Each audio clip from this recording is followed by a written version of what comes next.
is going to fall on your head. God? God. Right? And we'll also touch on, just different videos about people get rejected. So now they want to curse somebody out, right? They want to come with specific motives and all of this stuff, right? We'll also talk about Susanna. We'll talk about Joseph. We'll even talk about David, who people knew committed the crime. And the Lord was about to put David to death, but the Lord still showed him mercy. And then we'll also touch on the woman with the 10 men that came to Yahushua. Right? So first off, all praise Yahweh about Shemel Shai, Tuesday night class. Let's open up, let's get Proverbs 27 and verse 17.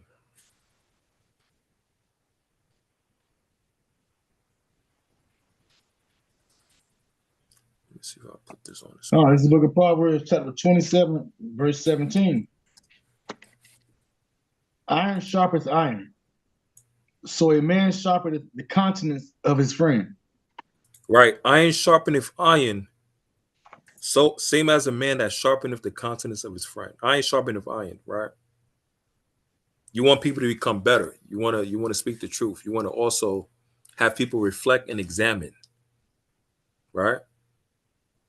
Look at your situation. Right?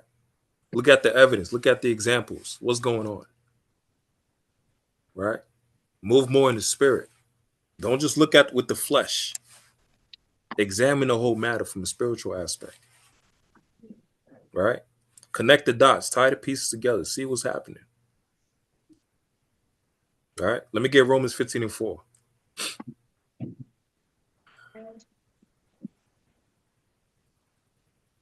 This is the book of Romans, chapter 15, and verse 4. For whatsoever things were written aforetime were written for our learning, that we through patience and comfort of the scriptures might have hope. Right. So all of this is written for our learning. And now let me get Revelations chapter 1 and verse 3. All this is written for our learning. So we're going to go through the Bible from Genesis on to Revelations in a specific timeline. And I'm going to show you examples of accusations pertaining to crimes, pertaining to adultery, examples of people that have done it, examples of people that haven't done it. Right. I'm going to show you different examples and parallels. Khan? God. All right. So let me show this on the screen real quick. All right. What was the precept in Revelations again? Revelations chapter 1 and verse 3. Okay.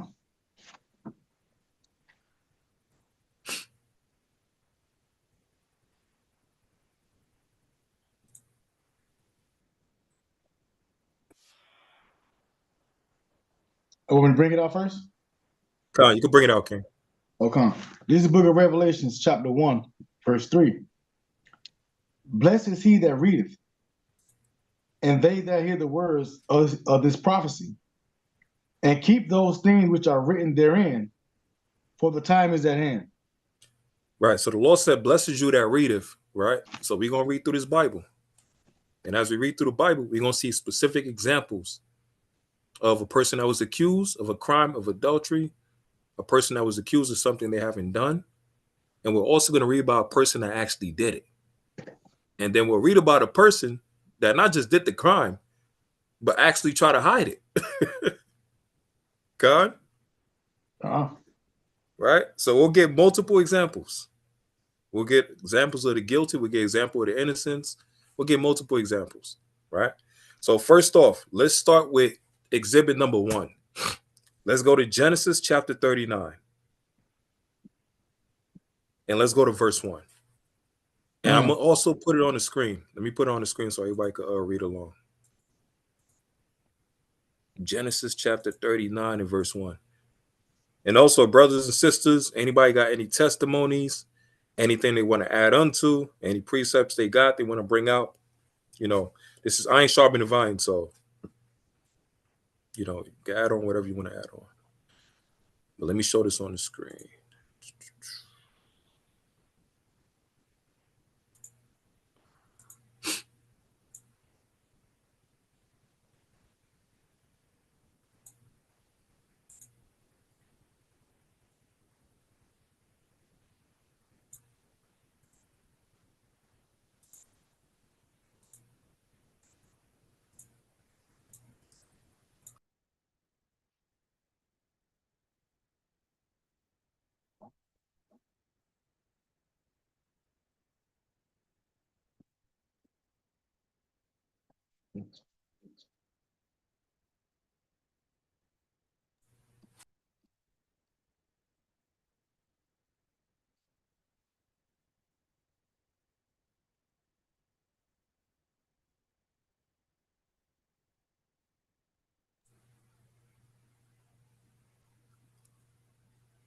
All right, Shalom. Can y'all see the screen now? Con. Do y'all see where it says Genesis 39 or? No, it was up, but that removed. It got removed.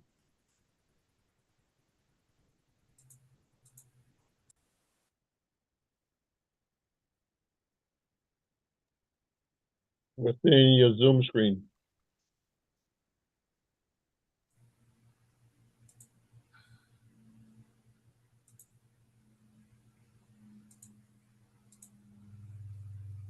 Okay.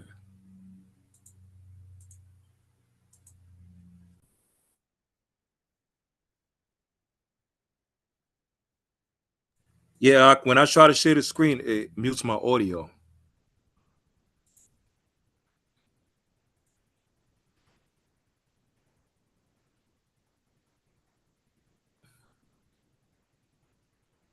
Yeah, when I try to share the screen, it mutes my audio. You share the screen and it mutes your audio. Yeah. You're on the computer? Yeah, I'm on a laptop. Yeah.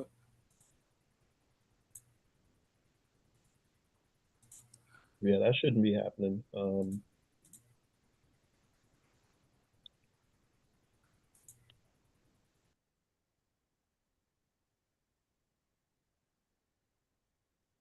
When you click the share, um, stop the sharing, right? Mm-hmm. Con. When you click on share, do you see? You look for the application window. Make sure the before you click the share button, click the window or application window you're trying to share before you click share. Okay.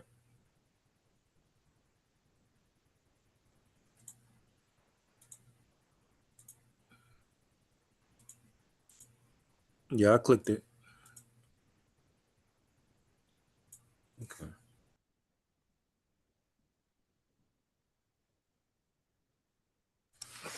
Yeah, it don't work. It's cool, Lock. It's cool, Lock. Yeah. Con. Let me get Genesis 39 and verse 1, King. Con. This is the book So of Genesis. Exhibit A. Slakia. Yeah, Exhibit A. We'll start with example number 1, right? This is an example of a person that was accused of a crime that they haven't commit, right? So let's start at Genesis 39 and verse 1. Con. This is the book of Genesis, chapter 39, verse 1. And Joseph was brought down to Egypt, and and Potiphar, an officer of Pharaoh, captain of the guard, an Egyptian, brought him of the hands of the Ishmaelites, which had brought him down thither. Okay, so hold it right there, King. So we're speaking about Joseph, right? And he was working for Potiphar, right? So the two people we're speaking about is Joseph and Potiphar. So now what happens? Let's jump all the way on down to verse number 4. Con. Verse 4. And Joseph found grace in his sight, and he served him, and he made him overseer over his house, and all that he had he put into his hand. Right, keep reading. And it came to pass from the time that he had made him overseer in his house, and over all that he had, that the Lord blessed the Egyptian's house for Joseph's sake. Right. So the Lord blessed the Egyptian's house because of the blessing he gave Joseph, right? Joseph as an Israelite, right? Same as us in America. We're the ones that's keeping America up. We're the ones that's making sure America is the best country on the earth. Black community come together, $1 trillion spending power, right? We're everything. We're the entertainers. One sports entertainer, which is a celebrity, also known as a basketball player, look at LeBron James, who I think is already a billionaire. And if he's a billionaire, imagine how much money he's generating for the economy in sports. And what he's getting is just crumbs. And he's a billionaire. So he's making these sort of trillions of dollars. I used to be a LeBron fan. And when he was in Cleveland, Man, they said this man was generating a 300% boost to the Cleveland economy just with him being there. People had jobs, the stadiums, the fan paraphernalia, right? Thousands of people, hundreds of thousands of people would show up for the games and the playoffs. And mainly it was all because of who? LeBron James, the star power that he has. All right, read on. And the blessing of the Lord was upon all that he had in the house and in the field. And he left all that he had in Joseph's hand. And he knew not all he had, save the bread which he did eat. And Joseph was a goodly person and well favored. Right, he was a goodly person and well favored. So it don't just mean goodly as in was a good person. It means also he was goodly as in appearance, a pretty boy. Right, read on. And it came to pass after these things that his master's wife cast her eyes upon Joseph, and she said, lie with me. All right, so what is going on now? So while Joseph is handling his business, now he's the overseer of Potiphar's house. Right? What happens now? Potiphar's wife got her eyes on Joseph. And she came to Joseph and told Joseph to lie with me, have have sex with me. Remember, Joseph is pretty looking, good looking and everything. Right? Read on. But he refused and said unto his master's wife, behold, my master would not what want is with me in the house, and he hath committed all that he hath to my hand. So what happens now? Joseph refused Potiphar's wife. Right? She wanted to have sex with Joseph, and Joseph refused. Now remember the position of power in these times. Joseph technically is still what? A slave, right? Huh? And the master, Potiphar, he's a slave master. He's the boss. And Potiphar's wife she's the boss's wife. So she's technically also his master as well, Joseph's master. So for him to turn her down, do you know what type of tactics she can use on Joseph now? What type of abuse of power she could use against Joseph? And we've seen this all throughout history. For example, the Edomites. When Esau's away, what happened? They want to sleep with that big old strong buck. They want to have their fun too. Because a lot of times, Esau, we speaking about the man, they'll sleep with the black woman. They'll force her. They'll rape her. So now the white woman want to have her fun too. And the black man deny her. So now what is she going to do? Brother Shikanya, what do you think she going to do? Just set him up. Right. And why is she going to set him up? Wicked as hell. Huh? I say, yeah, 'cause she wicked as hell. Yeah, but I'm saying, why is she going to set him up? What is her motive? What is her reason for setting him up?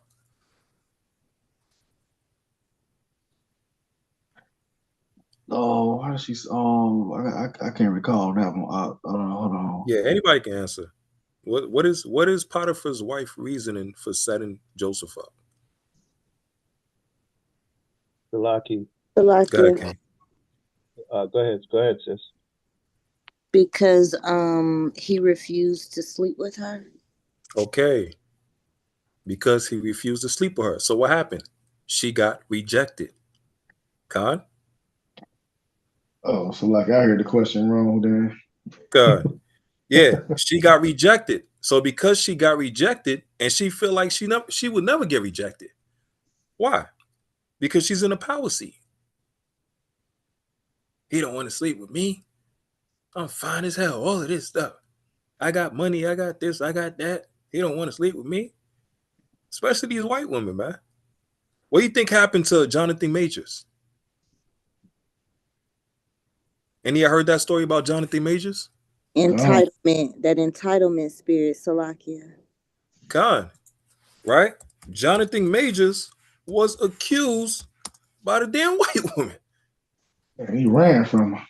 And you see what I'm saying? Keep that in mind. And I'm talking about she chased him all through the city. She just Right? Keep that in mind, family. Keep that in mind. Right? Remember, you said Jonathan Majors ran from her, right? What about the actor for Nat Turner? Remember the movie Birth of a Nation?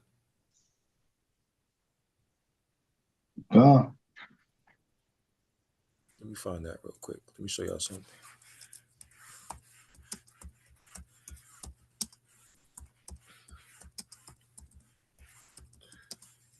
Accused of rape. Where is he? Nate Parker. There you go.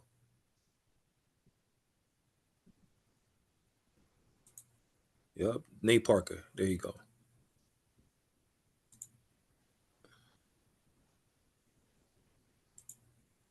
All right. So keep that in mind. You said Jonathan Majors ran from that white chick, right? He's trying to get away from her, right? Nate Parker as well too, right? We'll deal with that as well. So now remember, she got rejected. So now that she got rejected because she wanted Joseph to sleep with her. Let's see what the law says about that. Hold Genesis, and let's get Exodus chapter 20.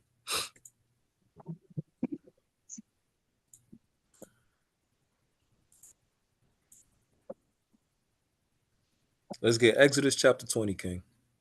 And let's get verse number 14. This is the book of Exodus chapter 20, verse 14. When I have a say, 14.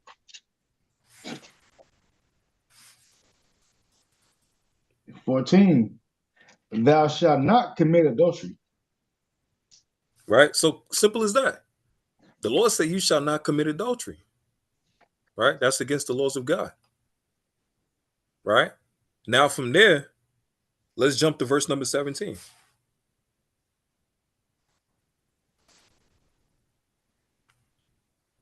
Exodus 20, verse 17.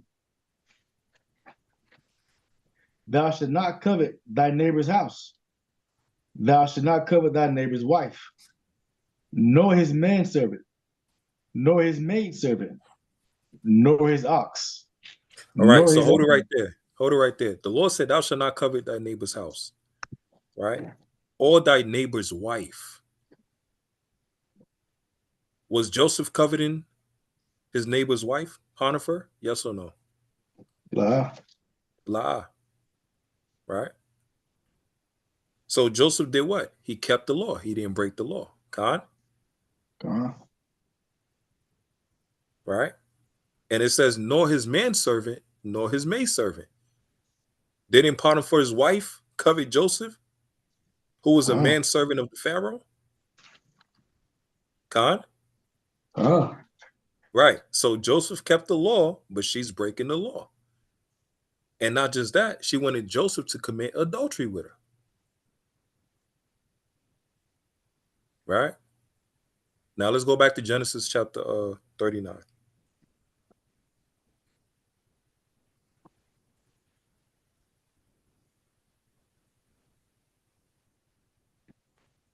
Genesis chapter 39. Pick up at 39. Yeah. Verse 9. There is none greater in his house than I. Neither has he kept back anything from me but thee, because thou art his wife. How then can I do this great wickedness? Right. So Joseph, like, listen, you that man's wife. Why would I do some wicked things like this? Why would I even try to break God's law? and commit adultery with somebody like this. Joseph still kept his integrity, even in the position he was in, because he feared the Lord. He knew the Lord was watching.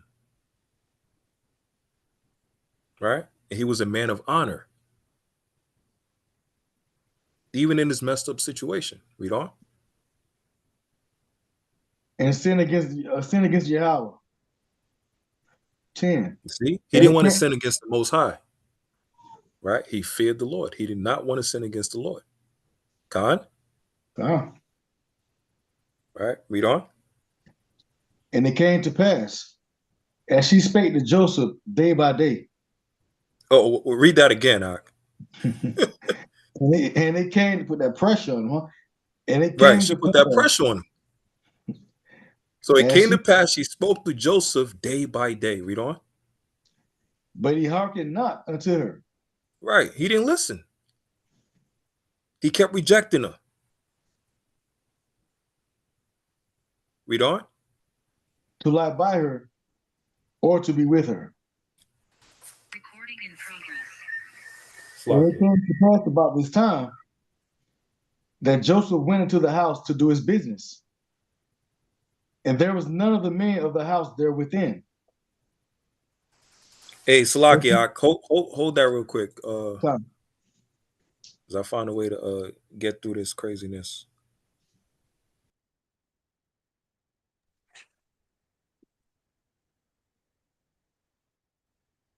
All right, Shalom, can you hear me? Come. Okay, Khan. Yeah, I found a way to get through this.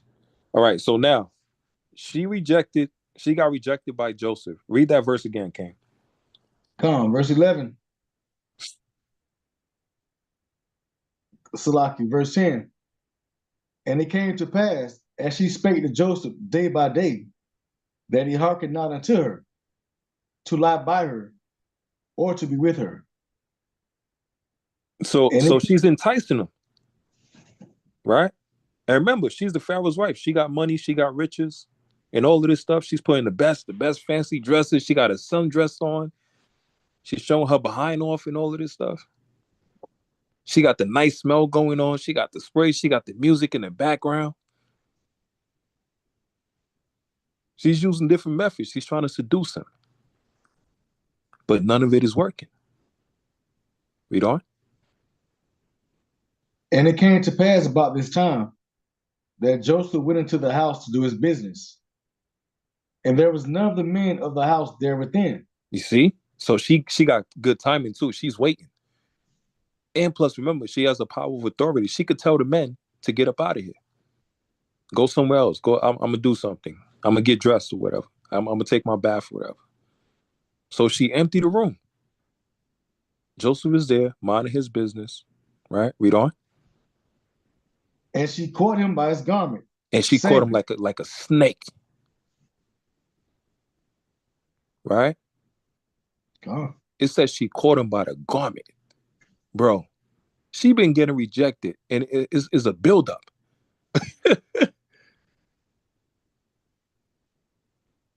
So now she like, to hell with this. I'm just going to take it. Because she tried to play nice in the beginning. She said, to hell with this. I'm his master. Right? While the Pharaoh's away, I'm here to play. Read on. Verse 12 at the top. And she caught him by his garment, saying, lie with me. And he left his garment in her hand and fled and got out. Look at that. Got him out. Right. She said, lie with me. So she grabbed his clothes, his garment. Damn near probably ripped it off. That demon of lust got on her. And the more she got rejected, the more she wanted him more. Do you know the type of fantasies these Edomites was having about Israelite men and all of this stuff? And they couldn't wait to get their hands on us. and they couldn't wait till the slave master leaves and then go on a journey or whatever, go to another plantation and handle his wicked business. And they looking at us as prey. I can do what I want to him now. Right? Read on. 13. And it came to pass, when she saw that he had left his garment in her hand and was fled forth, that she called unto the men of her house and spake unto them, saying, See, he hath brought in a Hebrew unto us to mock us. So what did she do first? She gave the division. They're Egyptians and he's a Hebrew. So number one, she pit one against the other. Right? She said they had brought in a Hebrew to mock us. Right? So she's pitting her men against Joseph. And remember, he's outnumbered. Read on. He came in unto me to lie with me, and I cried with a loud voice. Look at that. So here comes the lies now. Here comes the framing of mischief. He came to molest me. And I was crying, help. Save your queen. All right. Hey, remember that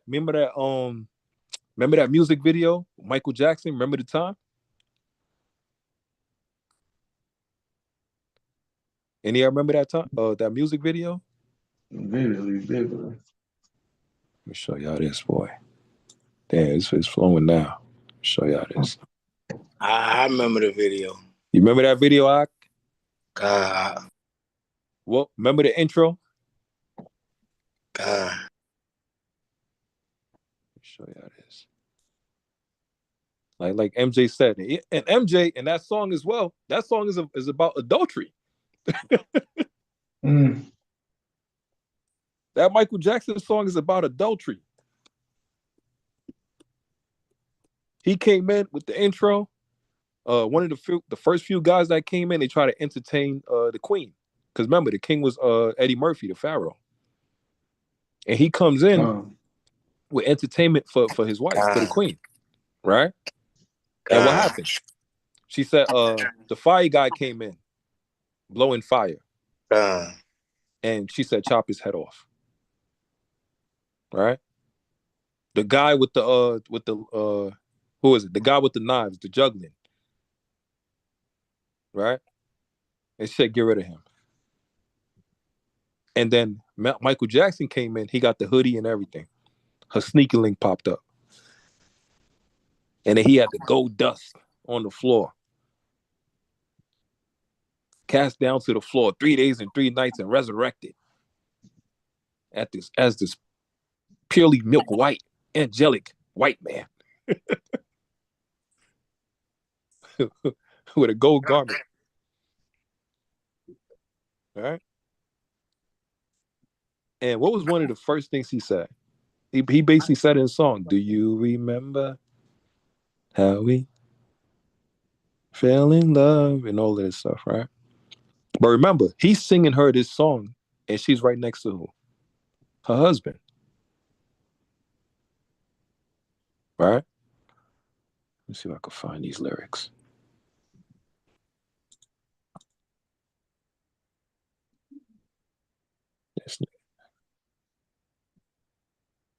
That song was about adultery, man.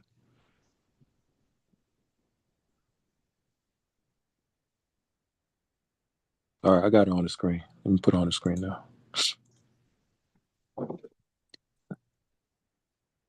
Talking about you remember the time. Yeah, the Lord do remember.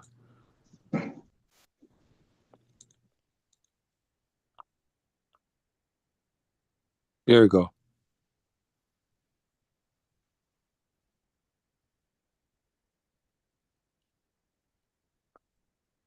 So I was talking about this woman right here.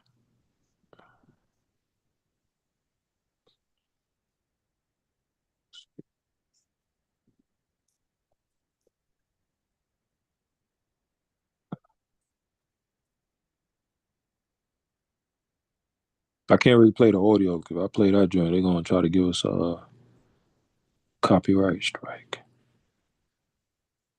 Let me see something. But yeah, this is Michael Jackson right here. If y'all can see the screen, right?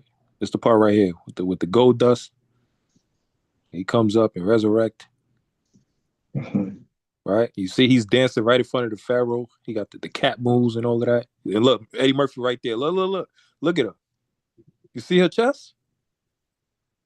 Now she's enticed. And look him. He's staring. He's like, what the hell is going on here? Michael Jackson pulled up, and what happened? She started grabbing her chest. That was Potiphar's wife when he seen Joseph. Right? But what happened as well is in that song, do you remember the time? Michael Jackson was basically he was basically telling he was reminding and telling her about the secret links that they had. And look, you see? You kissed this man's wife. And what happened? He said, get the guards, kill him. Because that's disrespect. There you go Magic Johnson. And look, she remember the time she had with MJ now. That sneaky link. And he's furious. And she's like, oh my God. And now he trying to run. He trying to hide.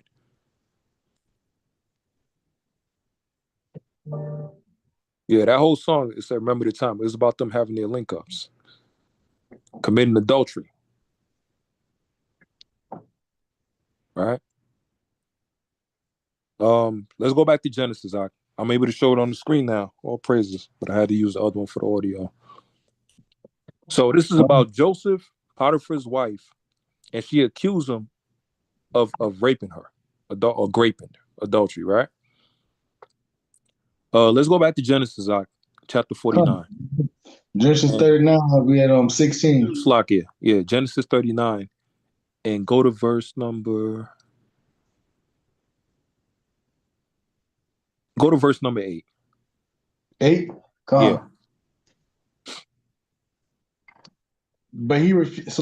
Genesis 39, verse 8. But he refused and said unto his master's wife, behold, my master would not what is with me in the house, and he hath committed all that he hath to my hand. Right? So remember, Potiphar's wife got rejected by Joseph. She wanted him bad. She wanted him to commit adultery with her. Right? Break God's laws and commit sin. Khan? So now, jump back down to verse number 12. She got him by himself, right? Verse 12. And she caught him by his garment, saying, lie with me. And he left his garment in her hand and fled and got him out. All right, so let me show y'all this video now. This is an example right here of a woman that got rejected. A woman that got rejected, right, by the person that she wanted. And look what happens after. After she get rejected, look at all the type of accusations she tried to put on that person. Because the same thing that Potiphar's wife tried to do to Joseph, this is what this woman tried to do as well. Khan, check this out, family. Watch this. Because I might have came to see you in 2007 if I'd have known, you know, what I know now. But you've been bluffing for years. So ain't nobody been bluffing. Ain't nobody been bluffing. Stop. Ain't nobody been bluffing. Anyway, how's your love life? Ain't nobody been bluffing. Don't do that. How's yours? I'm good. I'm pregnant and I'm happy now. So what's up? I mean, I don't understand why you coming at me like that. Like, what is it that you're basing? No. He was scared. He was scared. What was I scared of? I don't know. What was I scared of? Tell me what I was scared of. Look, it wasn't even that he was scared. He just wasn't with it. Like when I first got to Wildin' Out, I was like, oh my gosh, I like this nigga. He quiet and shit. Like he ain't all over the place. Like, you know, he ain't wildin'. They get up, they and kill it. That wasn't me out when I first got there. That was a lady game. Yeah, sure. So hey, Salakia, because the song is playing Fair Use Act. This is an educational video, purpose to edify the people. Fair use. Right? So just a quick backstory. This is Jess Hilarious, who's a comedian, and also Chico Beans, who's also a comedian. They used to work at the TV show called Wild 'N Out, which is hosted by Nick Cannon, right? So she came to Chico Beans and she had a proposition for him and he rejected her, right? But I'm gonna let her tell it. Some game on him, but he was violent. Pick it up, pick it and kill it. Whatever that shit is. That wasn't me not when I first got there. That was the later game. That was later game. Yeah, sure. So I tried to throw some game on him, but he was like, "Oh, don't you have a boyfriend?" I'm like, who the fuck be worried about that? You see, y'all, that's why. Did you hear that?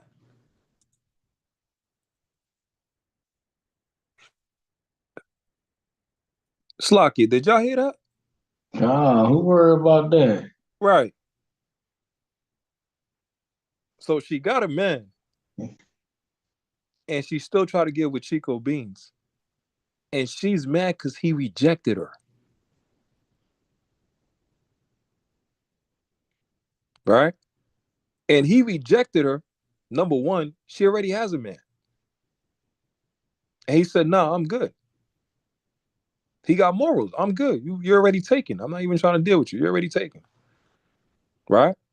Let me show this video. This part right here. How's yours? I'm good. I'm pregnant and I'm having. And she's pissed off. She's mad now. She got an attitude. That's like Pharaoh's wife. Every time Joseph kept rejecting her, she's getting mad now. She's like, I gotta find a way to get this dude. She putting out all her best moves, all her best dresses, best perfumes, trying to seduce him. All right.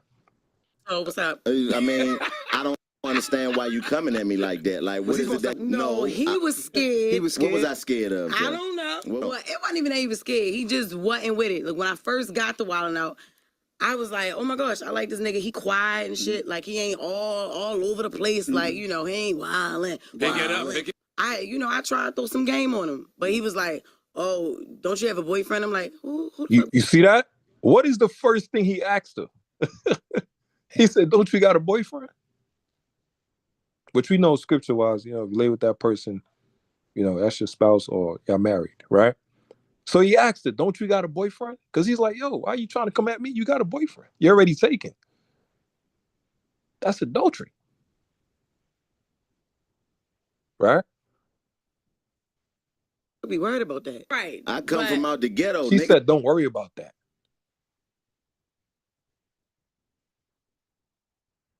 That is wicked. That's the same thing that Potiphar's wife tried to do to Joseph. As a kid, you about. Don't you have a boyfriend? I'm like, who the fuck be worried about that? Right. I come from out the ghetto. Niggas a kid, you about a Jess Hilarious in my hood. I told him that I broke up my boyfriend. Did you really do it or you lied? Then be. Okay, I'm sorry. Go ahead. I'm sorry. I did. I let like a week go by and I was like, what's up now? We broke up. I was acting sad. Hey, that's what Potiphar's wife tried to do to Joseph. All right? She's waiting a little bit till everything calmed down. Try another attempt. They wait a bit. This is wild, man. And everything, I was like, what's up now? He was like, you didn't break up with him. No, you didn't. And I didn't, but I'm like, this nigga gay. You see that fun? Do y'all see that?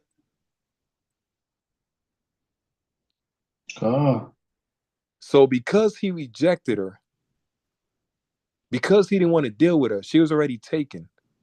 And she probably wasn't his type. And she knows she has a man. And he knows that too. But she's mad because he didn't want to have sex with her. He didn't want to commit adultery with her. And even he said, man, ain't nobody messing around with no Jess Hilarious. People get killed for that. You mess with somebody's wife? And us as men, we understand when it comes to things like that. Is somebody gonna get killed? So like you say in Florida, he's standing on business. Hey, Shalaki King. Go ahead, King. 2 precepts. Okay. Bring it out. Proverbs 109, 2 and 3.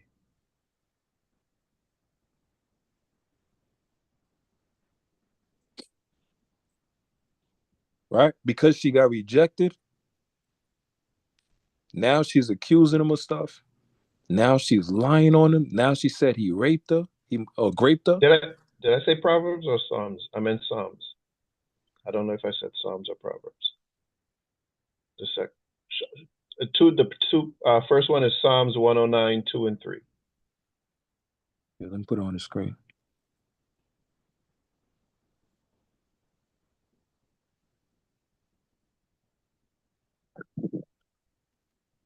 Nah, I got it on the screen now. You can read it, Brother Shikanya.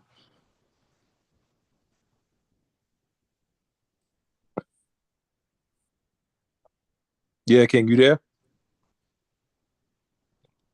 Slacky, I was on the Slacky. Nah. Psalm 109, verse 3. They compass me about also with words of hatred. From verse 2 and 3. Oh, Slacky. Yeah, verse 2. 2. Yeah. For the mouth of the wicked and the mouth of the deceitful are open against me. They have spoken against me with a lying tongue. They compass me about also with words of hatred and fought against me without a cause. So this is exactly what Potiphar's wife did and what she's doing. There's an old saying that says, when the fox can't get the grape, he say it's bitter, it's sour. I don't really want that grape. It's really bad. And this is exactly what a lot of people do, right? When they can't get something they're pursuing, they now then speak about it. They come against it with wickedness, with deceitful lies, right? And then they make accusations to the thing they wanted and desired, right? It's the same thing that David's son did when he raped his sister, right? After he raped his sister, he hated her.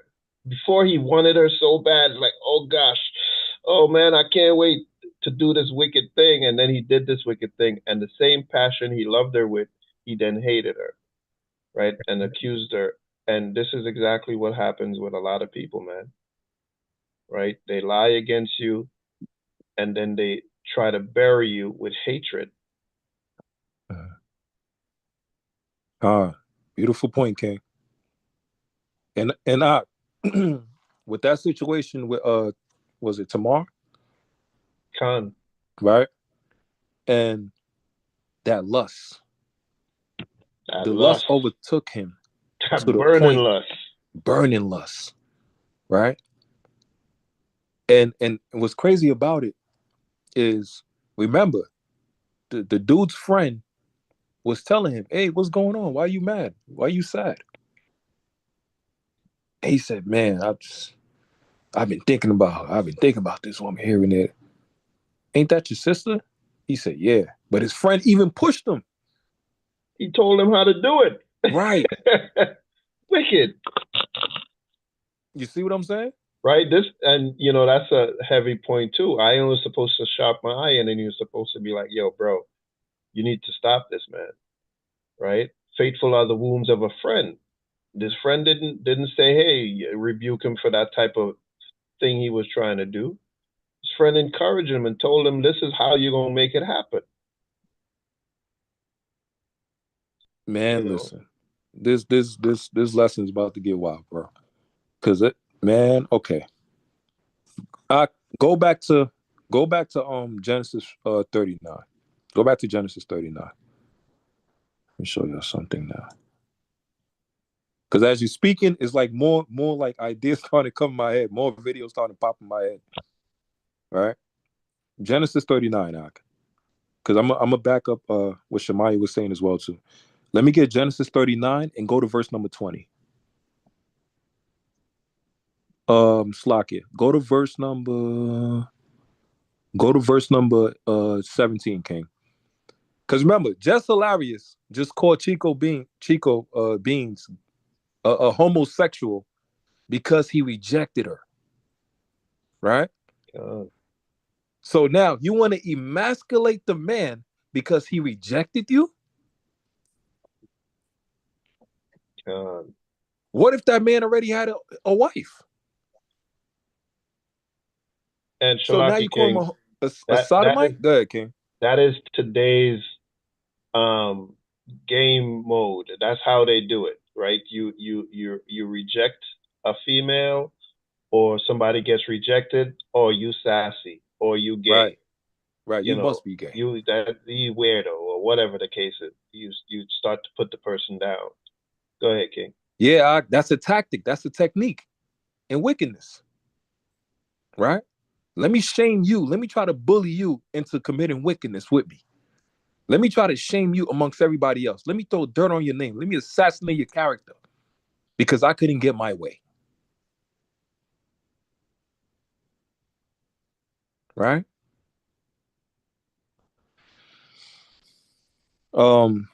Get Genesis 39 and verse 17, King. And Esau used his tactics. She saw the white woman been using his tactics against us. People got to do their research. When the white woman was rejected by the black man when he had no power, still in slavery, and she tried to force her way on him to have sex with him, and he rejected her. He said, "No, hell no. Why would I want to be with you? You the scum of the earth. Why would I want to be with my slave master, my oppressor? You stink." They don't talk about that. These Edomites stink, man. When you do your research on time of slavery and all of this stuff, plantation, they try to force the white woman on the black man. Black man was throwing up. They're like, yo, this woman stink and disgusting and filthy. We just don't match.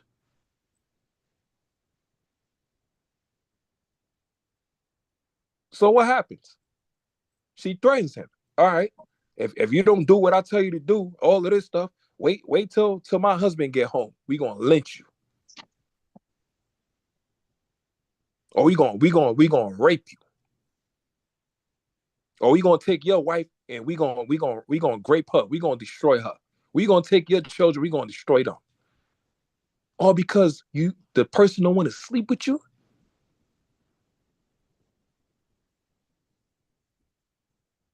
Go to verse 17 now.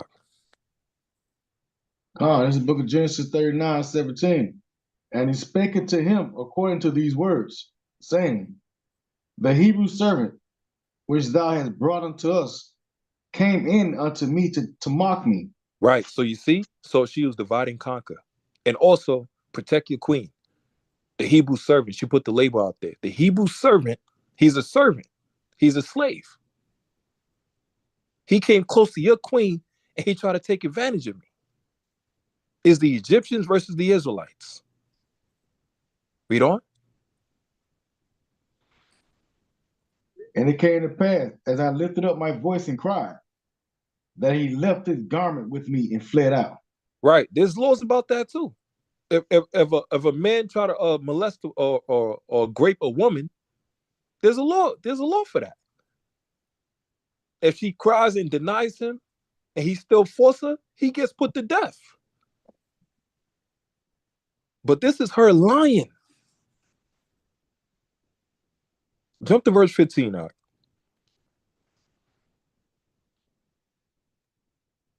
Verse 15. And it came to pass, when he heard that I lifted up my voice and cried, that he left his garment with me and fled. And what? And fled.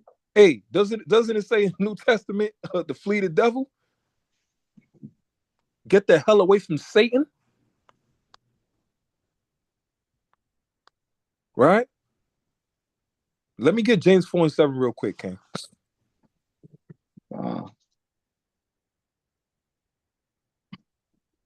Get the heck away from these devils, from these Edomites, and all these people that's moving in wickedness.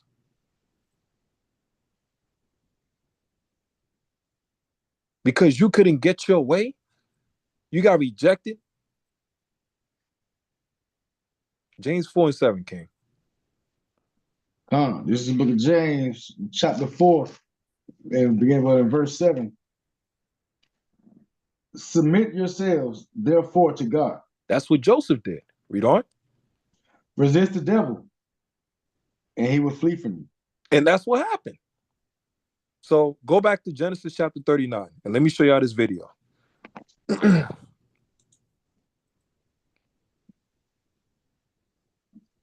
All right. Lakia, what was that last scripture?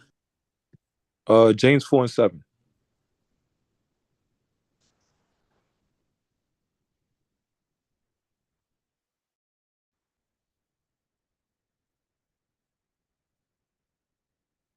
Go back to Genesis 39. And bring it down when you got it. Verse 15. Genesis 39:15. And it came to pass when he heard that I lifted up my voice and cried, that he left his garment with me and fled and got him out. All right.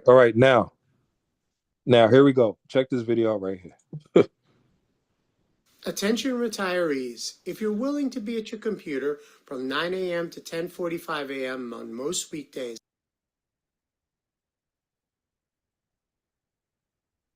Right? This is a video of Jonathan Majors. Right? And there's video of his ex-girlfriend chasing him down. He's running. He's getting away from her.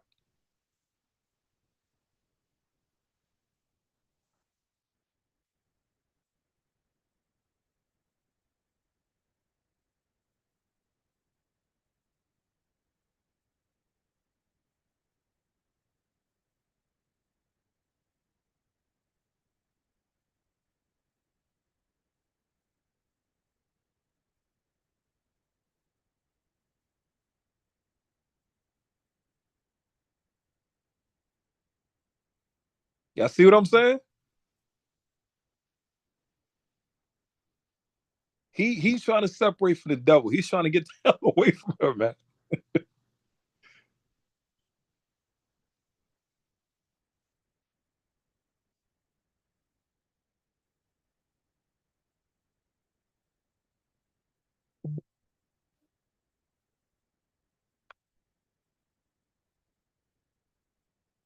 Look at that.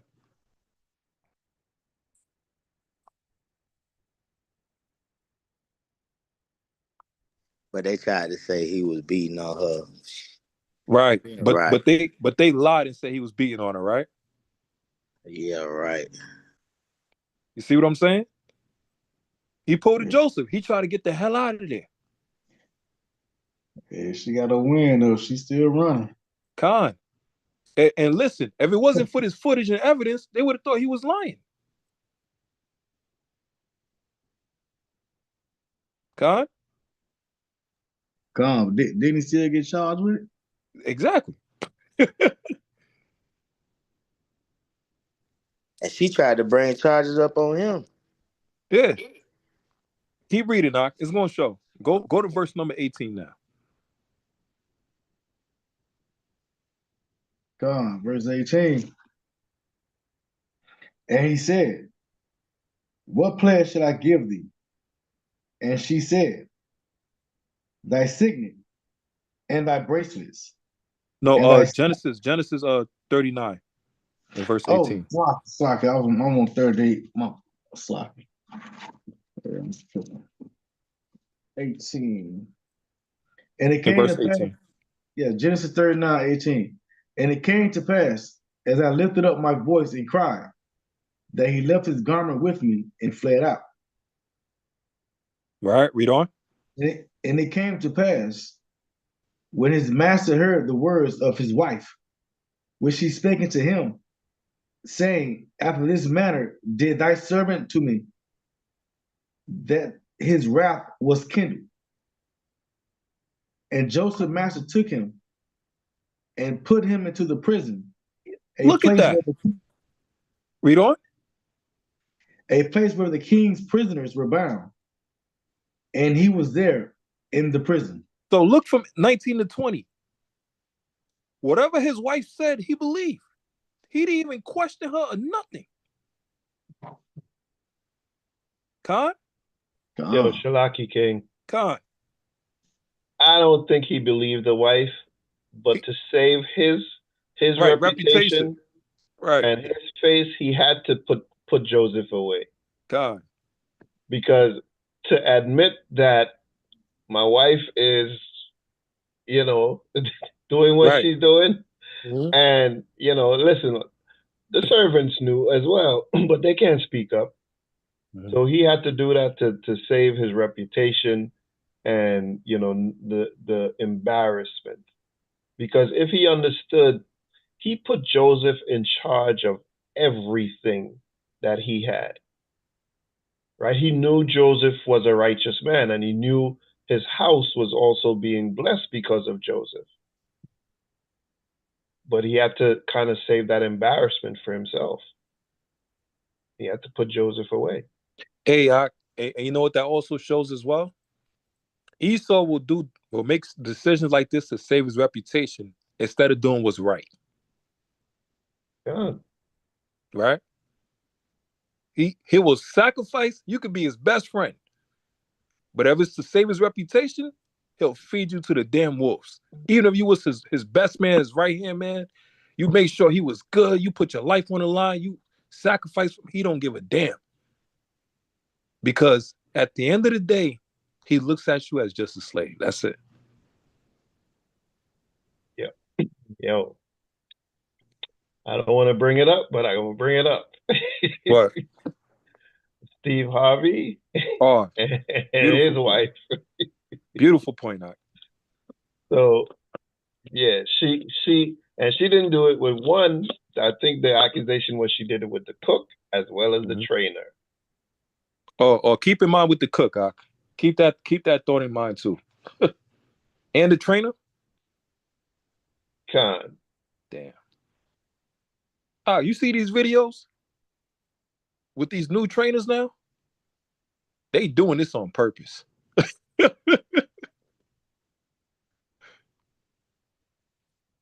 They getting their usher on. Ooh. And we'll talk about that too with these celebrities. What's that dude's name? Who charges $1,000 to take pictures with him? Right, Chris Brown. Chris Brown. Yeah, he's destroying marriages too. Right, he's destroying willfully. Well, I can't even say he's doing it. Yeah. You know? But he know what he's doing. Yeah, but I can't even put it on him, King. Yeah, it's on both sides. Yeah. How you about to go get married to your fiance, whatever, and you're going to take pictures like that with a celebrity and pay $1,000 just to do it? You're not ready for marriage. You're not ready for marriage. Go ahead, King. Con. Yeah, this is about the. All due respect, though, Elder, you can't blame the celebrity for that one. They paying $1,000 now. Yeah, that's what I'm saying. I don't blame Chris Brown. It's the sisters who doing that. Well, yeah, at $1,000, that's 100% your fault there. If you gonna pay to do that shit, like, come on. Hey, no, Salakia. To defend what I'm saying, I'm blaming the celebrities too, because that's part of their job. They know what they're doing. They know who they're targeting.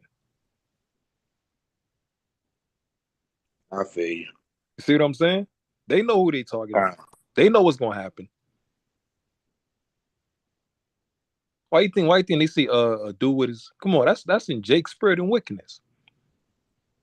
You see a dude with his chick, and she coming to you. I ain't paying she coming to you now to take a picture with nobody. Right. She coming to you now, and you put that extra grip on her now, while looking at him. Like, yeah, nigga, I got your chick now. Damn, she came to me. I didn't even have to come to her. Yeah, that is off, man.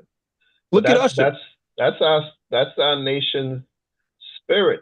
You know, always trying to take another man's woman or wife. Right. And that's, you know, as you were saying, like, that's literally when you look at the songs we fall in love with, it's always about, you know, taking somebody else's woman. Even the movies. When you look at the movies, that's what Hollywood is all about. It's about some woman who is unhappy in the situation she might be in. Although she might be rich, she's bored. And then some, when you look at like, what is that movie? The Titanic, right? This Oh yeah. this woman was set up. This dude was rich. He ready to give her everything. But some dude from from the lower side of the ship came and macked her. He's taking somebody else's woman. So yeah, that's what all the movies are about and all of the love songs are about, King. I you. Yeah, let's keep reading, Ak. Let's keep reading, King.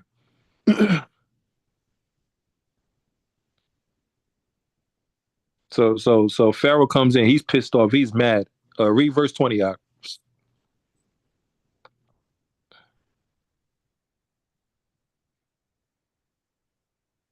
Shakan, you still there? Mm-hmm. Yeah, read verse 20. Salakia. Genesis 39:20. And Joseph's master took him and put him into the prison, a place where the king's prisoners were bound. And he was there in the prison. So look, after the accusation, right? Potiphar's wife said that Joseph molested her, raped her, and all of this stuff. Then they asked no questions, just believed her, or like Shemaiah said, save his reputation, threw him in prison immediately. Hey, Right? Shalaki King. Go ahead, King. He had the power to actually kill Joseph. Khan. And that's why I'm saying I don't think he believed the wife. You know Joseph was a righteous man. Mm-hmm. But go ahead, King. Khan. But I'm gonna show you an example of this. Let's get how you say exhibit in Spanish? Exhibito or something like that. All right. Let me show you this one. Because there's stories like that too as well. Like I think it was Nebuchadnezzar, where what you call it was in the lion's den. Daniel was in the lion's den. Khan. Couldn't sleep all night. Yeah. Khan. But what's the difference between Nebuchadnezzar and Esau? I don't think there's any difference, man. Oh no, there's a difference. Esau is Esau. I mean, in you are definitely Esau is the border of wickedness. Right. But in this case, Nebuchadnezzar is kind of like the same, but he's not the same. Yeah, he's not the devil, the true devil incarnate like Esau is. Esau is Esau. He has that hatred towards us already. All right. Let me all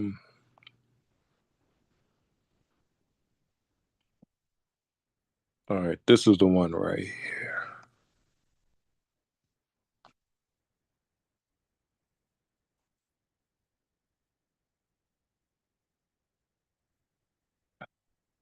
Yeah, people think you accuse somebody of adultery or being a rapist or killer or murder, this and that. That's not a light thing. That is not a light thing, man. You got to be very careful with that.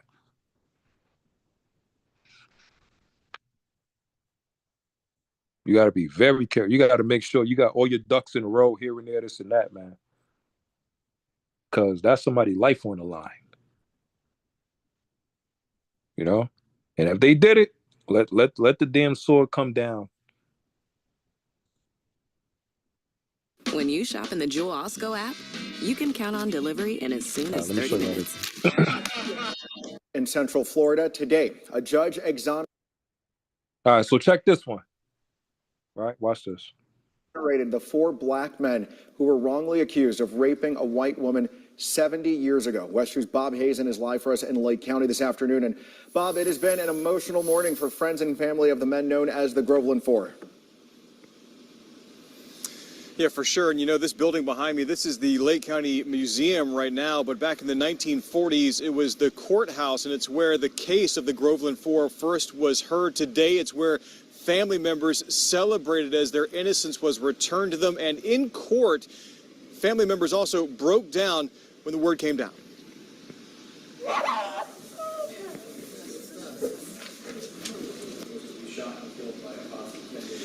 Those were tears after a judge agreed to dismiss the case against the Groveland Four this morning. The young men, Charles Greenlee, Sam Shepard, Walter Irvin, and Ernest Thomas, had been accused back in 1949 of raping a woman. Thomas was even killed by a posse before he was even arrested. The rest eventually did get convicted at trial, despite evidence that authorities now say was fabricated and part of a conspiracy cooked up by then Lake County Sheriff Willis McCall. Now, in 2019, the governor pardoned the four men, but their indictments lived on in the legal world. So the new state attorney here had his team search for a way to get those charges completely taken off the books and dismissed. And today did that right in front of a judge. Follow the evidence, see where it led us, and it led us to this moment now. I will not hate, but I will love and embrace all of those who did not know at the time that my father was a caring and loving, compassionate person that did not rape anybody. Now, to get this dismissal, the state attorney had to find some new evidence that could have changed the outcome of the trial, and they found that in a pair of pants that were still in Lake County. They had it tested. They found no evidence of. So y'all see this video? These men was put in prison, wrongly accused of committing this crime.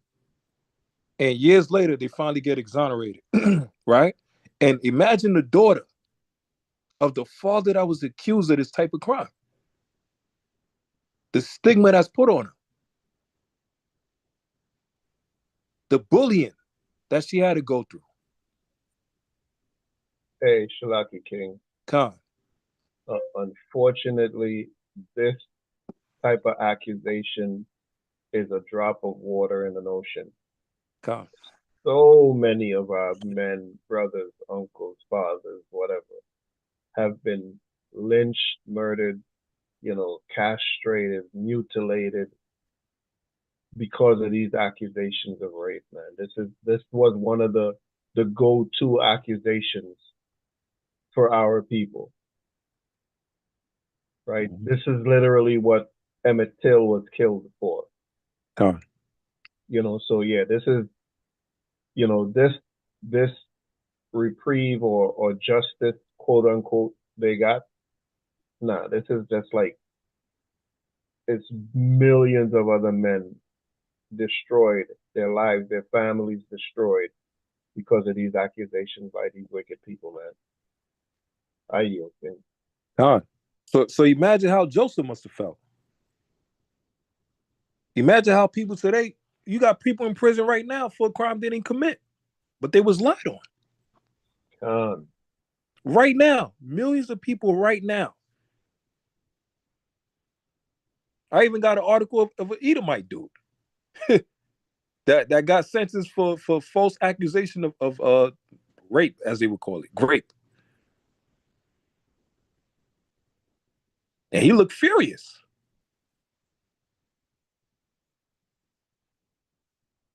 Right? Let me show y'all this video. And Shammai, just to back up what you're saying too, let me show y'all this article. Because yeah, this is a drop in a bucket. This is a drop in a bucket. Right? Look at this video. Look at this article right here. Look at this article right here. Body of George Meadows, who was lynched after being falsely convicted of rape and murder in Jefferson County, Alabama. That's where Yazian at right now. And Yazian can tell you, man. Remember last time we was talking about it, me and brother was talking about it. He said all the racism that goes in Alabama. And the different levels of hatred. A lot of racism going down here. God. Heck yeah, we still got sundown time in certain parts. Right? Body of George Meadows, who was lynched after being falsely convicted of rape and murder. Jefferson County, Alabama. Like Shammai said as well, too, with Emmett Till. White woman said that he was whistling at her. And Esau was looking for any type of way to try to come back at us. Same thing happened with Tulsa, Oklahoma.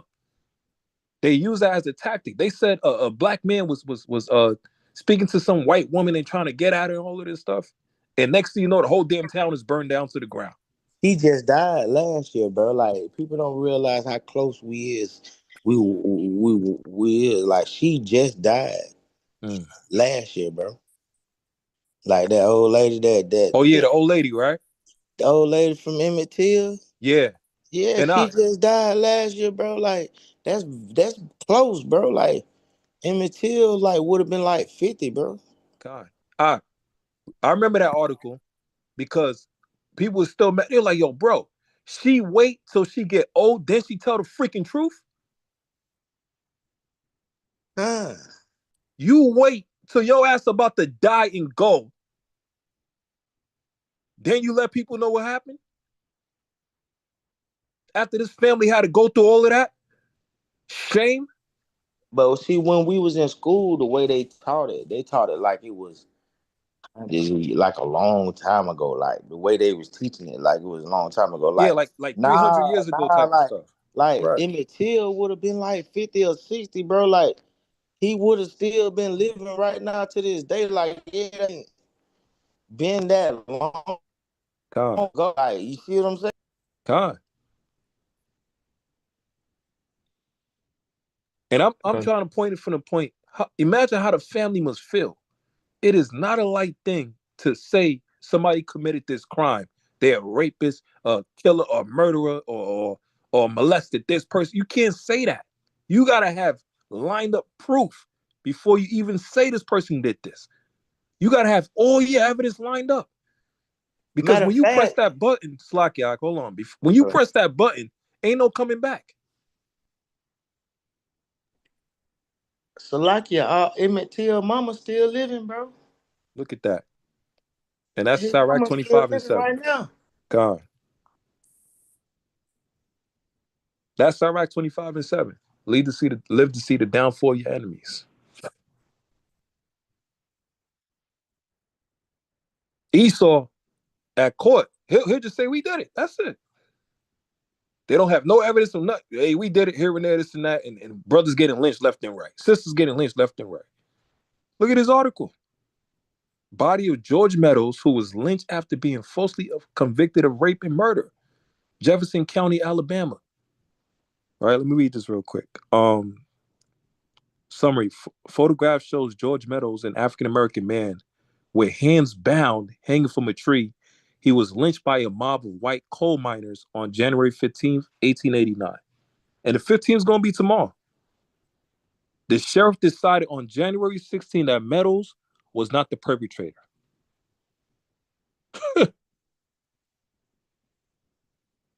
So the dude already dead, and then they say he's innocent after you killed him. Look at that.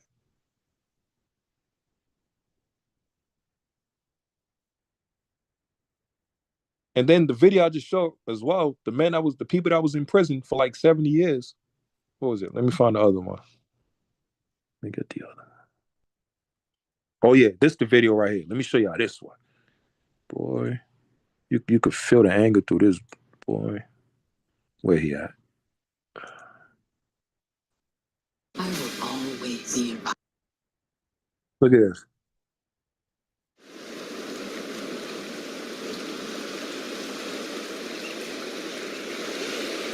Petition is granted. The end of Brian Banks' ordeal was marked by tears after a judge threw out the rape charge that had sent him to prison for more than 5 years. My only dream. See that? So he had to go to prison for 5 years. Falsely accused. And you could see the hurt in his eyes, but you could see the anger too. Can y'all see the video? Con. I mean, listen, King, Shalaki. Con. Like you said, their lives is ruined. Their family lives are ruined. Their reputation is ruined. There's so many young men who were on their way to college with, great sports, credit to be something great, and they get accused of rape, and everything is just destroyed now. And it happens from Esau as well as Eve. And then later on, they come and confess because, like, there's a situation where this Eve actually accused this black guy of rape, college guy, and they had sued the school and got money. And they were like, you know, after he did his time, he met up with her and recorded her. It's like, why did you accuse me of rape? Well, you know, why did you do that? Because she was like, I was mad at you. And plus they got paid, so they didn't want to go give back that money. But that guy's his whole career, everything that he was going to be doing because of his sports abilities was lost and gone. Con. Go ahead, King. Con. Let me show this video as well too. Let me show this. Con, go ahead, King. So I don't know if y'all familiar with there's a movie that came out a few years back that's based on a true story. It's called Rosewood, starring John Cheadle and Ving Rhames, and the mother, the sister that played the mother on sitcom Good Time. So it was a Sheetamite, and she was married to an Edomite dude who was like, he had a little status, not rich status, but he was just known in their town, and she was like a town whore, and he married her. The whole time he had work every day, she's creeping around town sleeping with other Edomites. So she started sleeping with this one Edomite, and he beat her real bad. And the beating was going to expose her cheating to her husband, who was going to divorce her. So she comes crawling out of her house after the Edomite she was cheating with beat her real bad, and he dipped out the back door. She crawls out the front door into the middle of the town, and everybody know her. So they run into her trying to figure out what happened. First thing she holler is, niggas. It was niggas. They raped me and beat me. This, that, and the third. So all the Edomites, men in the town, you know, they hood up, right? They get they white hood, they posse up. And they scouring through their town and about 4 or 5 neighboring towns, going from town to town or plantation to plantation, however you want to call it, and killing, looking for somebody named Jesse. And the whole thing was fabricated, but they had no proof other than this Edomite chick who was beaten by a white Edomite who raped her, who she was cheating with anyway. And they went to murdering and killing blacks all through the town. This was in the South. This is based on a true story. Down there in Florida, yeah. They went to killing everybody up. And the character that Ving Rhames played and Don Cheadle, they were the two Jakes who stood 10 toes down. They basically fought back and went killing off Edomites in return. Ving Rhames, I think he was an ex-military dude or something like that. And he had a black horse, and his horse was trained.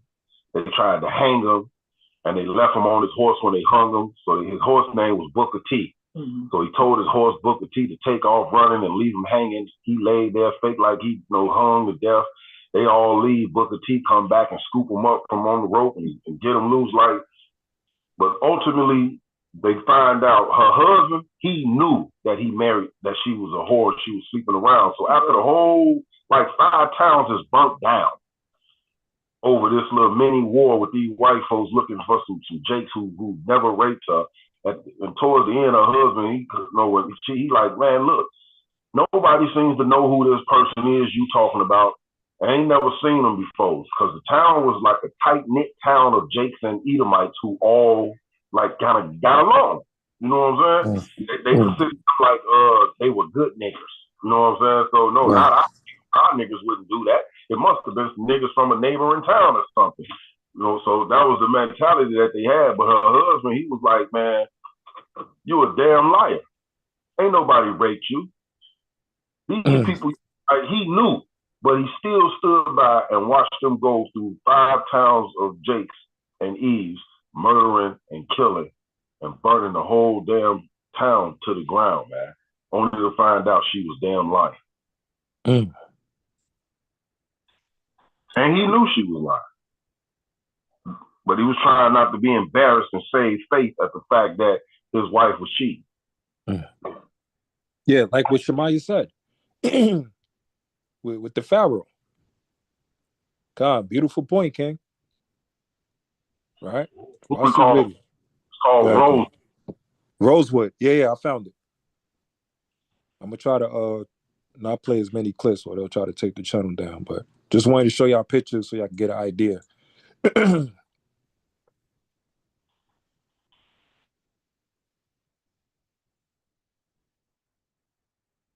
All right, let me play this one right here. Petition is granted. The end of Brian Banks' ordeal was marked by tears after a judge threw out the rape charge that had sent him to prison for more than 5 years. My only dream in the world was to just be free and to have the same opportunity as everybody here. He was a 16-year-old star linebacker with a full-ride scholarship to USC and had dreamed to play in the NFL when in 2002, a classmate accused Banks of raping her in the stairwell of their Long Beach high school. Although Banks insisted it was consensual and there was no sex, he told KCBS-TV that his defense attorney at the time gave him a choice: plead no contest to rape or risk a trial that could send him to prison for life. When you go into that courtroom, the jury is going to see a big black teenager and you're automatically going to be assumed guilty. Those are her exact words. He took the deal, went to prison, and had to register as a sex offender. He thought that was the end of it. But after he was released, came a surprise: a friend request on Facebook from his accuser, Juanetta Gibson. I remember closing the laptop just like real quick and just like thinking, like, what did I just see? So Banks arranged a meeting with a private investigator who videotaped the whole thing. Gibson later explained she hadn't wanted to say that publicly for fear of losing a $1.5 million settlement that her family had gotten after suing the school district. I may not ever get the answers as to why I was supposed to go through what I went through, but I know that I'm here today and I remain unbroken. Unbroken and working to get his life back on track. Those dreams of playing in the NFL, he says, might be realized yet. Lee Cowan, CBS. See that? And boy, listen, man. You could see the look in his eyes, bro. He looked furious. He looked pissed off. He looked mad. Imagine the stuff he had to go through in the prison. And people know the prison system, how wicked it is in there. And Esau created a system like that. Emasculation, all of this stuff. In the prison. Guards watching, all of this wickedness going on. They ain't doing a damn thing. In the prison. So you take an innocent man and put him in a prison, and more times, 9 times out of 10, he'll end up becoming a monster for survival. Or he might just be like they say, food, easy prey. Now he got to fend for his life. Hey, and then people say, innocent. Everybody say they're innocent in prison. Everybody hear that all the time. So even if you're really innocent, they just say, yeah, I heard that 1,000 times. And you're really innocent. You ain't commit the crime. Go ahead, Ken. Even the scriptures tell you that if somebody falsely accused you, that you should be punished with the equality of the crime that they would have been punished with. Eve is allowed to throw that word around too loosely, and too many brothers go to jail for that without thorough investigation, even in times when they know she's lying, just to save face. Law need to be passed to where anytime a woman used that word and she be found guilty, whatever his sentence was, she should get.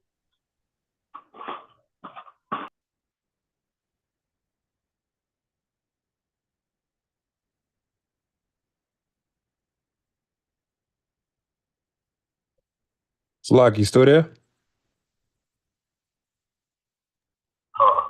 Okay, come on. No, I yield on that. I was just saying that, yeah, when they accuse men of that and they not guilty, those women need to be penalized for that.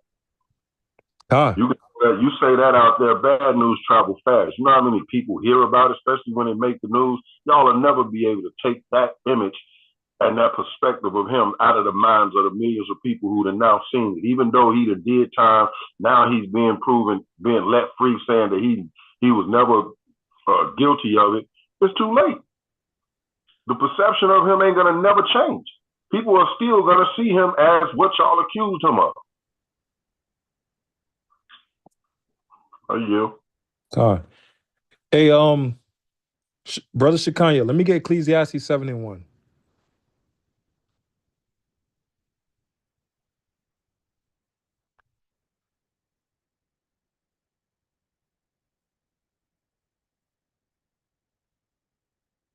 And bring it out when you got it, King.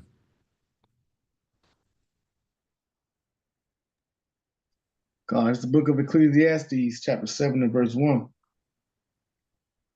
A good name is better than precious ointment, and the day of death than the day of one's birth.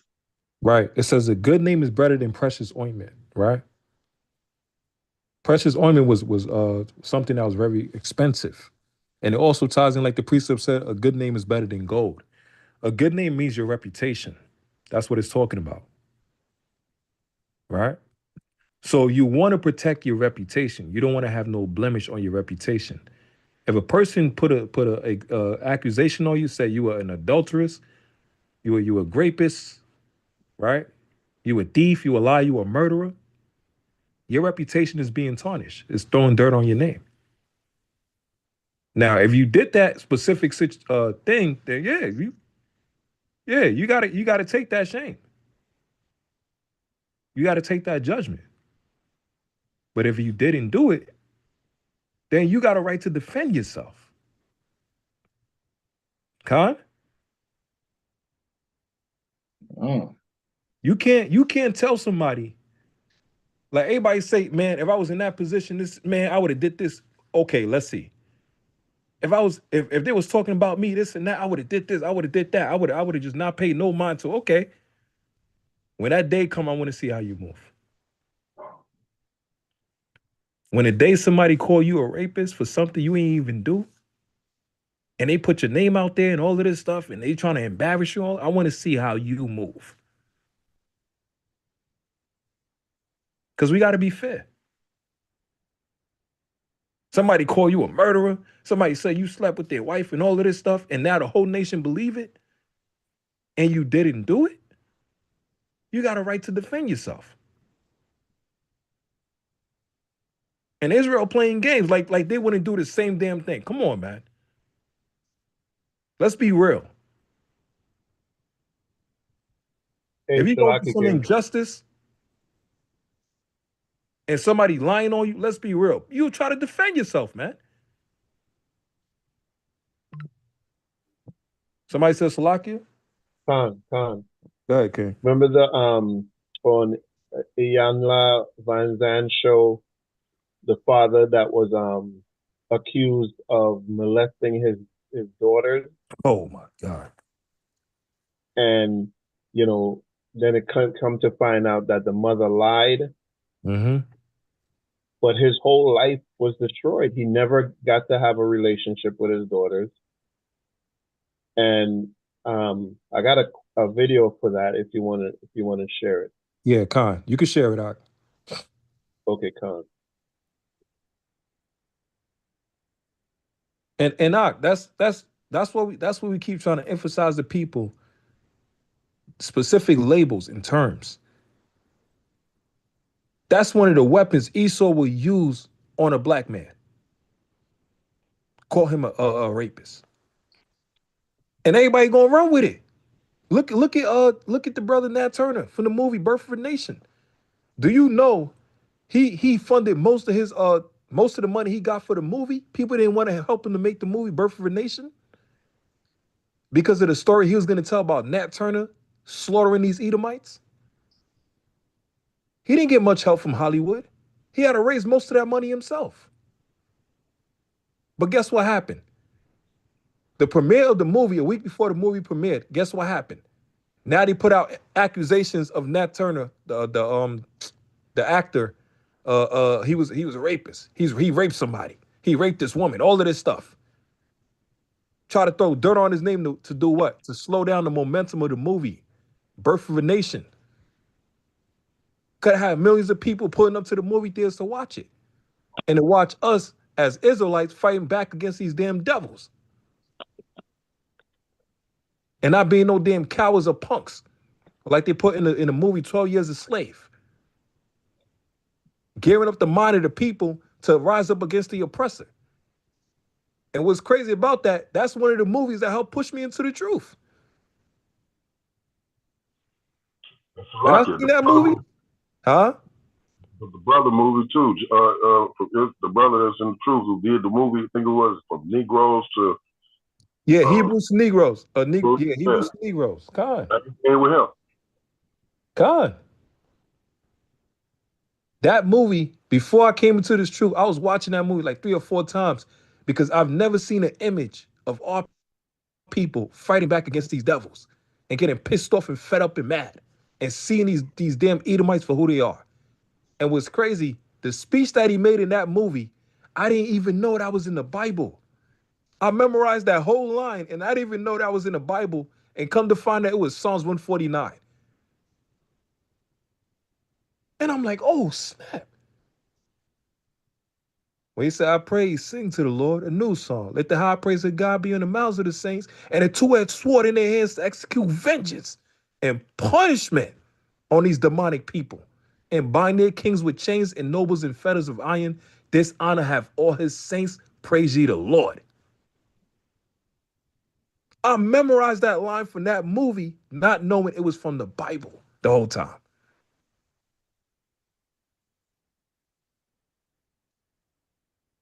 And the Lord used that movie to wake up a lot of people, start gearing up their mind to rise up, have that revolutionary mindset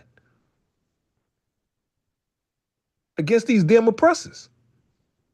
So I was geared out like, man, I can't wait for that movie to come out and here and there. And then I see rape allegations, all of this stuff. Now I'm like, what the hell? I'm like, oh, nah, they lying. They do not want this brother to show this movie and to show our people fighting back against these devils, man. Esau never want to take an L.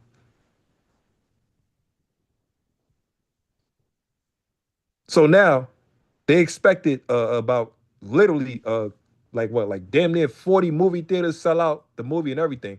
When they pushed that rape allegation, guess what? Guess who was in the forefront for it? And it's crazy. A lot of black women Esau used as a weapon to destroy this man. They use him as a weapon. They use, man, it's crazy, man.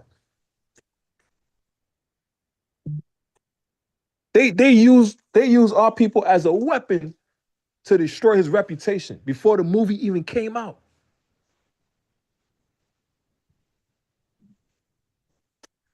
They use that tactic. And then the numbers went down to like about 10 movie theaters people watched it. Instead of 30 or 40, the numbers went down. And a lot of people that went to watch The Birth of a Nation, they had a protest. They use our own people against us. Talking about, oh, you're going to support a rapist? You're going to support a murderer? You're going to support a killer? You're going to support a man that's taking advantage of women and all of this stuff? And it was all lies. But because they put that out there, everybody start to believe it. And now they start to look at him like he's a so-called rapist or something. And people did research about the case. Come to find out, he was exonerated. He was innocent. And the case happened 20 years ago. And he was innocent. But they bring it up right when he's bringing out the movie to show people. That's messed up, man. Slack out. Go ahead, man. We're going to clean up the infection. We're going to tell the truth. Mr. Monzel, in your lie detector test, you were asked, did you have any sexual contact with any of your 3 daughters? You said no. And the lie detector said there was no deception. Yes, thank God. How does that feel for you? And that your daughters know it. Well, I felt they always did know it. You felt they always did know it. Mm-hmm. And didn't speak it because? They didn't know no better. They wasn't told no difference. Miss Yvonne took a lie detector test and said, did you make up or exaggerate any stories with the intention to harm Monzel? She responded no, and the answer was deceptive. Then he asked you, did you say something to the effect of, I'm going to make sure you're never happy again? She responded no, and the answer was deceptive. So Miss Yvonne has acknowledged that her story about you touching your children in a sexual way was not true. So Miss Yvonne, is there anything that you wanted to say to Mr. Monzel? Why didn't you fight for him harder if you knew you Excuse didn't me. do it? And what is it that he could have said that would have made you not believe the lie you were telling? Miss Yvonne, you told the lie. It was a lie, and you told it. And you gotta own it. I'm sorry. I need you to say that you did not rape your girls. I need to hear it come out your mouth the way I've always heard it, Ma. I apologize for accusing you of raping them. Please forgive me. You don't have to forgive her. You don't have to. I cannot accept your apology because it's not sincere. Deep down, I know that you didn't believe that. You knew I had no sexual desires for my children. For 25 years, this thing has broken me.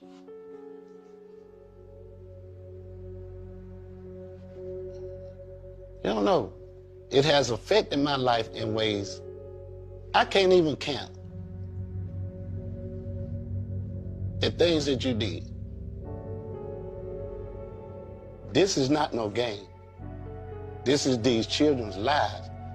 And it's just a demon in you that you need to deal with.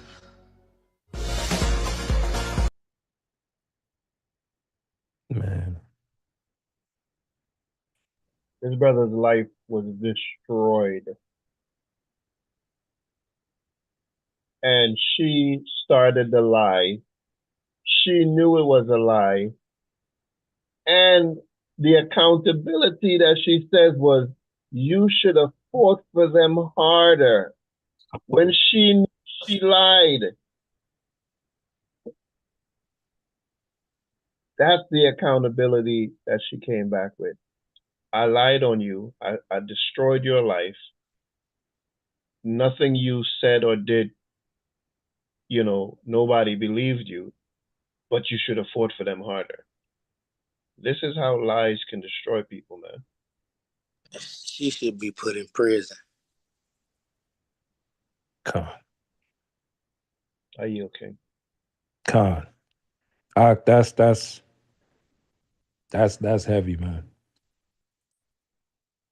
Let me get Exodus 23 and 1. Be brought up against her. Hold on, Ak. God, trust me, boy. Say after 25 years too. So the image his daughters, even if they believe their father, the anger, right? And the vile hostility, the venom the mother had towards the father, to allow this to go on for more than 25 years and affect the daughters and his children and his reputation, and did not care. And then now you take the damn light and aim it towards her and question towards her. And that's the reply she gives. You should have fought for them harder. It wasn't, I lied. I'll take the judgment. I'll take the punishment. The blame and the onus is put back on him when he's innocent. She should have been put to death. Your precept when you finish, King. Go ahead, King. Proverbs 19:5. Let's see, Proverbs 19:5.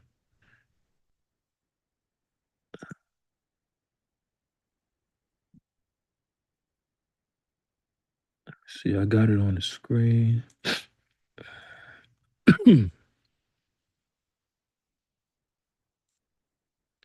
Con, bring it out, King. Proverbs 19:5. I got it on the screen too. Proverbs 19. You say 19:5? Con.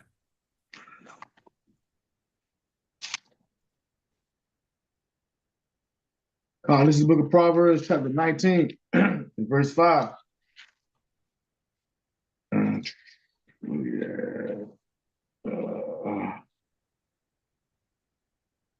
A false witness shall not be unpunished, and he that speaks lies shall not escape. Yeah, there ain't gonna be no escape for this, man. This is she's gonna be punished, and the brother called it exactly. Said you got a demon. You got to deal with that demon. Now everybody knows that you lied. Your family knows that you lied. My family now knows that you lied. My daughters now know that you lied. The community knows that you lied. This is on national television. The whole world knows that you lied. They see your face. You got a demon. You destroyed this man's life with all of his daughters who are now adults. Didn't have a chance to really grow up and be with them the way he should as a father. Your lies, you're not going to go free. Go ahead, King. I yield. Con. Get Exodus 23:1.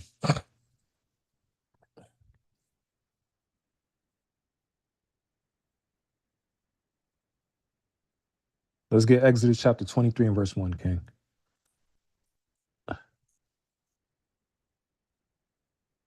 Let's see, what time is it? It's 10:34. Yeah, bring it out. Exodus 23:1. This book of Exodus, chapter 23 and verse 1. Thou shalt not raise a false report. Put not thine hand with the wicked to be an unrighteous witness. Right? Thou shalt not raise a false report. That's a lie. Right? And we're going to get into that because, let me get this right here.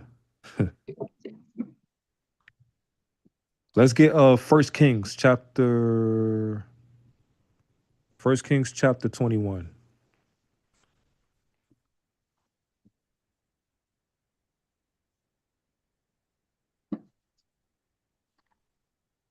Let's get 1 Kings chapter 21. We're going to go to the aspect of Jezebel, right? Because Jezebel did something as well, too. Let's get 1 Kings chapter 21. And let's jump to verse number 5. No. Let's go to verse number 4. This is the book of 1 Kings, chapter 21, verse 4. And Ahab came into his house heavy and displeased because of the word which Nabal the Jezreelite had spoken to him. For he had said, I will not give thee the inheritance of my fathers. So Ahab went in the boat and he tried to get his vineyard, right? Garden of herbs, like in verse 2. But it belongs to Nabal. That's inheritance from his father, right? But Ahab is the king. So Ahab tried to use his position of authority to try to bully this guy Nabal out of his possession, right? Read on. And he laid him down upon his bed and turned away his face and would eat no bread. Right. So Ahab, he hurting. The man is sick because he couldn't get what he wanted. Right? Read on.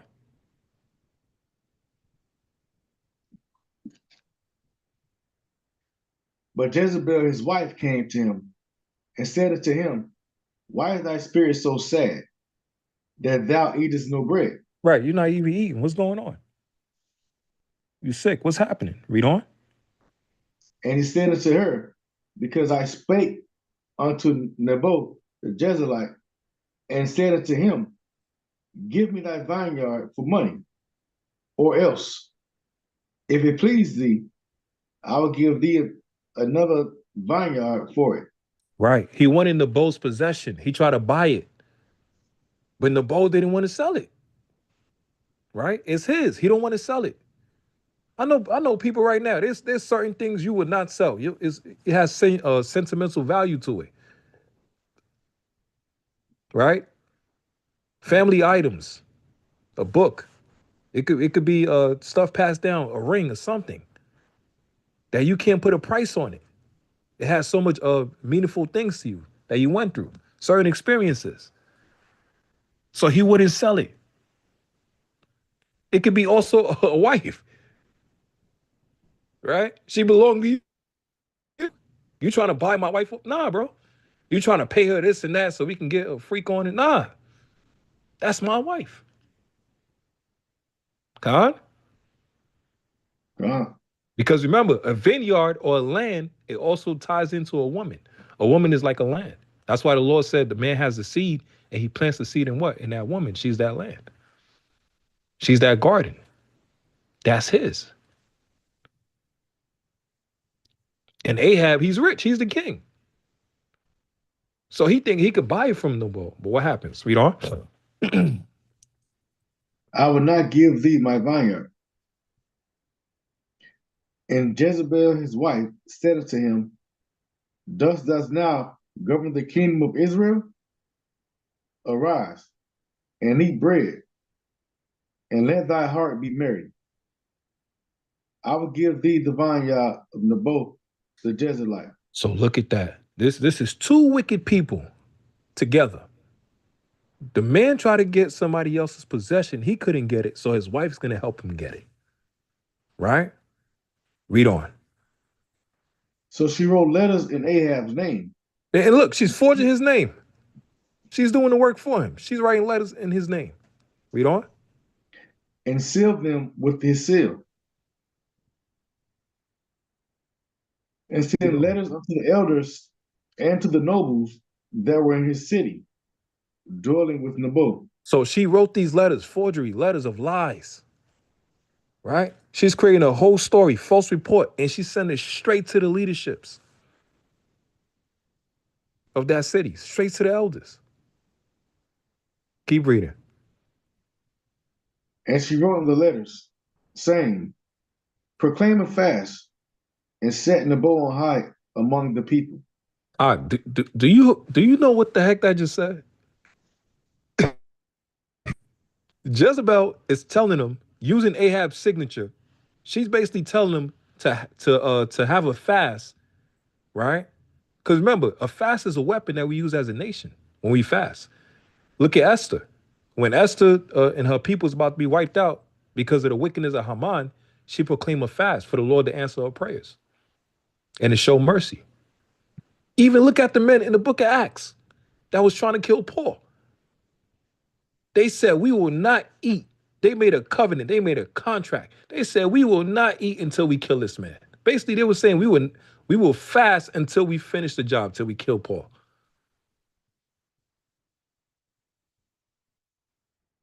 She's writing this letter for them to fast and do it in what? In wickedness.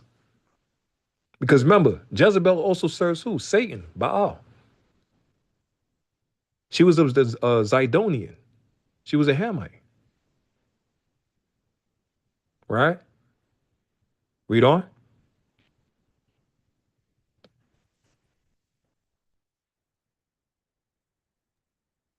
Read verse 10, King. And set two men, sons of Belial, before him, to bear witness against him, saying, Thou didst blaspheme God and the king, and then carry him out and stone him that he may die. Look at that. So she's giving instructions. She's going to have two men Sons of Satan, Belial, wickedness, and they're going to lie against Nabal, bear false witness. She's writing what? A false report. And lie against him and say he blasphemed the name of the Lord God. And the king, he went against Ahab. And then follow the instructions, carry him out, and stone him that he may die. Why? Because they wanted the vineyard. That's why. And they couldn't get it.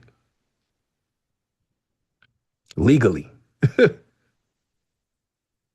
Now, when I was talking about with the fast, let's get Psalms chapter 58. Let's get Psalms 58. Because there's scriptures about people fasting, but doing it in wickedness. Let me see. Slakia. Not Psalms. Isaiah 58. Isaiah 58.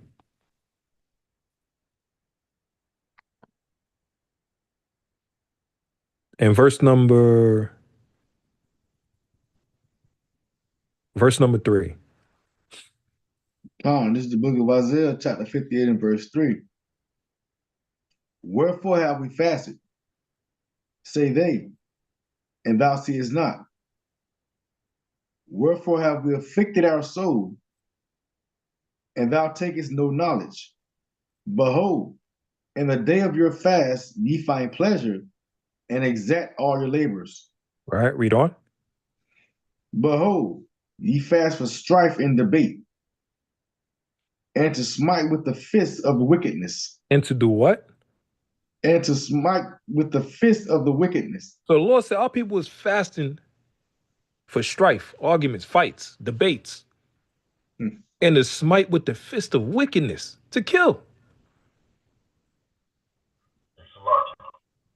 Go ahead, King. Does the same thing when 3 wicked Negroes in Israel did with Paul? You said with who? Was it Paul, I believe it was? They was fasting somebody they weren't going to eat until they caught him and killed him. Yeah, God. Yeah. Yeah. They said they wasn't going to eat until they killed Paul. You know? But people think we make this up. This is all in the Bible. You just got to read your book. It's all in the Bible. Let me get Acts 23, Ak, real quick, just to back up what Nadeem was saying.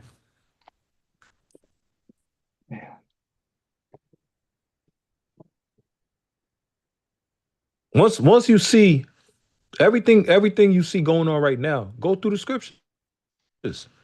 Acts 23 and verse number 12.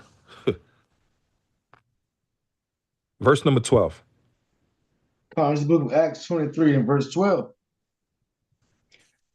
And when it was day, certain of the Jews banded together and bound themselves under a curse, saying that they would neither eat nor drink till they had killed Paul. Do you see that?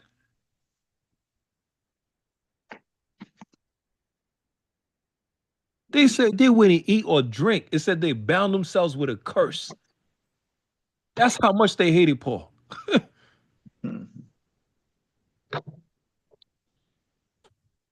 Neither eat nor drink, that's you fasting. Right? It said till they kill Paul. So this is all people fasting in wickedness.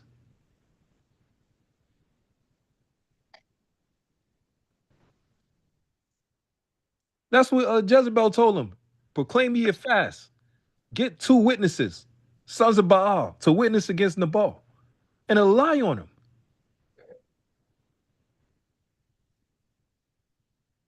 Read on.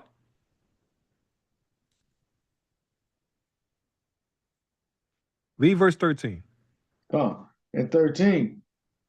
And there were more than 40 which had made this conspiracy. You see, 40 people came together.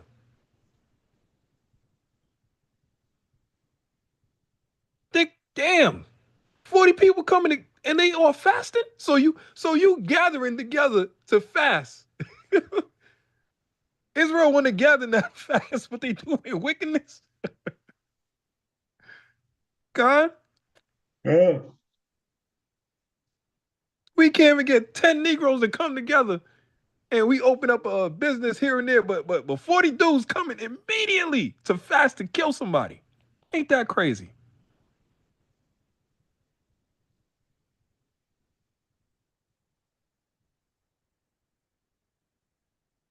Read on. Jezebel had them lined up. 2 witnesses, all of that stuff. Even Pharaoh, Potiphar's wife. They got that power. They could persuade the people. They could buy people out.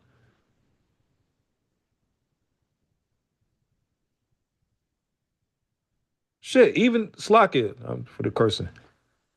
You can, even with social media, all of this stuff.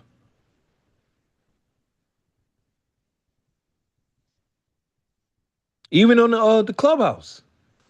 People just jump on, they don't know what's going on, and they just want to jump in the conversation because people love controversy.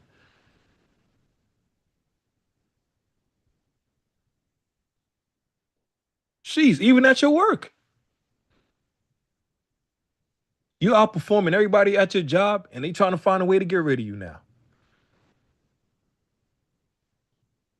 Or they'll have you train up the next person, your replacement. That's what Esau does.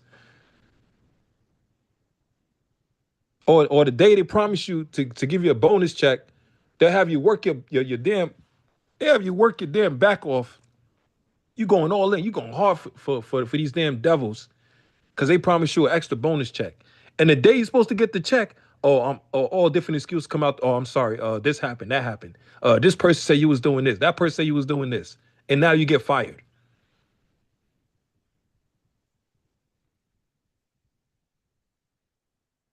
Right? What about that man, the truck driver, who's been working for a company for 30 years? Come to find out the last year of his job, he was supposed to get his pension. Pension going. Huh? Yeah. And they said, yeah, your pension is gone. He like, what? So you know this whole time my pension was gone, and you still have me working, you still have me doing this, and you was promising me this and that. Use you, abuse you, and throw you away. Read on. And they came to the chief priests and elders and said, we have bound ourselves under a great curse, that we will eat nothing until we have slain Paul. Look at that. They said they made a contract. They bound themselves with a great curse. They said, nigga, man, listen. Either he dies or we die.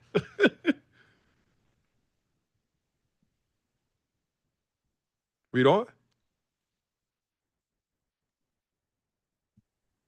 Now therefore, ye with the council signify to the chief captain that he bring him down unto you tomorrow, as though ye would inquire something more perfectly concerning him. And we, or ever he come near, are ready to kill him. Look at that. They ready. They ready to set him up, ambush him, and slaughter him. Get Isaiah 28 and 15.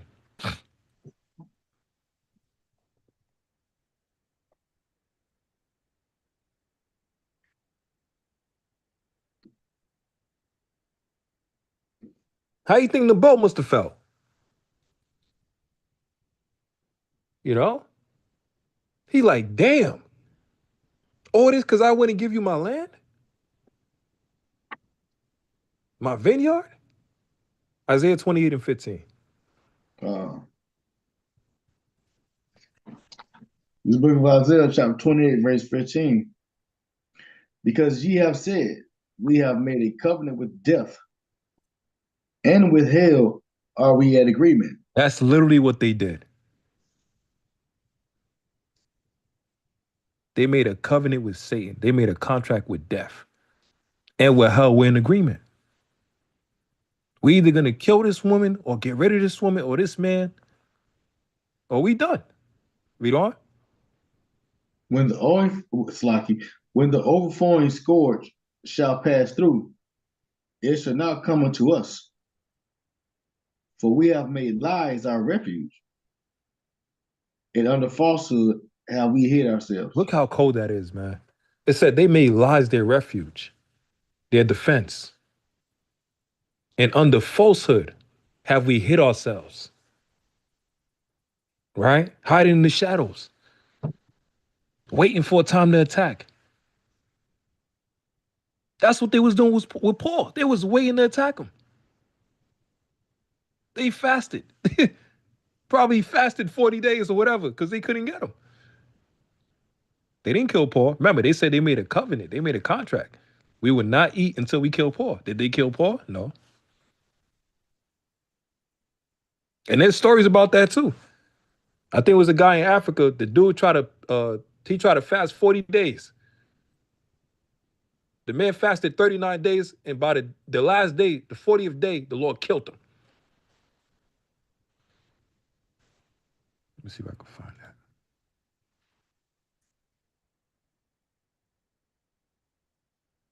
And with him, he was saying something like he tried to beat Yahweh Shai record.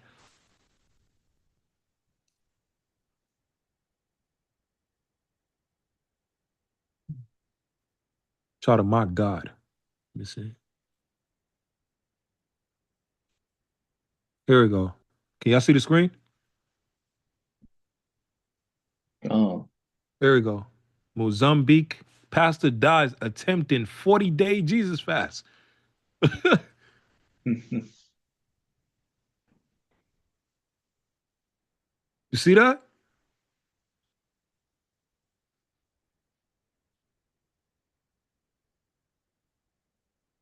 Where is it at? Here we go. Look what it says. 25 days without food and water, lost weight. He was age 39, right? He didn't even make it to 40. He didn't even make it to, that's crazy. Here we go. This part right here. And Zimbabwean man died after 30 days. Look at that. He didn't even make it to 40, man.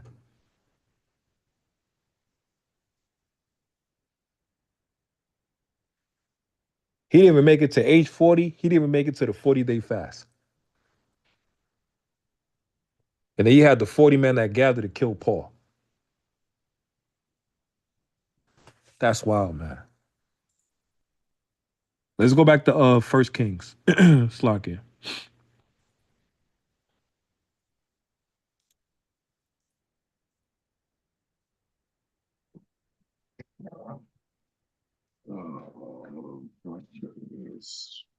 Uh, 21. Let's go back to 1 Kings 21. Yeah.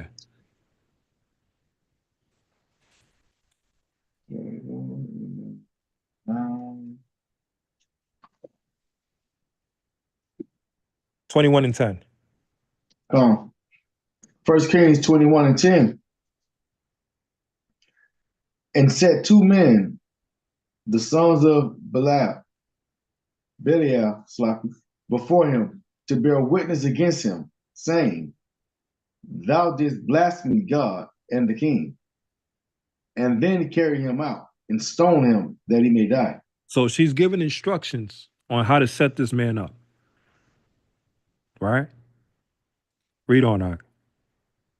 And the men in the city, even the elders and the nobles who were the inhabitants in his city, did as Jezebel has set unto them, has sent unto them, and as it was written in the letters which she has sent unto them. They proclaimed a fast and set Nebo on high among the people. And there came in two men, children of Belial, and sat before him.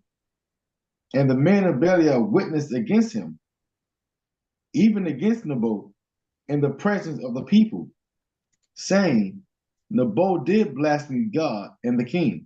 They straight up lied. Read on. Then they carried him forth out of the city and stoned him with stones that he died. Right? Read on. Then they sent to Jezebel, saying, Nebo is stoned and is dead. Right? So they set up all these lies, bearing false witness and lying. But it's all for a reason. What did they want from the beginning? Read on. And it came to pass when Jezebel heard that Nebo was stoned and was dead, that Jezebel said to Ahab, Arise, take possession of the vineyard of Naboth, the Jezreelite, the Jezreelite, which he refused to give thee for money.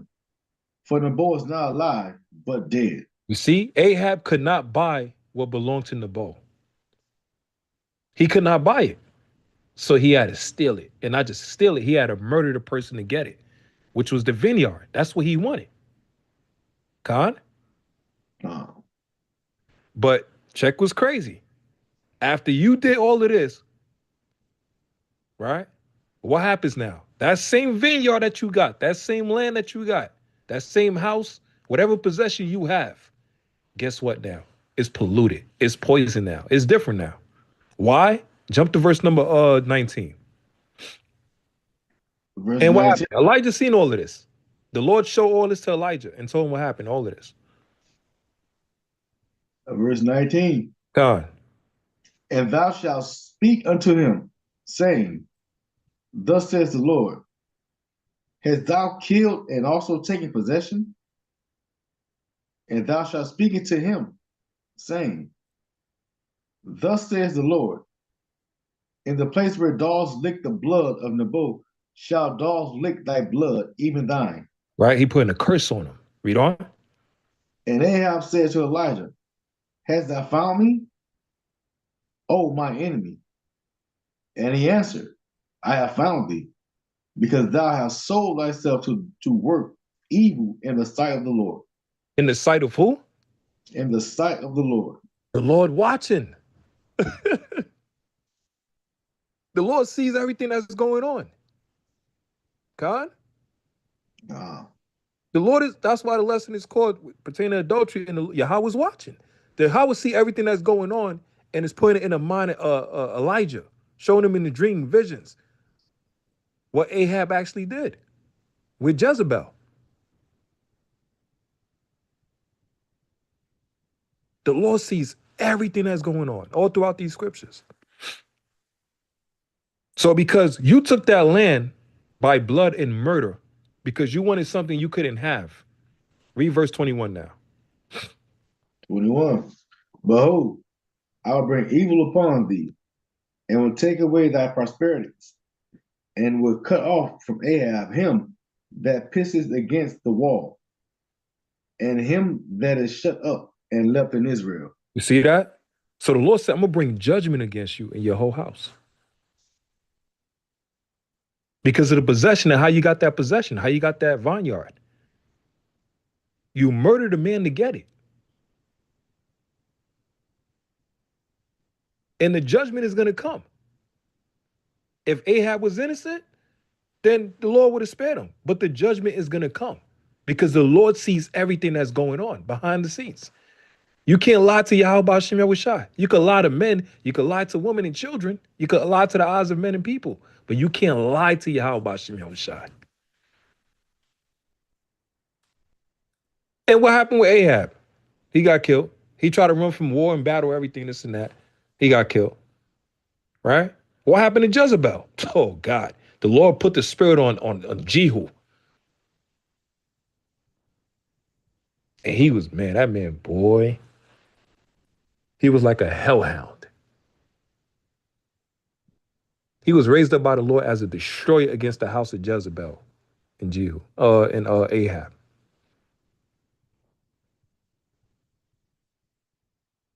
Right? Everything Ahab and Jezebel did in wickedness, the Lord raised up a spirit against them. A perfect judge against them. Khan? And listen, man. When it was anointing Jehu, the Lord told the priest, when you anoint Jehu, get the hell out of here. Run. I'm going to use him to bring judgment. You can't say to people that somebody committed adultery, this and that, all of this stuff, or this person's a thief or a murderer. You can't do that without proof. You need proof. And if you got hidden motives and all of this stuff, the Lord knows.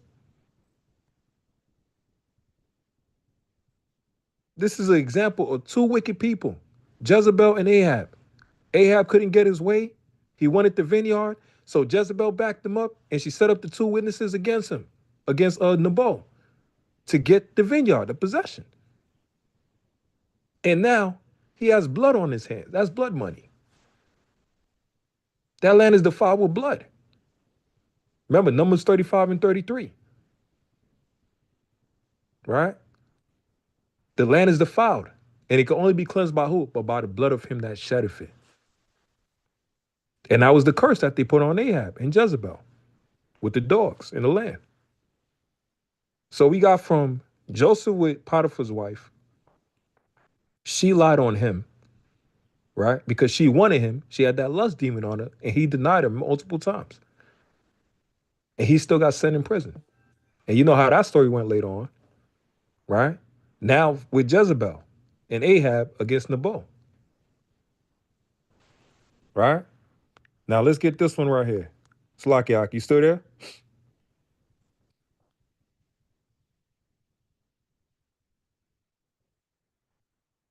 Yeah, brother Shakanya, you still there? Oh, Salak, I'm back, King. Con. 11. No, we'll stop right there.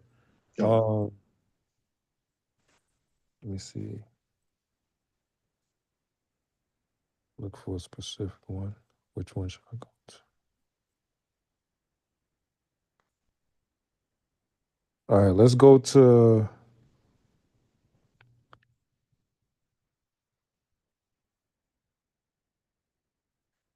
All right, let's go to 2 Samuel in verse 13. What time is it? Right now it's 11:03. Let's get 2 Samuel chapter 13.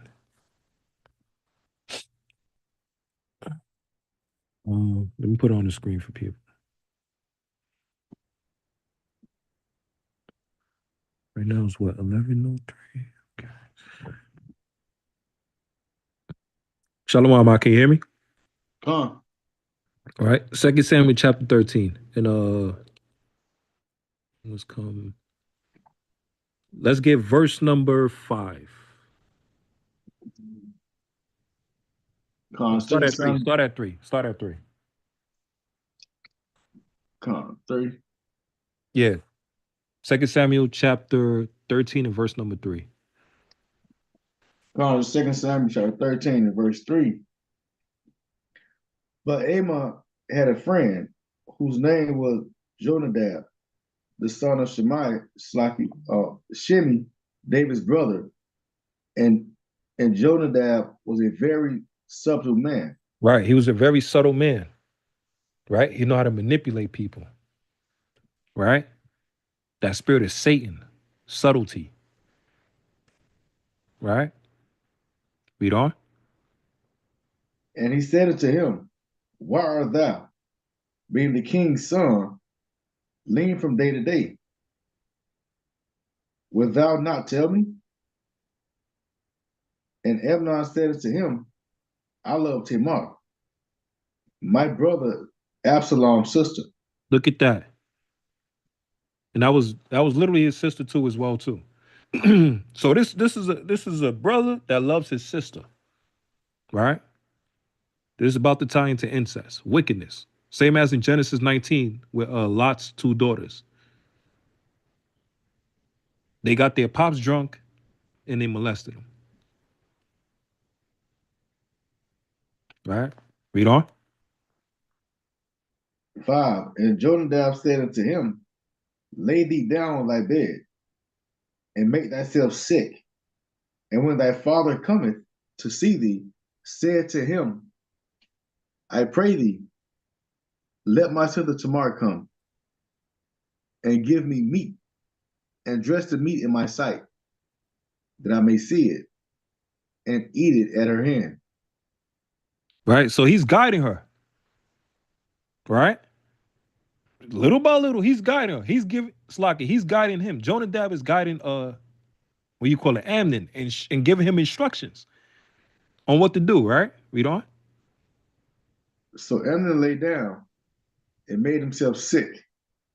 And when the king was come to see him, Amnon said unto the king, I pray thee, let tomorrow my sister come and make me a couple of cakes in my sight, that I may eat at her hand.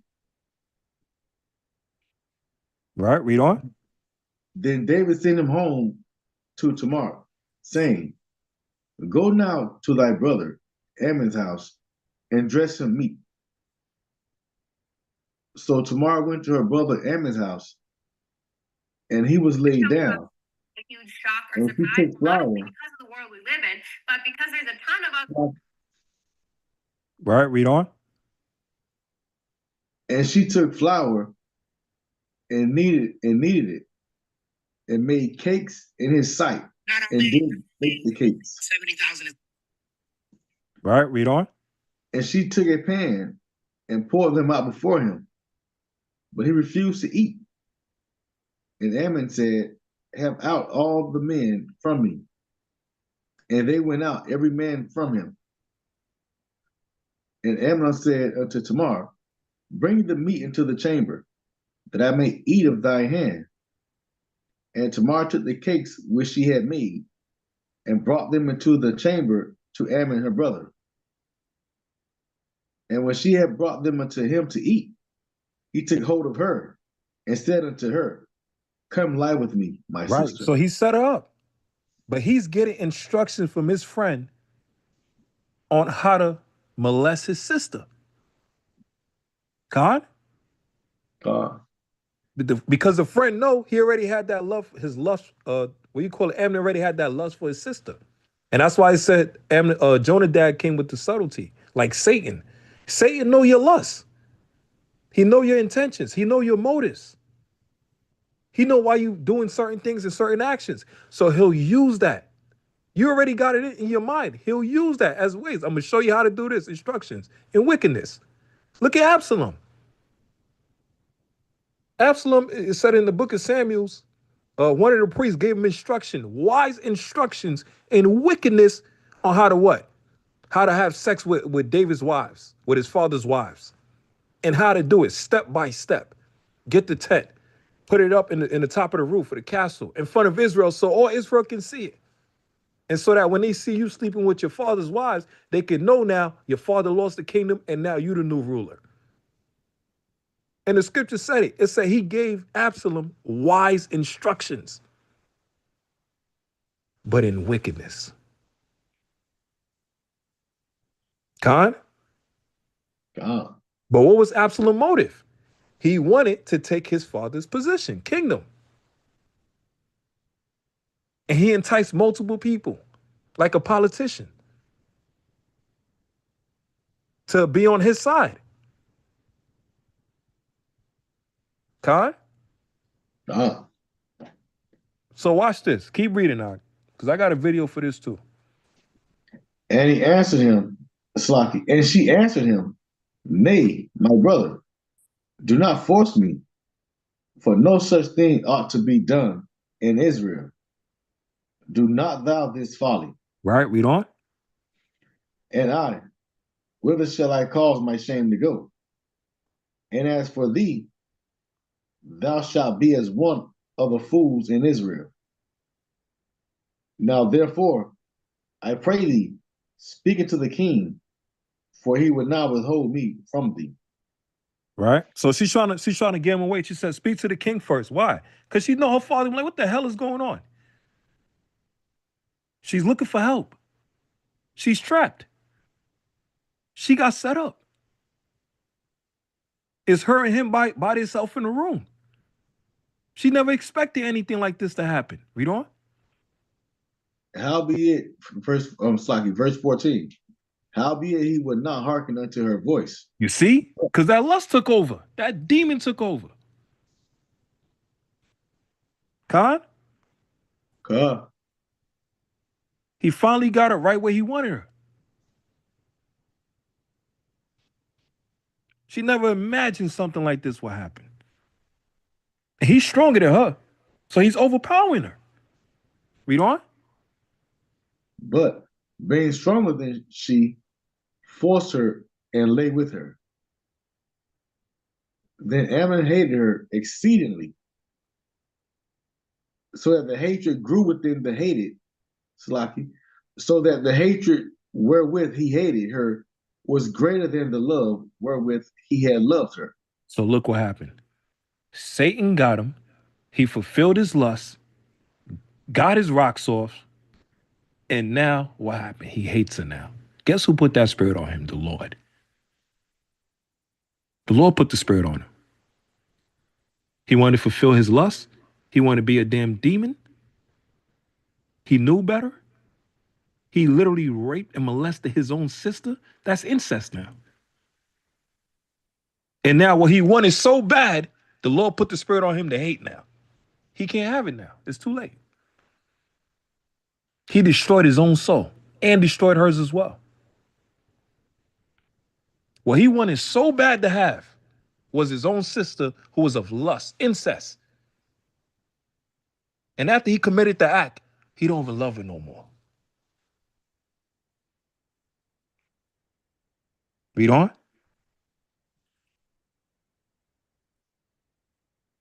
And Ammon said unto her, Arise and be gone. And she said unto him, There is no cause. This evil is sending me away, is greater than the other than thou didst unto me. But he would not hearken unto her. Then he called his servants that ministered unto him and said, Put now this woman out from me, and bolt the door after her. Look at that, man. So you destroy her soul, molested your own sister, took her, and remember, she was a virgin. You took her virginity too as well. This is wild. And there's people right now in Israel that been through this same situation. That you might never hear about it. They'll go to the grave before they tell you this happened to them. They will go to the grave before they let you know that their own brother molested them like this.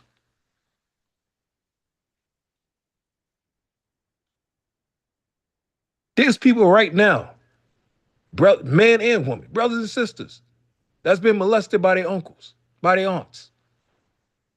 And the family don't do nothing about it. That create a psychological damage in their mind. And nobody believed them. When they say so-and-so touched me.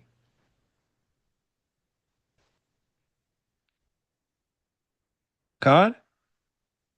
God. And they're damaged now.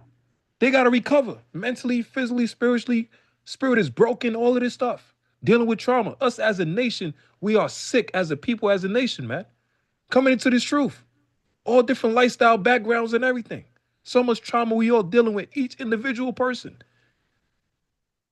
That we're trying to heal from.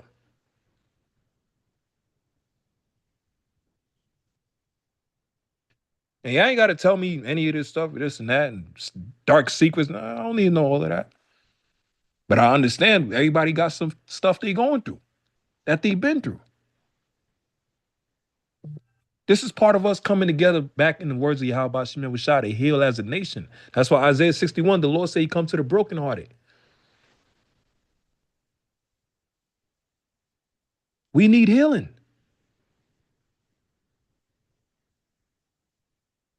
But in order to heal, you got to deal with the problem. You got to address the situation, the issue, to get to a solution. Read on.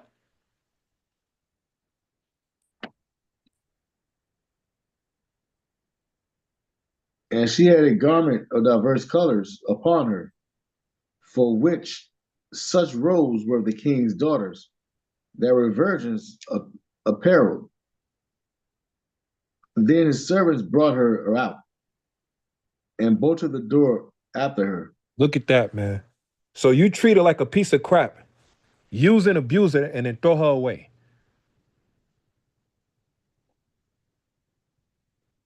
Right? Read on. And Tamar put ashes on her head, and rent her garment of diverse colors, that was on her, and laid her hand on her head, and went on crying. And Absalom her brother said unto her, Hath Ammon thy brother been with thee? But hold now thy peace, my sister. He is thy brother. Regard not this thing. So Tamar remained desolate in her brother Absalom's house. But when King David heard of all these things, he was very wroth. Bro, imagine you as a father.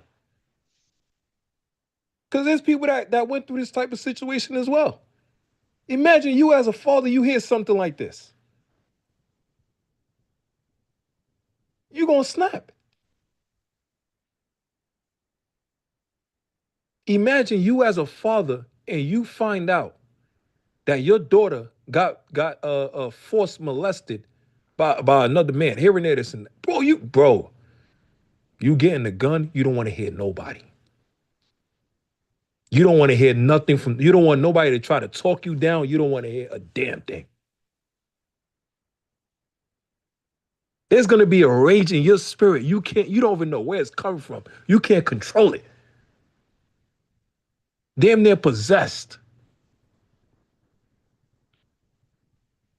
Khan? Oh. Imagine your son gets molested by your brother or something. Bro, imagine that. Don't imagine. I'm just saying, like, listen, man. Do you know the type of anger you're gonna have in your spirit? It's like a nuclear bomb. You don't want to hear nothing from nobody.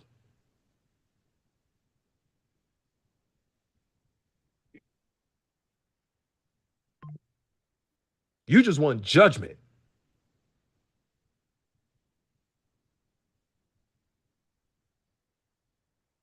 Read on.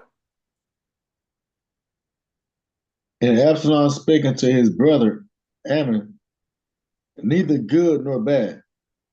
For Absalom hated Ammon because he had forced his sister Tamar. Right? So Absalom heard this. So guess what Absalom did? Read the next verse, huh? And it came to pass after 2 full years that Absalom had sheep herders in Baal Hazar, which is beside Ephraim, and Absalom invited all the king's sons. Right? So what happened? After 2 years, Absalom is getting all of this stuff planned out and set up. I'm gonna get this nigga. Do you blame him? La. I'm gonna get this dude. Jump to verse 28. 28. Now Absalom had commanded his servants, saying, Mark ye now when Ammon's heart is merry with wine. And when I say unto you, smite Ammon, then kill him, fear not. I have not commanded, Salaki, have not I commanded you? Be courageous and be valiant. So look, Absalom waited till Amnon got drunk. He set up the rules, the instructions. Wait till he get drunk, here and there, this and that. He'll know what's going on, then kill him. And this is 2 years later. The judgment of the Lord came for Amnon 2 years later. It ain't come in 3 months. It ain't come in 10 months. It ain't come in a year. Or it could have been 3 or 5 years. And within 2 years. Because of the wickedness he committed. And he got away with it. For that moment. God? He touched that, he molested his sister here and there, this and that. Committing adultery, all of this stuff. Well, the Lord gonna get you because the Lord see everything that's going on. And the Lord got him in 2 years perfectly. Because he was guilty of the crime. Read on. And the servants of Absalom did unto Ammon as Absalom had commanded. Then all the king's sons arose, and every man got him up upon his mule and fled. Right. And it came to pass, while they were in the way, that tidings came to David, saying, Absalom has slain all the king's sons, and there is not one of them left. You see that? The Lord used Absalom in that moment to bring judgment on Amnon and those that rode with him. But you know what's funny about this chapter as well? The sister Tamar, she fasted and prayed to the Lord to answer her prayers for the wickedness that was to her. Because Amnon should have been put to death already. But guess what? The Lord answered her prayer in what? In 2 years.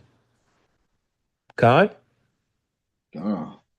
She fasted and prayed to the Lord for that wickedness. Where's it at? Verse 19. Read verse 19 again.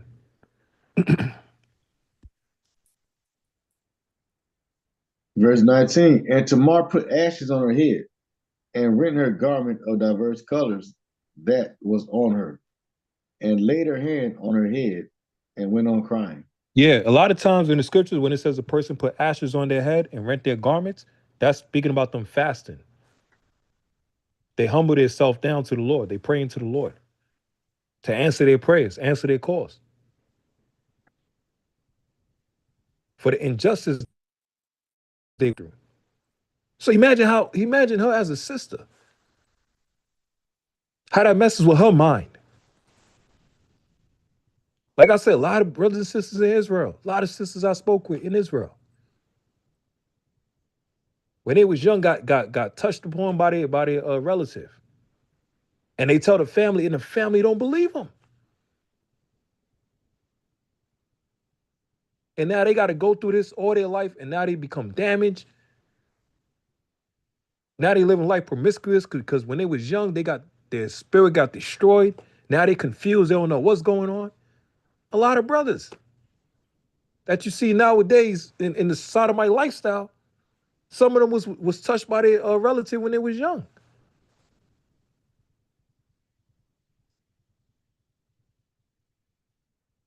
And there's so many different levels and rabbit holes and all of this stuff, man. So many different examples.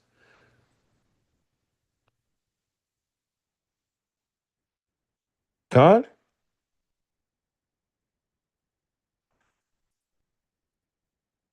Let me get Deuteronomy chapter 22 out. And I'm going to show y'all this video.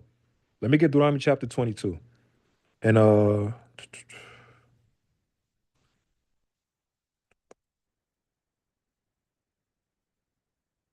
22 and verse number 23. This is the book of Deuteronomy, chapter 22 and verse 23. If a damsel that is a virgin be betrothed unto a husband, and a man find her in the city and lie with her, then ye shall bring them both out unto the gate of that city, and ye shall stone them with stones that they die. The damsel, because she cried not, being in the city, and the man, because he had humbled his neighbor's wife. So thou shalt put away evil from among you. Right. So this is two people committing adultery. The Lord said it's supposed to be put to death. Read the next verse now. But if a man finds a betrothed damsel in the field, and the man force her and lie with her, then the man only that lay with her shall die. Didn't that happen with Amnon and Tamar? God? That's law. Right? He forced her. And the Lord said he shall die. That's law. Read on. 26. But unto the damsel thou shalt do nothing. There is in the damsel no sin worthy of death. For as when a man rises against his neighbor and slayeth him, even so is his matter. Right? She's innocent. Right? Read on. For he found her in the field, and the betrothed damsel cried, and there was none to save her. Didn't that happen to Tamar when she was in that room? And he had the door locked. There was none to save her at the moment. But 2 years later, after she told her brother Absalom, he had a perfect setup to get that damn devil, man, Abner. Right? And let me show y'all what I was talking about. Because remember, Jonadab, his friend, was instructing Amnon, right? On how to get his own sister, right? Watch this video, man. This video, wild, bro. You gonna what the hell? Let me see. Playlist. Check this. Check this. If y'all think this is fake and this is all make, look at this.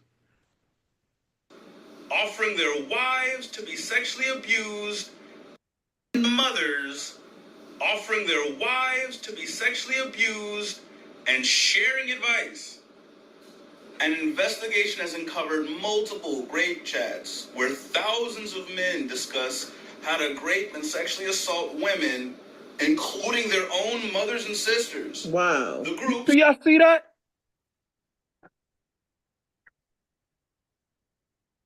Huh? This is real.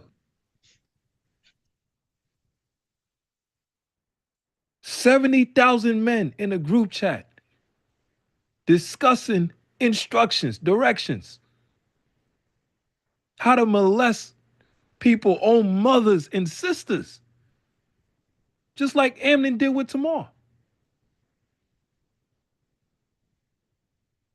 And Jonadab instructed Amnon on how to molest his own sister Tamar.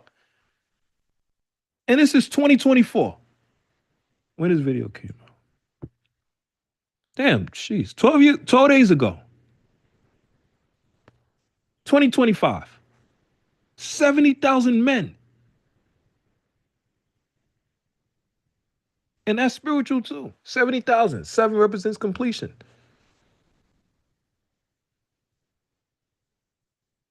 You see what I'm saying? People unite in wickedness. 70,000 men in a group chat in wickedness.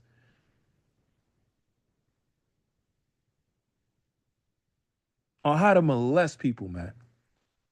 Grape. Do you know what Tommy, bro? The stuff that's about to hit the fan, and the Lord about to bring all of this on the left-hand side. While we building in righteousness, the left-hand side got to balance it out as well, too. As more Israelites is waking up, more demons on the left-hand side of the army of Satan is waking up as well, too. 70,000 men in a group chat.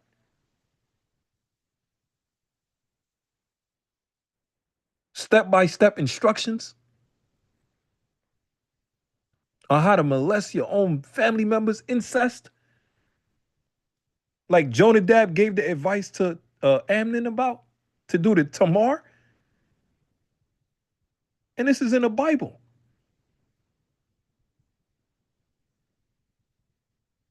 Khan?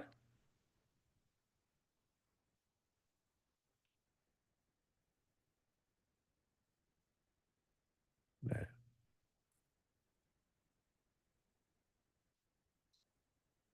Let's see.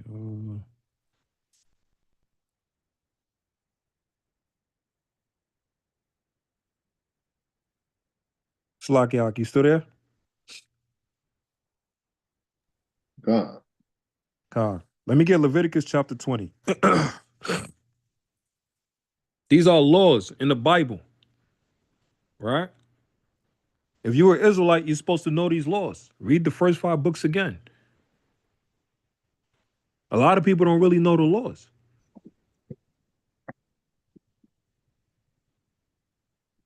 And also, the dude said what? These men was also talking about wife swapping, giving their wives to other people, drugging their wives so other people could come in and molest their wife, right? Let me get Leviticus chapter 20. 17. Wait, Yeah, Con, verse 17. Leviticus 20 and 17. If a man shall take his sister, his father's daughter, or his mother's daughter, and see her nakedness, and she see his nakedness, it is wicked thing, and they shall be cut off in the sight of their people.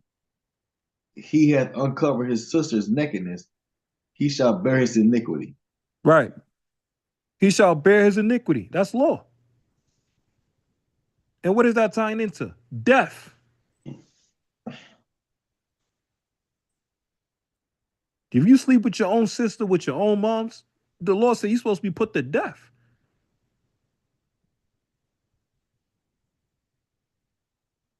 Con? These are laws in the Bible. It's right there.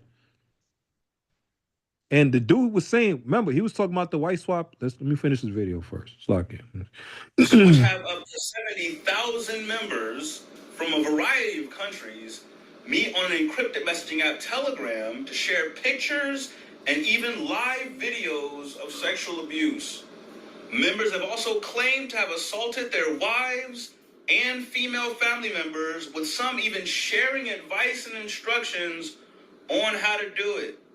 We need to talk about this. That is fucking insane. And we would have never even found out about it if it wasn't for this motherfucker being a creep in public. He got arrested for filming up women's skirts, and when psychiatrist took a look at him, he's like, he's too chill about this. People have no idea what's about to happen, man. It's about to get crazy, man. And remember, he was talking about with the white swapping and all of that, right? Let me show y'all this video too, man.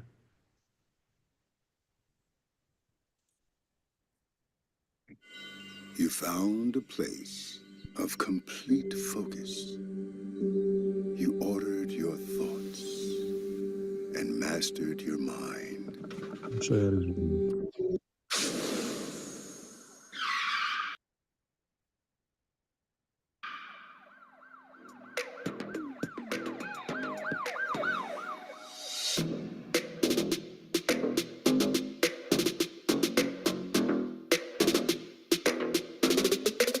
WAC 100 gets emotional after Rakita links up with Adam 22. Man. Right. So this is a guy named rapper named Whack 100. And him and Adam 22 is an Edomite.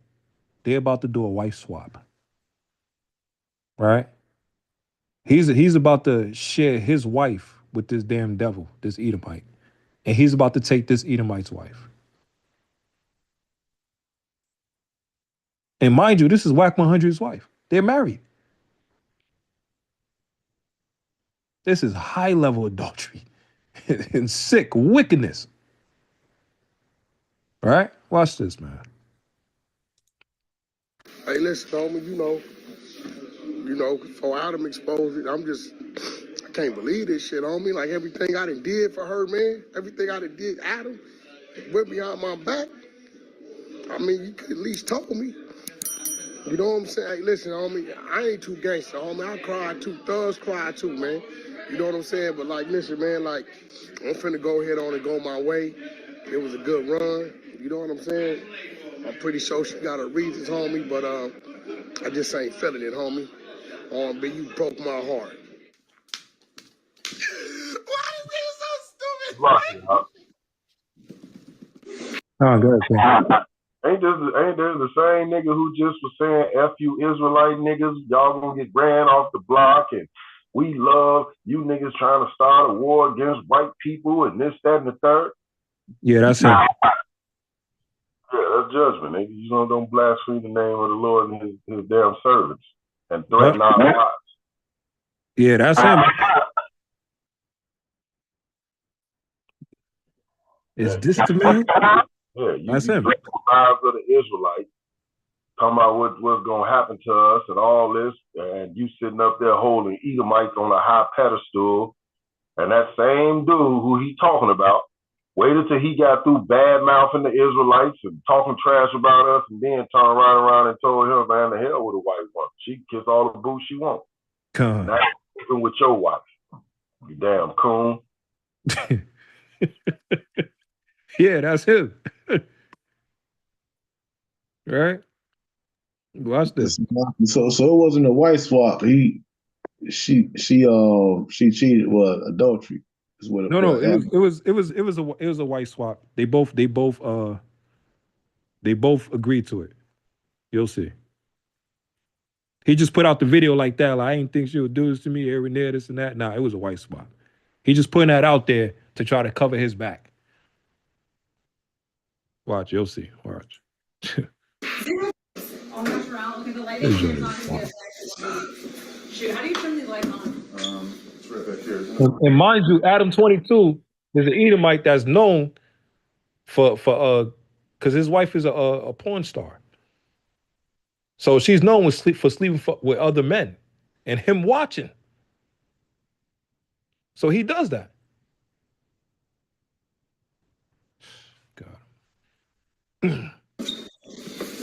Be sure to like, comment, and subscribe. I'll mess around, look at the lighting in here. It's not gonna be as nice as on TV. Shoot, how do you turn these lights on?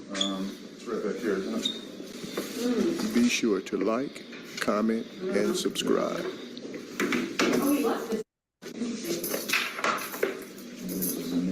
I guess I could turn on one of these. It's time, Wack. Time to serve it up. Wait a minute. We need like a couple phones. Do you know how to turn that light on? I'm trying. Okay. There we go. There it is. Oh, it's time. It's time. I feel like Gavin is gonna know I touched this. This does not belong to us. It's our filmers. I feel like he's gonna know. Oh, don't catch me. Catch me touching the lights. You need some. Are you ready to go? We have a cabinet. Yeah, you know, I might need some. Yeah, basically what she said, the chick asked her, do you need some lube? Right?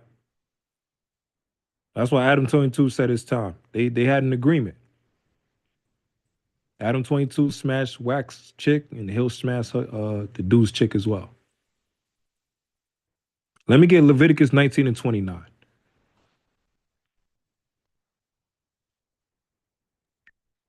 This is book of Leviticus 19, verse 20. And if a man shall lie with his uncle's wife. No, 29. 29. Like he was fine.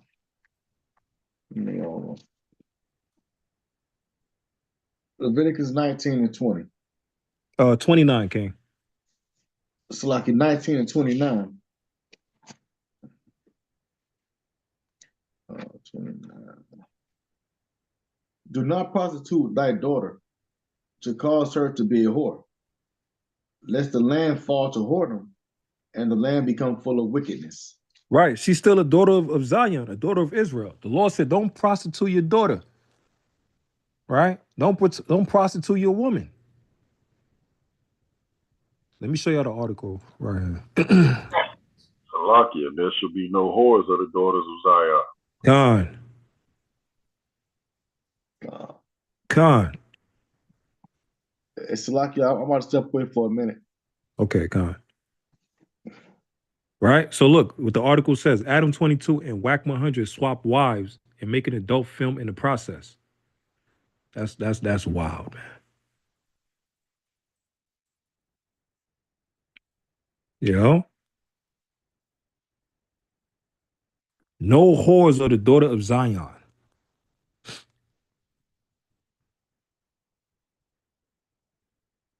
Because now the land is full of whoredom now. Right? Let's get Amos chapter 7 and verse 17.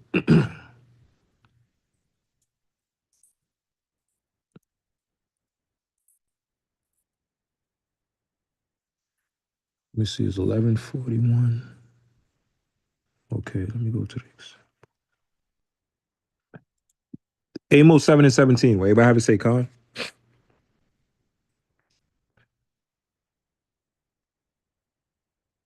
Yeah, whack Luther King. Right? This is Amos 7 and 17. Therefore, thus saith the Lord, thy wife shall be an harlot in the city, and thy sons and thy daughters shall fall by the sword, and thy land shall be divided by line, and thou shalt die in a polluted land, and Israel shall surely go into captivity forth of his land. Right? So the key point in this, the Lord said your wife gonna be a harlot in the city. Right? Willingly wife swap. That's adultery right there. And they both in agreement.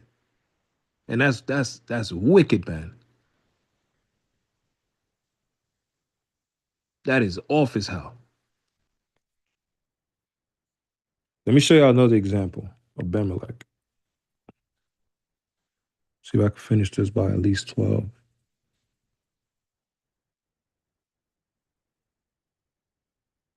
The Lord does not mess around with adultery, man. Very serious. We already know the other example with David. We could use that too as well. But let me show you this with Abimelech.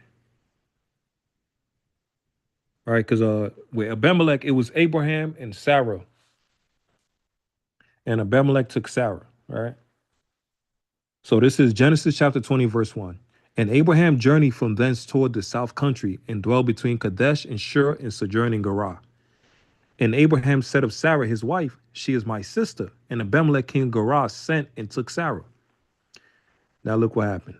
But God came to Abimelech in a dream by night and said to him, behold, thou art but a dead man.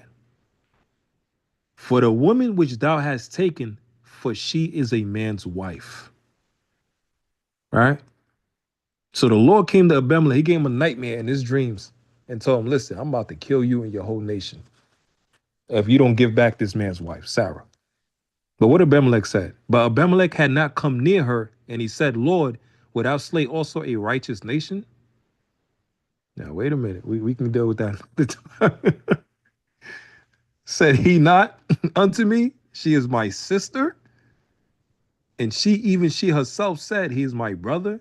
In the integrity of my heart and innocency of my hands have I done this.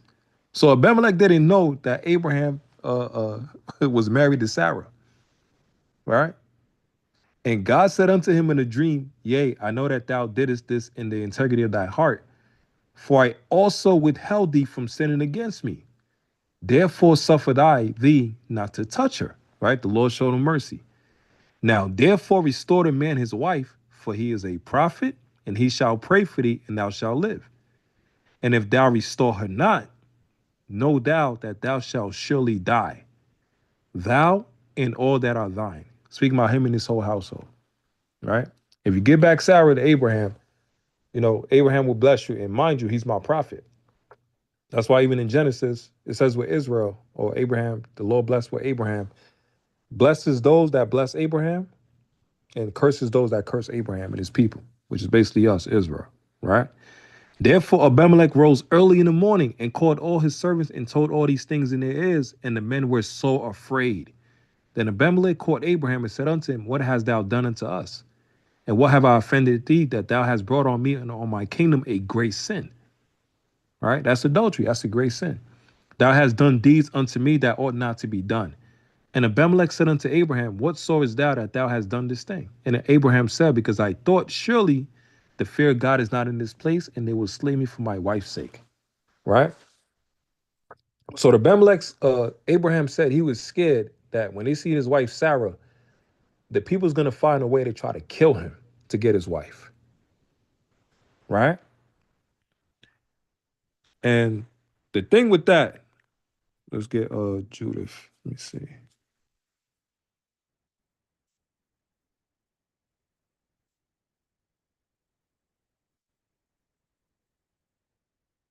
Let's see.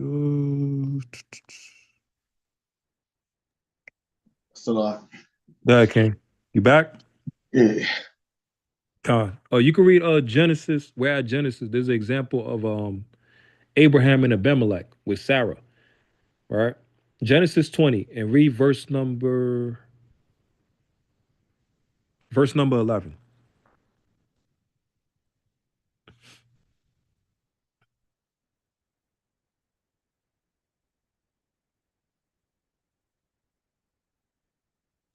The book of Genesis, chapter 20, verse 11. And Abraham said, because I thought, surely the fear of God is not in this place. Right? So And, Abraham didn't think they really feared God, right? Or believed in God, right? Read on. and they will slay me for my wife's sake. And hold on, Ak, they will what? They will slay me for my wife's sake. Right? Read on. And yet indeed she is my sister. She is the daughter of my father, but not the daughter of my mother. And she became my wife. So now what happened? Abraham was scared that when they seen his wife Sarah, how she looked, drop dead, gorgeous, everything, the men, their jealousy, their lust, they will find a way to kill him to get his wife. Right? Now let me show you an example. Let's get Judith chapter 10. Say Judith? Yeah, Judith chapter 10 in the Apocrypha. Huh. We're gonna show you an example. This is about Judith. She was decked out, smelling good, looking good. She had her braids and everything, right? Because she was trying to deliver the nation of Israel from the hands of their enemy, right? So now, Judith chapter 10 in verse number 13. The book of Judith, chapter 10, verse 13.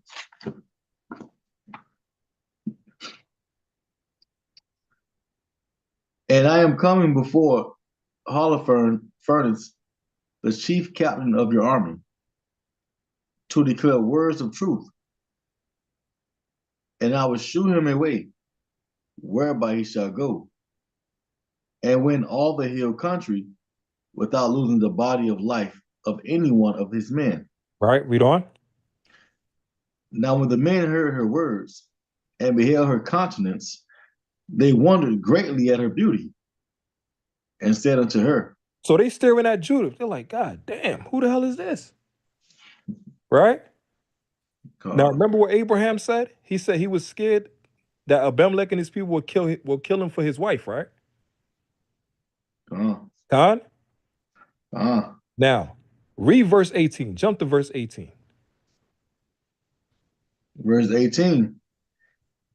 Then was there a concourse throughout all the camp, for her coming was noise among the tents, and they came about her as she stood without the tent of Holofernes till they told him of her. Right. So they speaking about Judith and the woman that she's with, or the sisters that she with, the children of Israel, the daughters of Zion, how beautiful they look. Right? This is the heathen speaking about our women and how beautiful they look. Now look what they said. Read verse 19, Ak. Verse 19. And they wondered at her beauty and admired the children of Israel because of her. And everyone said to his neighbor, who would despise these people that have among them such women? Surely it is a good thing that one man of them be left, who being let go might deceive the whole earth. And they that lay near Holofernes went out, and all his servants, and they brought her into the tent. Now Holofernes rested upon his bed under a canopy, which was woven with purple. Now hold that right there, Ak. What was they saying in verse 19? You could break it down, Ak. What they basically said about Judith when they seen her and the women of Israel. What did these men say? Oh, they lusted the beauty. And what else?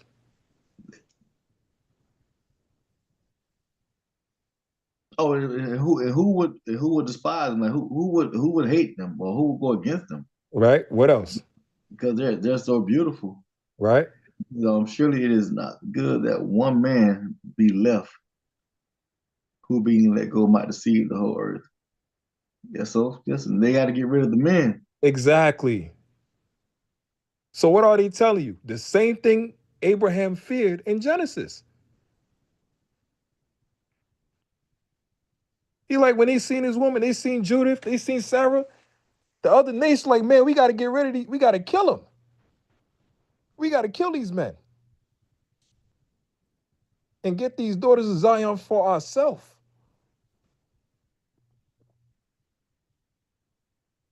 They looking like, damn, they could use their women as a weapon to destroy us.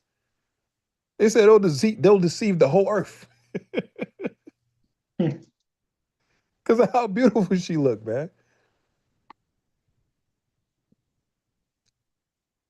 You see what I'm saying? These other nations, they want our women so bad. They lust after our women, man. That's what Esau was doing with the black woman. He didn't pay attention to his white wife. He didn't give a damn about her. That's why she was jealous.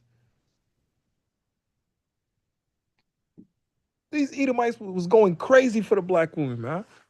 For the Israelite woman, for the Hispanic woman. They didn't give a damn about their own women because we got the best women on earth. They know that. That's why they had to make so much divide and conquer.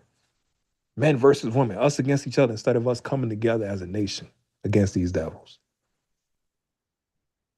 How is fighting against each other? So now our women hate us and they run to these damn white devils as a savior. That's literally what they said. We got to get rid of their men or they're going to use these women to deceive us because of how beautiful they are. They couldn't believe it.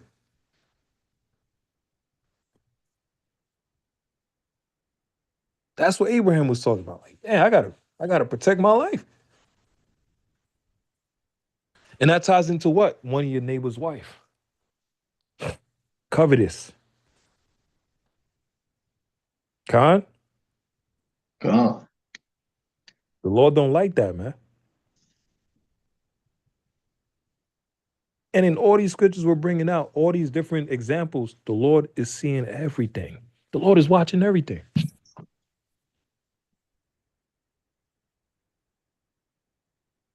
You know what I'm saying? So what happened with Abraham and Abimelech? The Lord came to Abimelech in a dream, told him, listen, if you don't get this man back his wife, you a dead man. You and your whole nation is finished.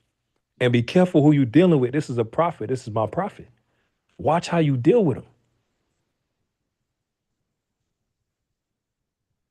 Watch how you speak about him. If you're lying on him, be careful. If he committed the crime or bro, it's over. Because that's where that deception comes into now as well.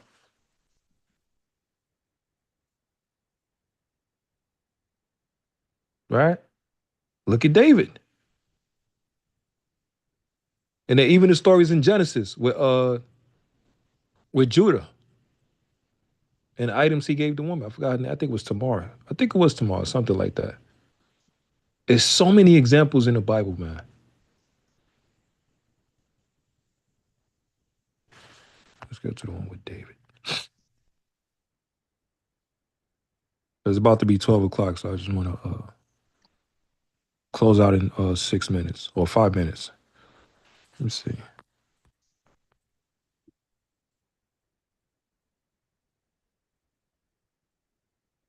All right, let's get 2 Samuel.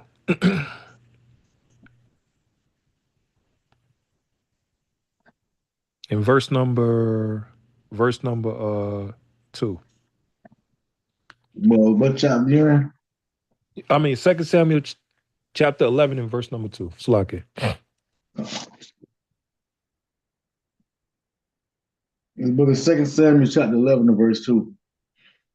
And it came to pass in it, 2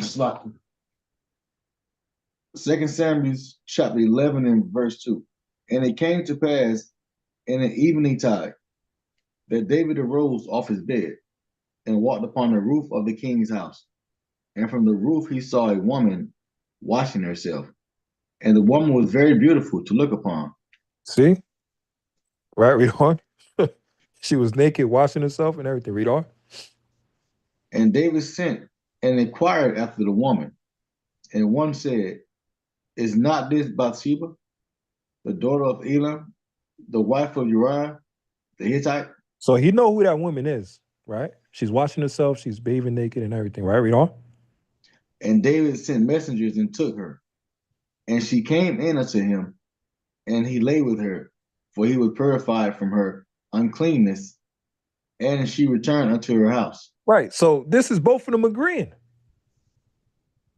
God? It didn't say she fought back. It didn't say she, like with Tamar, said, don't do this. David used his power and position. He seen what he liked, and he took it. So she wicked as hell too. They both wicked. They both in the wrong. After she slept with him, she went back to the house like nothing happened. Right? Read on. And the woman conceived and sent and told David and said, I am with child. But look how the Lord work. What happened there? David didn't expect that she would be. Knotted up. I bet you he didn't expect that. She got pregnant. He was lusting after her in the beginning. And now they hooked up, sneaky link, she got pregnant. Right? The Lord did that. You're not gonna hide, you're not gonna run from this. You committed adultery. Both of y'all. Read on. And David sent to Joab, saying, send me Uriah the Hittite. And Joab sent Uriah to David. Now, what did David do? After he committed the crime, he brings somebody in as an accomplice. Joab. Read on. And when Uriah was coming to him, David demanded of him how Joab did, and how the people did, and how the war prospered. Right. So now he's feeling he's feeling Uriah out. Well, he got to be slick with it. Right? You know, he's not really there for no damn war report. He's feeling Uriah out, man. And remember, it said David used wisdom too. He was a wise king. He knew all the parables, dark sayings, and everything. So this is him in his position of power, knowledge, wisdom, and understanding. And all throughout the scriptures, Saul tried to kill David. It'll always show it through the scriptures. The Lord was with David. He used wisdom in all aspects. David used wisdom in all things, from righteous to wicked. So he's filling him out. Read on. And David said to Uriah, go down to thy house and wash thy feet. And Uriah departed out of the king's house. And there followed him a mess of men, a mess of meat from the king. But Uriah stood at the door of the king's house with all the servants of his lord, and went not down to his house. So what did David do? He set up a banquet, a big buffet, party, feast. What is he trying to do? He's trying to butter up Uriah, trying to get him full. But what did the Lord do? The Lord is playing chess with him. Uriah didn't want to go. He stood right there. He's loyal to David. Read on. And when they had told David, saying, Uriah went not down into his house, David said unto Uriah, camest thou not from thy journey? Why then didst thou not go down unto thine house?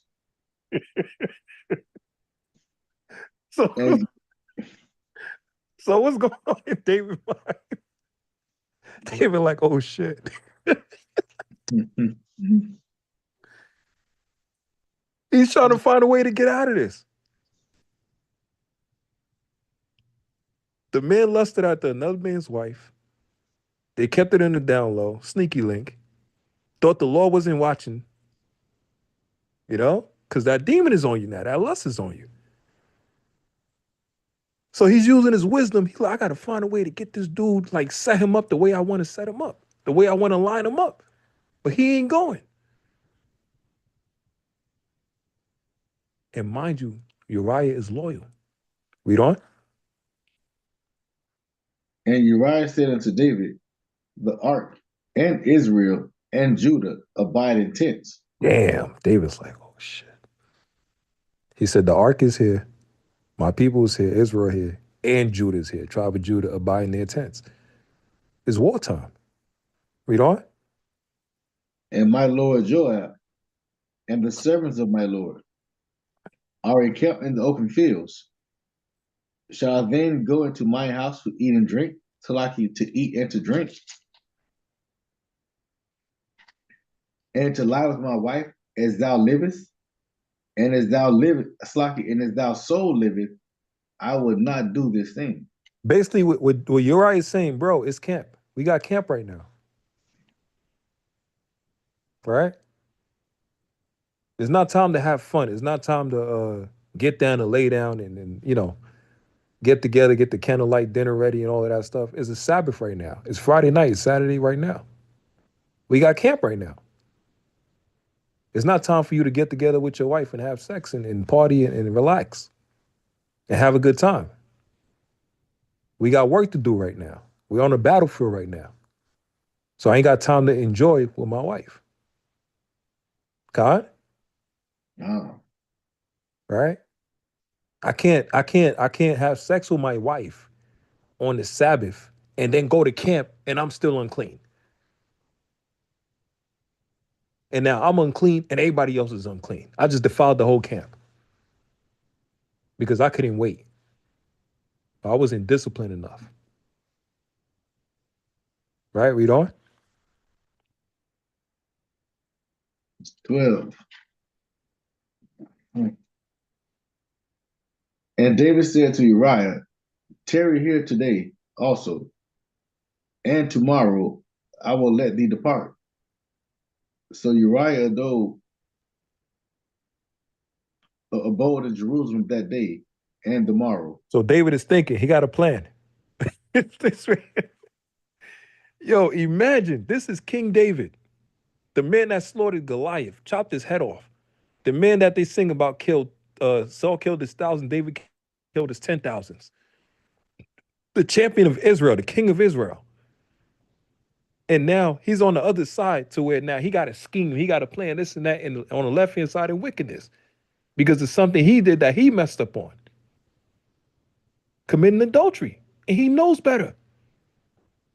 God? Wow. You got in a situation, you slept with another man's wife and all of this stuff. She looked good and all of that. And now you got enticed and y'all both lay with each other. And now people looking at him like, what the hell going on? He knows better. So now he got to try to hide it. He got to cover it. He got to lie on this person, that person. He got to say, nah, this person did this, that person did that. There's so many different examples. There's an example of a person that did it. There's an example of a person that didn't do it. There's an example person that's being framed. We went through Potiphar and his Potiphar's wife accusing Joseph of rape. That's the Lockheed Cap. Go ahead, King.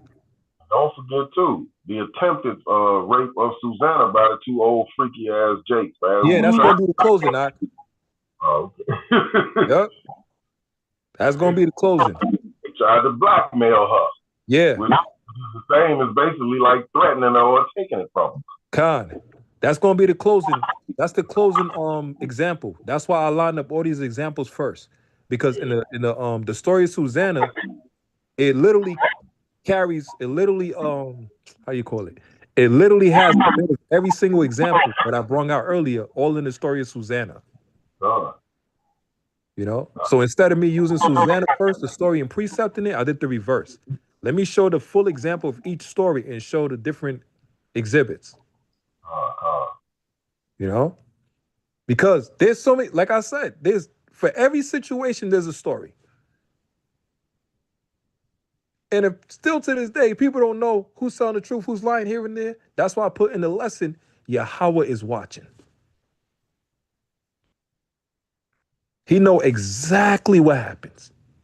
And if you truly fear Yahweh B'Shem Yahushua, you will understand and listen to lessons like this and realize and reflect and understand. We ain't in the time for BS.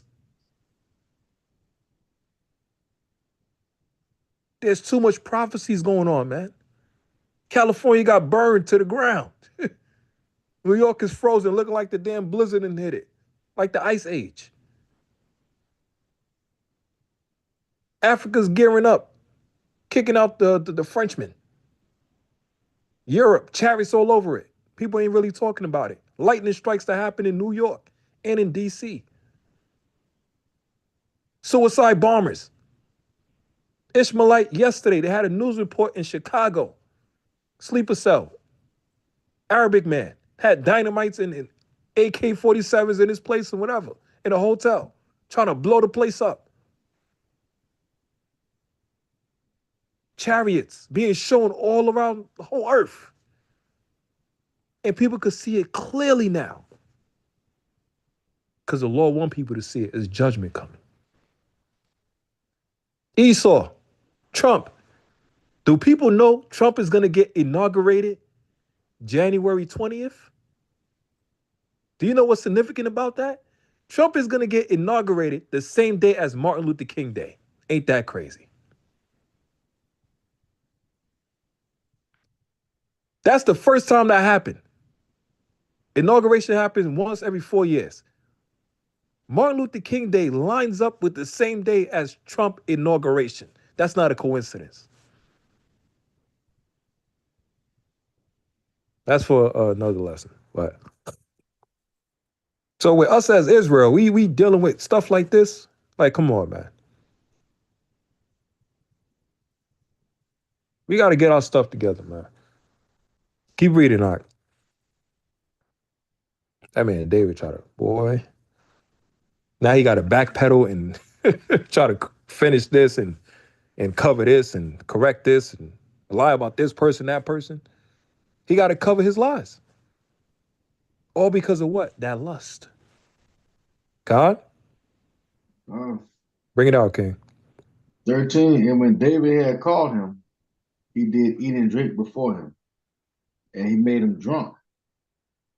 And at even he went out to lie on his bed with the servant of his Lord, but went not down to his house. So look at that. Look what Absalom. Absalom got who drunk? He got Amnon drunk to bring judgment on him, right? Look with Lot. Lot's two daughters, they got him drunk so they could molest him. Right? Look at Jezebel with Ahab. They was fighting Nabal over what? The vineyard. The vineyard used for what? Wine. Khan? Look at all these different examples. David is trying to get Uriah drunk so he could be like, man, he don't know what the hell is going on. He's out of his body and all of this stuff. So that he can go and sleep with his wife so David can mask and hide the adultery that he committed with Bathsheba. So now they can say that, yeah, that's Uriah's child. And we got cases like that today. An article, brother, that found out that the 3 so-called daughters he have, none of them is his.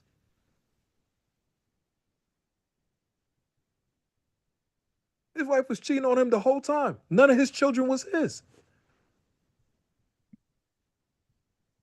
So David is trying to cover this up, get this man drunk. But while he got the man drunk, guess what? He still stayed next to David. He stayed loyal. So now David got a problem. God? David tried to hit him with that Shalom bomb. It didn't work. David got a problem now. Because if the Shalom bomb don't work, bro, it's over. If the Shalom bomb don't get the job done, it's a wrap. It's over, man.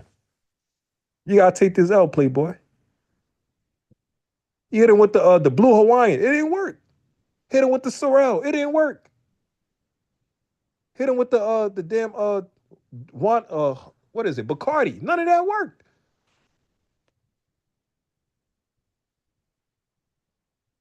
So David got a big ass problem in his hand now. Read on.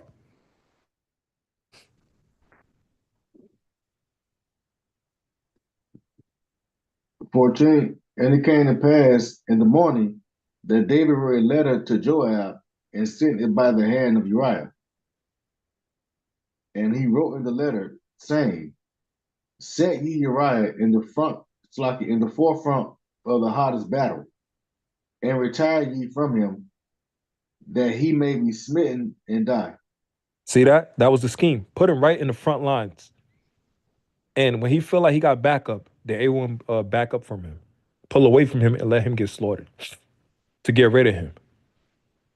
So David could hide his wickedness that he did with Bathsheba, who was Uriah's wife, and that's adultery. So now they went from adultery to now murder to what you call it? Pulling in Joab as well too. This is multiple sins that's going on. Right? Broke more than half of the commandments in Exodus 20. All because of that lust. Right? Now jump to verse 20. 20. And if so, he that the king's wrath arise, and he say unto thee, wherefore approach ye so nigh unto the city when ye did fight? Knew ye not that they would shoot from the wall? Who Right. smote? Oh, Yeah, keep going. Verse 21. who smote Amalek, the son Abimelech. of the son of Jerubash, Slaki, Jerubah. Oh my eyes, Lord. Jerubbesheth. No, my eyes is getting blurry. That's all. All right, God. Yeah, we'll wrap it up. Mark. No, I can't. The son of Jerubbesheth said, did not a woman cast a piece of a millstone upon him from the wall? So what is they talking about? Abimelech, who was one of Gideon's son, he conspired against his brothers, and he hired some mercenaries, and they all teamed up to slaughter his own brothers. Guess what? The same people that he used to destroy his own people, the Lord got him 3 years later. The Lord waited to bring that judgment on him. The Lord put the spirit on the same mercenary that he used to kill his own people. The Lord put the spirit on him to try to kill Abimelech. But Abimelech is a mighty man. So as Abimelech is going against all competition, people trying to come against him, he killing them left and right.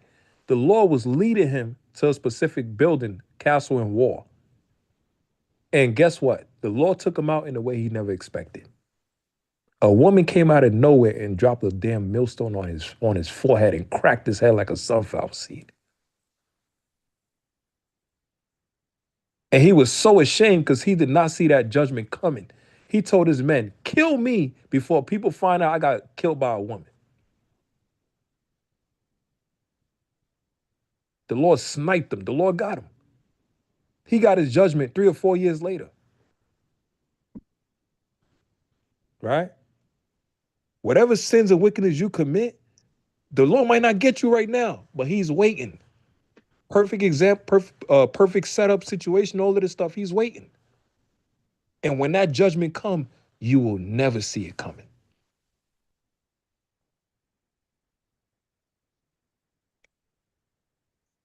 So then from there, 2 Samuel 12, that whole chapter, the Lord used Nathan and he exposed David and said, you the man. You the one that took the man's lamb, the parable, 100 lambs. You had your own, but you wanted what this one man has. And the Lord said, David was like, who are you talking about? He said, you the man. You the one that committed adultery with Bathsheba. And you thought you was going to cover it up and nobody was going to find out? But the Lord gave it to who? Nathan in a dream and showed him everything that David and Bathsheba did. Because the only witnesses they had was who? David, Bathsheba, Uriah, and Joab. They got rid of Uriah. The only 3 that's left is who? David and Joab and Bathsheba.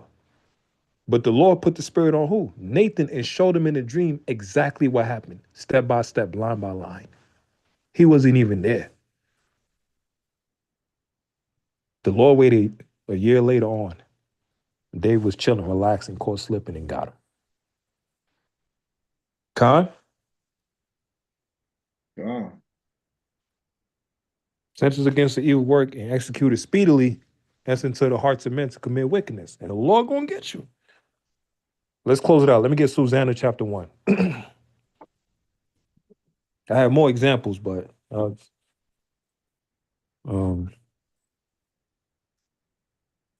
yeah, let's get Book of Susanna chapter 1. Mm-hmm. And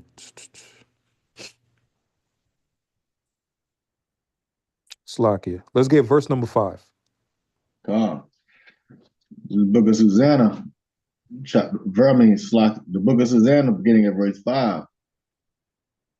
The same year were appointed two of the ancients of the people to be judges, such as the Lord spake of, that wickedness came from Babylon, from ancient judges, who seemed to govern the people. Right? So this is two judges, elders, right?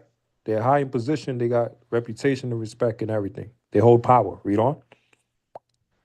These kept much at Joachim's house, and all that had any suits in law came unto them.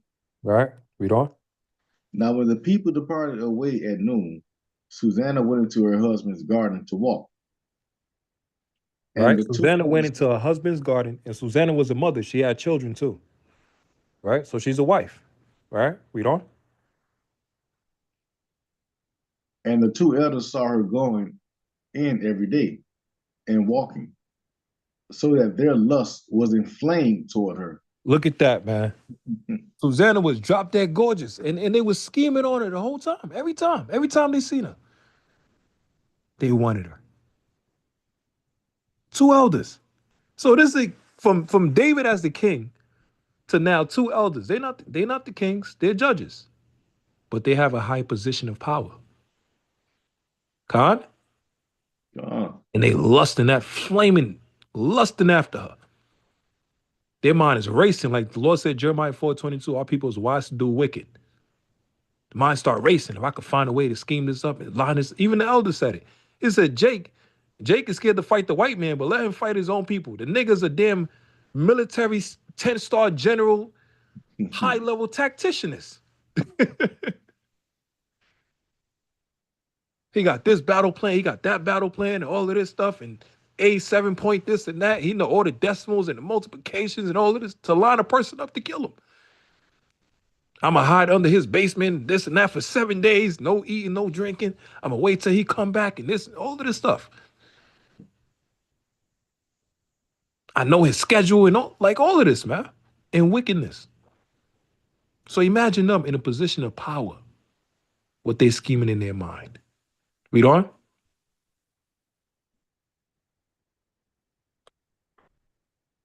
And they perverted, verse 9, and they perverted their own mind and turned away their eyes, that they may not look unto heaven, nor remember just judgments.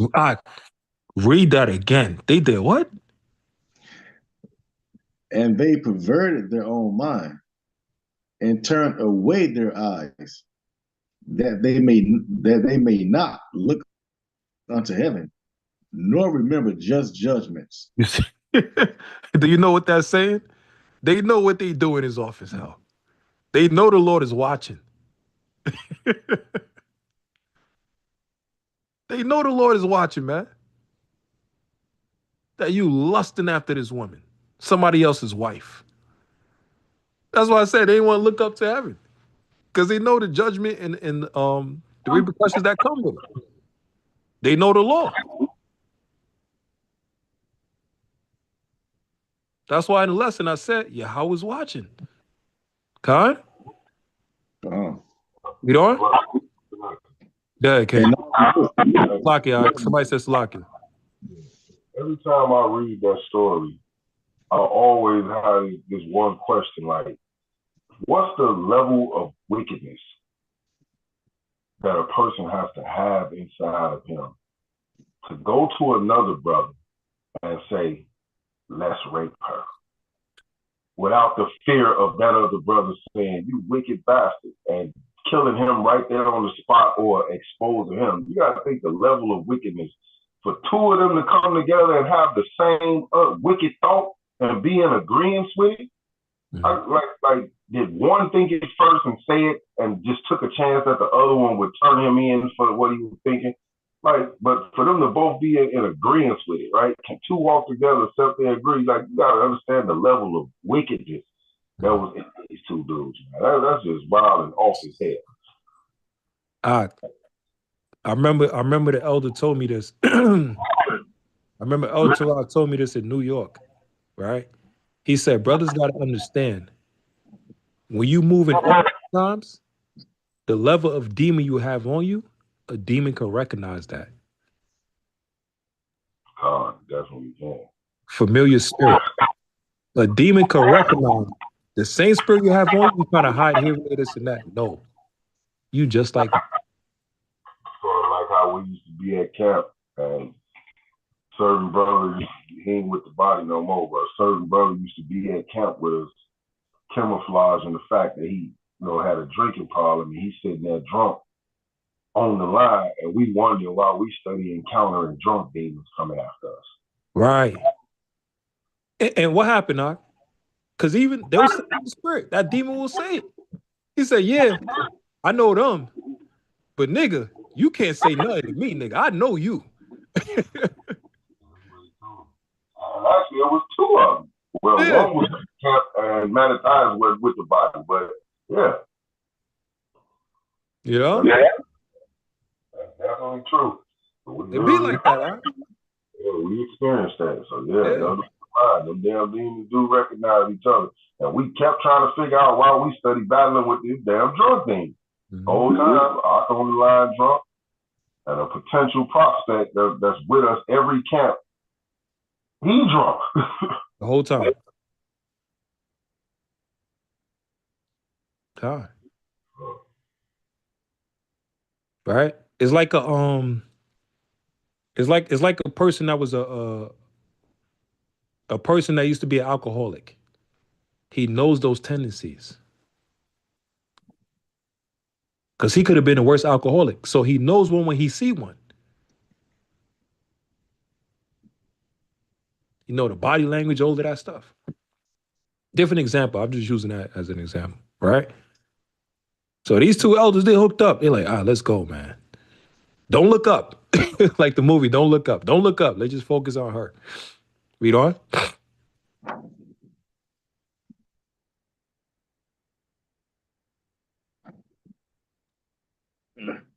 And albeit they both were wounded with her love, yet durst not one shew another his grief. For they were ashamed to declare the lust that they desired to have to do with her. Look at that. They were ashamed to declare their lust. Why? Because they know better. They know what they're doing is wrong, man.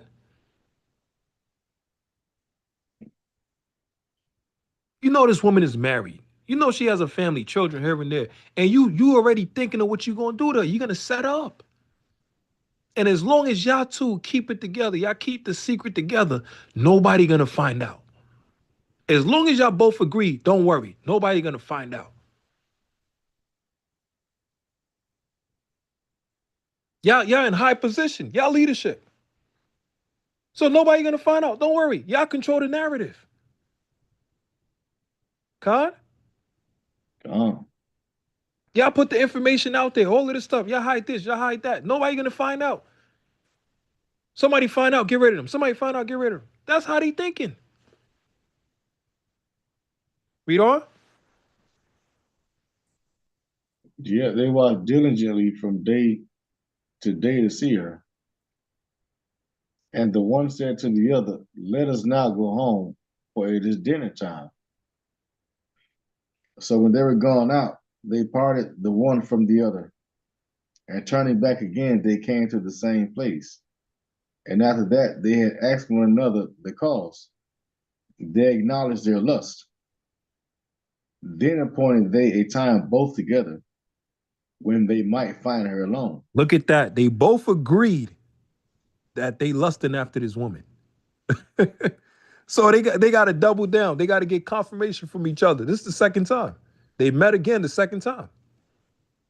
It's a lot, yeah. Go ahead, King. See, now I miss that part. Cause that's it right there. That's just like my damn brother and my cousin Rand. We riding in the car with them niggas one day, and my brother, he'll turn and see a Eve walking down the street, and he'd be like, "Ooh, damn, look!"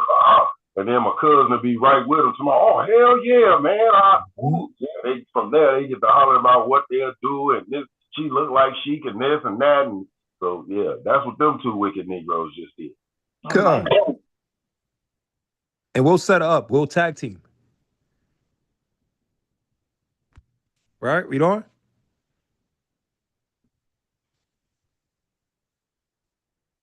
And it fell out as they watched a fit time. She went in as before with 2 maids only, and she would desire. Sorry, Yeah, desirous. um,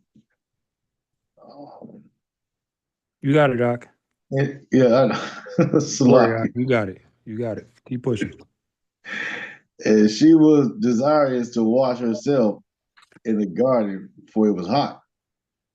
Right? It's hot. Hot girl. Summer. All right? Everybody's looking. People rocking promiscuous stuff and all of this. And her body is showing. It's naked and it's hot and sweaty and everything. And the elders just looking. They just like googly moogly. All right? Read on. And there was nobody there save the 2 elders that had hid themselves and watched her. Then she said to her maids, bring me bring me oil and washing balls, and shut the garden doors that I may wash me. And they did as she bade them, and shut the garden doors, and went out themselves at private doors to fetch the things that she had commanded them. But they saw not the elders, because they were hid. Mm-hmm. Now when the maids were gone forth, the 2 elders rose up and ran unto her, saying, Behold, the garden doors are shut, that no man can see us, and we are in love with thee. Therefore consent unto us and lie with us. This is wild, man. They was waiting like garden snakes. Like snakes in the grass. They was waiting to pounce. Like lions stalking their prey. They was waiting. As soon as those people was gone, they closed the door immediately. Let's get right to it. Lie with us. Let's take this S train. Let's take this Susanna train together. All right? I done punched my ticket. Express. Oh my God. Hell, both y'all in love with her. Right. Here we it. Wow. Read on.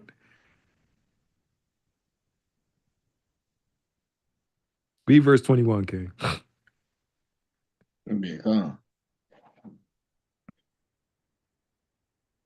If thou wilt not, we will bear witness against thee that a young man was with thee, and therefore thou didst send away thy maids from thee. Now here comes the threat. Right? What is the problem? They want to have sex with her. They're lusting after her. They want her. They covet their neighbor's wife. They want to abuse their power and their position and their authority. Didn't Eli's son do that? Eli's sons, who were priests of the temple, and they were abusing their power and sleeping with all the women of Israel. Right? And the Lord killed them too. So now they threaten her. They said, listen, if you don't lay with us, you don't let us take that express S train, that we're gonna lie on you and say you committed adultery with a young man. And mind you, they know she got a husband. So here comes the threat. And it's only them 3. Read on. Then Susanna sighed and said, I am straitened on every side. For if I do this thing, it is death unto me. And if I do it not, I cannot escape your hands. It is better for me to fall into your hands and not do it than to sin in the sight of the Lord. See that? That's a righteous sister. And if you read the first 5 verses of Susanna, it speaks about her being a righteous woman. Told by her parents and righteousness of the laws. She said, I'd rather fall into the hands. I'd rather live a righteous life and die a righteous woman than to fall into wickedness and sin. under Yah. Right? Read on. With that, Susanna cried with a loud voice, and the two elders cried out against her. Look how wicked these devils are, man. They try to cancel her out. They try to mask the sound. Ah! They try to counter her.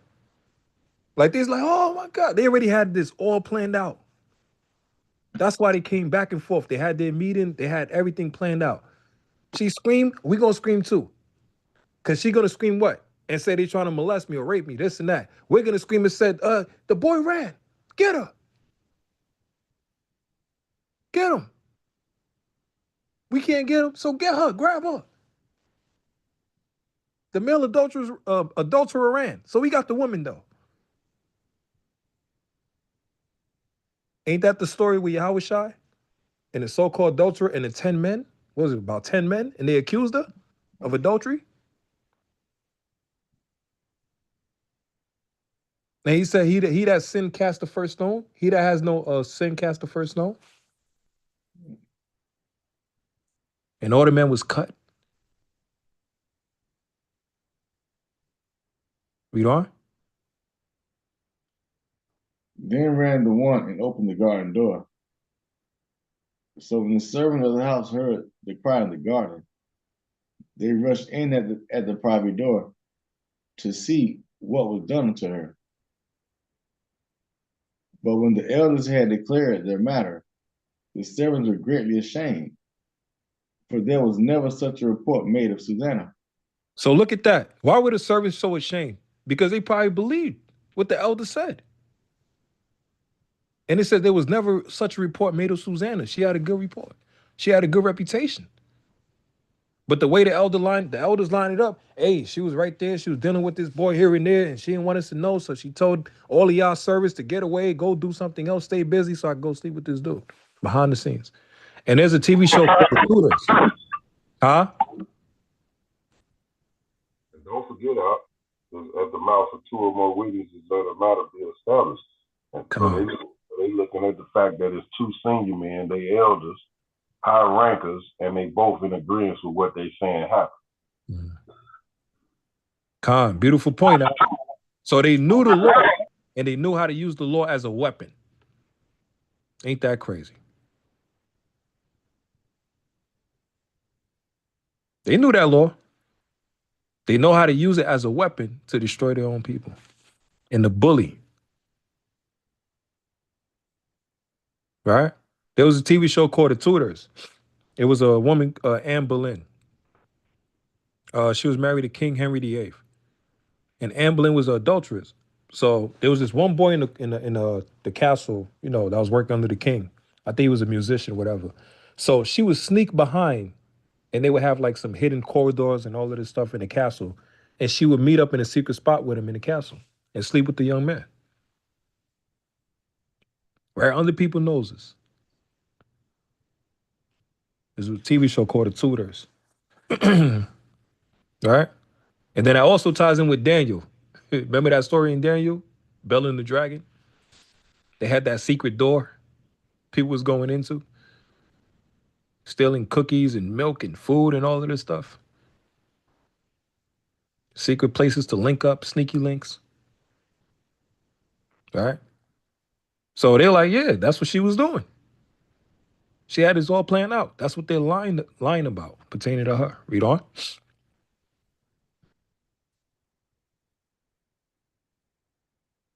And it came to pass the next day, when the people were assembled to her husband, Joachim, the two elders came also full of mischievous imaginations against Susanna to put her to death. And said before the people, send for Susanna, the daughter of Celsius, Joachim's wife. And so they sent. So she came with her father and mother, her children, and all her kindred. Now Susanna was a very delicate woman and beauteous to behold. And these wicked men commanded to uncover her face, for she was covered, that they might be filled with her beauty. They was still lusting after her, man. They just wanted to see her face again. She's there with her whole family. And they still got that burning lust. Like, they just still want to see her again. Just can't stop looking, staring. Read on. Therefore, her friends and all that saw her wept. Then the two elders stood up in the midst of the people and laid their hands upon her head.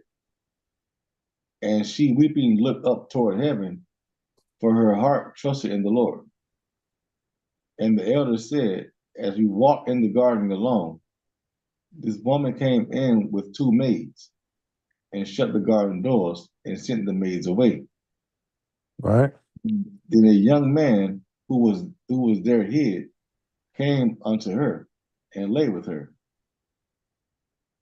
Then we that stood in a corner of the garden, seeing this wickedness, ran unto them. And when we saw them together, the man we could not hold, for he was stronger than we, and opened the door and leaped out. Look at that, man. They got their story already set up. Straight lying. Just lying. Step by step. Okay. See, like the whole narrative that you creating with it is showing like how people are being forced into sexual situations against their will. And the way these two wicked bastards is operating with Susanna, they putting her almost in the position of that last Jake in the video who being accused of molesting his daughters. Someone unexpected. They were trying to blackmail her to rape her, you know what I'm saying? But the accusation as it stands itself paints her. Give in to our desires, or we will testify that you were meeting another man. Do this, I sin against Elohim. If I refuse, I risk death, despite their I don't know what that is. Huh? I don't know what that noise was. Somebody was talking. But yeah. Now go ahead, King. I was just saying, like you said, like as you going through Susanna, is literally touching on the different aspects of the different videos. Like some videos was about rape, people being accused of rape, and then as the lesson progressed, now we seeing how women are being forced into that. How women were being raped by wicked Negroes. You know what I'm saying? But with Susanna, it didn't get to the rape aspect. So for her, it's kind of working as if she's the one being accused of an unrighteous sexual act. Which would be the equivalent of like the football player that got accused of raping no girl. You know what I'm saying? But didn't. Or Jake fondling his daughters, but he didn't.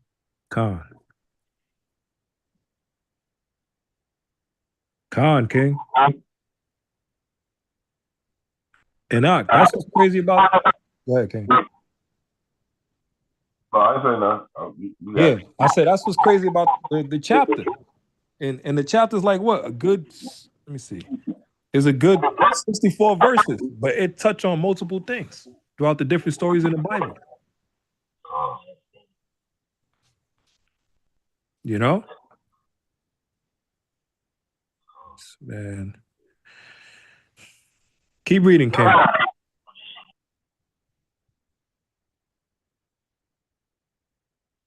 But having taken this woman, we asked who the young man was, but she would not tell us. These things do we testify. So look, they're like, bro, imagine you as a woman and a person is lying so good. You're like, what the hell? They got their story on straight. They got everything lined up, and here they already thought about it.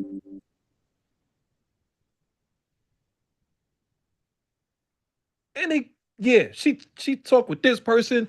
She had this lined up. She had that dress set up. She had this ordered 2 weeks ago.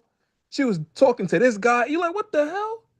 And you being lied on. You damn near almost believe. You like, nigga, like, did I really do that? Like, sheesh. That's how good the lie is. Con?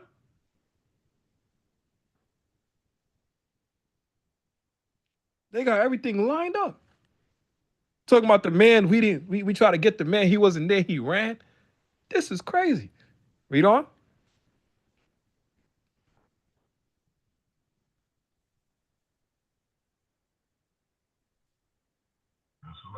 Even though it's not even mentioned, ain't no telling how many other women them two wicked Negroes probably done went through the town and pulled that stunt with, man. Right, and succeeded. Yeah, that's why they were so comfortable that they can get away with it this time. They probably already. God. And succeeded, man. Imagine you in that position, man. You want to kill somebody.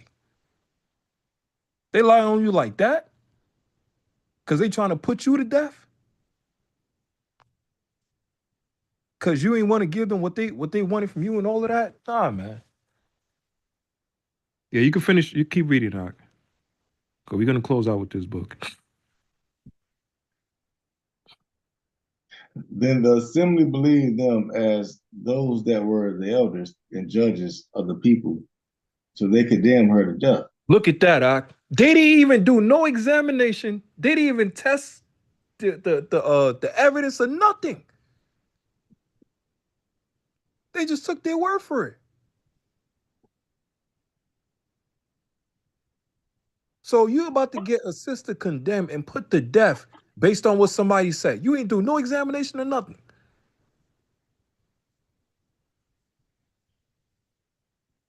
And the way they set up the story, everybody believe. They're like, damn. Jeez. Putting themselves in line to get judged for the Most High for respected persons too, right? Con. Not judging with righteous judgment. They supposed to hear the conclusion of the whole matter, do a diligent inquisition. Mm-hmm. They just took them cats' words because of their status. Con.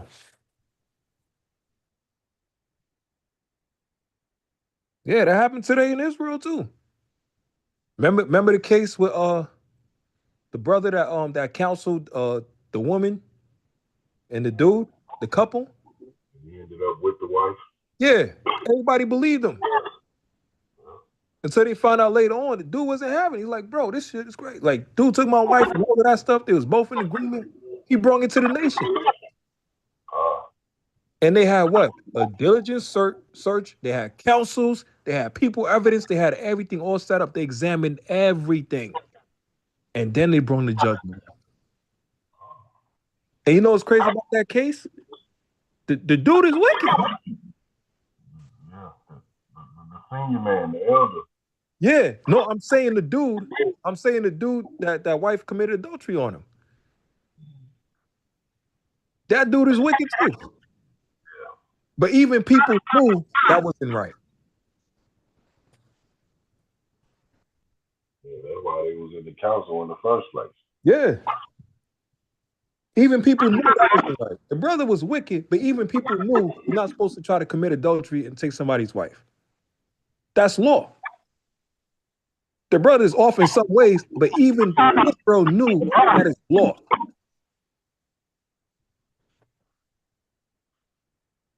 So the situation for this case that he did, we'll put that to the side. But for this case of adultery, you are guilty. That man is innocent. That's law. And you was a counselor and you took this man's wife with your wickedness. That's the King David and Ahrayah situation. That's what happened. Con. Literally, huh? You know? Keep reading, Brother Shakanya. We'll close out. Yes, the man cried out with a loud voice and said, O everlasting God, that knowest the secrets and knowest all things before thee be, Thou knowest that they have borne false witness against me. And behold, I must die, whereas I never did such things as these men have maliciously invented against me. And the Lord heard a voice. Therefore, when she was led to be put to death, the Lord raised up the Holy Spirit of a young youth whose name was Daniel. Look at that, man.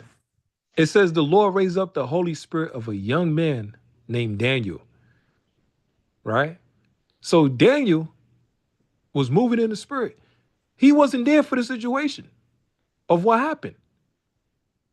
And the key point, the Lord said a young man, right? The Lord used somebody that was unexpected. Same as with David. David, when it came to Saul and Goliath in Israel, David came out of nowhere. He was the young man that the Lord used to chop the head off of Goliath. They did not expect that. Khan? Oh. So the Lord like, yo, this is off his out. He had to put the spirit on Daniel. Read on. Who cried with a loud voice, I am clear from the blood of this woman. Look at that. He said, listen, I'm not following y'all. Right? I ain't having no blood on my hands. Because this joint ain't adding up. I hear y'all, but something ain't right. It ain't adding up. The story ain't adding up. Khan? Oh. I don't want nothing to do with this. Because everybody like, yeah, he did it. She did it. They did it. But, the Lord put the spirit on, like something ain't, I don't know what it is, but something ain't adding up.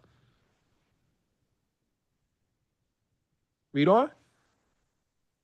Then all the people turned them toward him and said, what mean these words that thou hast spoken? Look at that. So the whole crowd about to damn near lynch him. God? They all looking at like, nigga, what the hell? They about to get their stones ready for Daniel too. So what, you justifying this? That's how they looking at Daniel. You justifying this? That she did this? You justifying adultery? Huh? And remember, he said he was a young man, a youth. They looking, nigga, you don't know nothing. Who the hell are you to say something? These the elders, these the leaders. Who the hell are you to speak against them? You don't know a damn thing. But Daniel said, I don't know, stuff ain't adding up. I'm stepping back. The blood is off my hands.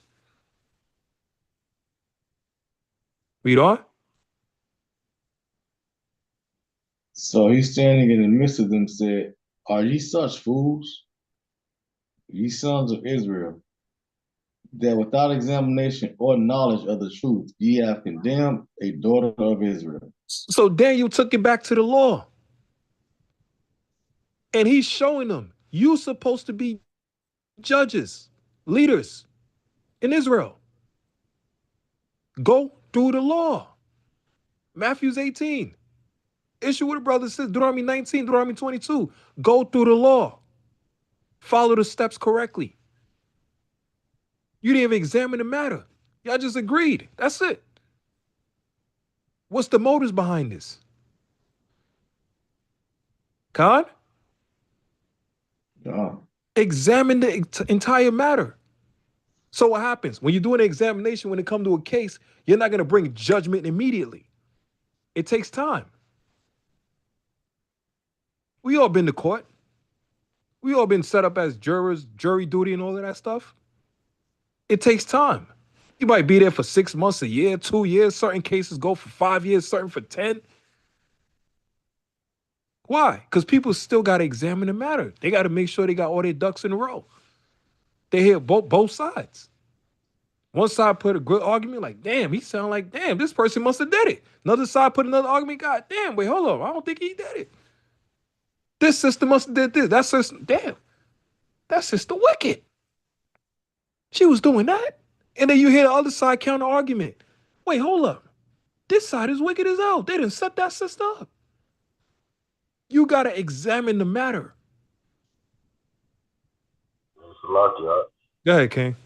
Because even think about even in Esau's court of law. He ain't going to take two criminals and put them in the same interrogation room. But I asked a question, only one of y'all can respond. So whatever he say, all the other one got to do is just stand there and be like, yeah, what he said. No, but when you take them and split them up and ask them to describe what happened, if what y'all saying is true, we should get continuity. It should be the exact same detailed story, word for word. You know what I'm saying? But if one ounce of inconsistency, then there's room for reasonable doubt in y'all story. And like you said, if they wouldn't have been showing respect to person and followed the process of law for righteous judgment, it would have went a different way. So yeah, the Lord put it on a young person, somebody who they probably ain't even thinking wise enough in the law or know enough to even think go with the law. And also with assumptions or with accusing somebody of certain things. I had another example I wanted to show, but I'll do that next time. But basically, remember Esther with Haman and Ahasuerus? Remember when Haman was begging Esther to show him mercy? Fell on the bed. Right. Ahasuerus came in and thought he was trying to rape Esther. You see that, Ak? And that, like, he was already on the verge of getting ready, about to put him to death anyway, but he come in and he really just fell on the bed, like falling down in a submissive position to beg her to please, please, please spare my life. Cain walked in and was like, wait a minute, nigga. In addition to being bogus to us, you trying to rape my wife too? You see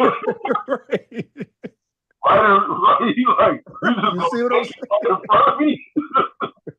Like I ain't standing in the next room? Right. I'll kill this nigga right now. Right. But you see that? Did he try to rape Esther? No, right? No, he didn't. Man, no, he wasn't. Yeah, but remember the judgment. What you try to do against Esther in Israel, the Lord lined it all up to get your ass. Yeah. He was like, when you dig the ditch, you're gonna fall in it. Con. All the gallows you wanted to happen and set up all that. The Lord said, okay. He put the spirit on Ahasuerus. Okay, what would you do to a person like this that did this to me? Whatever. He said, I would do this. I would line this. I would set this gallows up and all of this. I'm gonna line all of it. I'm gonna deck this person. Okay. All right. Do that for Mordecai. What? Yeah. What you mean? What? He'll pass your sins on to the second and third generation of your children. So even if he felt like killing you would have been a mercy, I'll punish you more about leaving you alive and just kill your damn children. So his sins were so grave to the Lord and disrespectful that even he got his kids killed. And his whole damn family got murdered because of him. And I remember his wife even said it. He said, hold on. Because she found out. She said, hold on. Wait, that's the children of Israel? Hey, but go back. Remember, it was her wicked ass in the first place who told him to murder Mordecai. Right. Get that. She's the one came with the plot to kill Mordecai, told him how to do it. Then when it backfired in his face, she basically like, nigga, you stupid. Because she didn't realize who she was dealing with. When she found out it was an Israelite, she said, oh, shit. Yeah, we messed up now. Right. There's so many different examples throughout the story of the Bible. So many situations you can think of. You just got to read it. That was an Ahab and Jezebel moment, man, where he's letting his wife dictate his pace, and he's the damn leader. Over he's like second under the king at this time, but yet going home, letting his wife tell him how to make judgments against the people. And you know what's the key thing in that? Ahasuerus almost forgot that Mordecai helped save him a year ago. One day he was sitting down just relaxing, and the Lord put the thought in his mind like a seed, and it started to grow. And he said, let me go check this book real quick. The book of remembrance, the Chronicles. And then he remembered Mordecai saved him a year ago. So now he got to go back to the drawing board, and then Haman came to him with this BS and these lies, try to frame Mordecai, and Ahasuerus looking back, he like, hold on. Oh, this was the guy that saved me. So wait, you telling me he's trying to kill me? Stuff ain't adding up. He was like, what happened to that guy who saved my life? Did he get rewarded or anything? And his right hands, them at the time, his concierges or whoever you want to call, they was like, no, according to the record, nothing happened. He ain't get rewarded for saving your life or nothing. So what does that show? The reward and the judgment came years later. It's never in the time you expect. All right. So let's finish this out. Shakanya, if you're still there, Salakiak. Where we at? Here we go. Verse number 50. Slaki, verse 49. Yeah, let's finish this out strong. Return again to the place of judgment, for they have borne false witness against her. See that? They lied against her. So now they got to restart, re-examine the whole situation. The Lord put the spirit on Daniel to follow the process, correct steps, so we can get to the problem, to the answers, solutions. Read on. Wherefore all the people turned again in haste. And the elder said unto him, Come, sit down among us, and show it us, seeing God hath given thee the honor of an elder. You see what they told him? Now they mocking him. Now they mocking him. They said, "Oh, so you know better than us? Okay, you the elder. Okay, go ahead, because you think you know better than us. God gave you the position of an elder now, or a leader. Okay, so let's see how you do it. Let's see how you examine the matter. Read the next verse. All right. Salakia real quick. Think that's what the Eve just did. Well, if you was innocent, why you didn't fight for them? Yeah. Can't make this up. Right? Read the next verse, Ak. Then said Daniel unto them, Put these two aside, one far from another, and I will examine them. So now, what is he showing? Cross-examination. That's where Esau learned these things from. From us. Daniel became the lie detector. The original lie detector. Separate these two, and let me hear both of their stories. Right? Read on.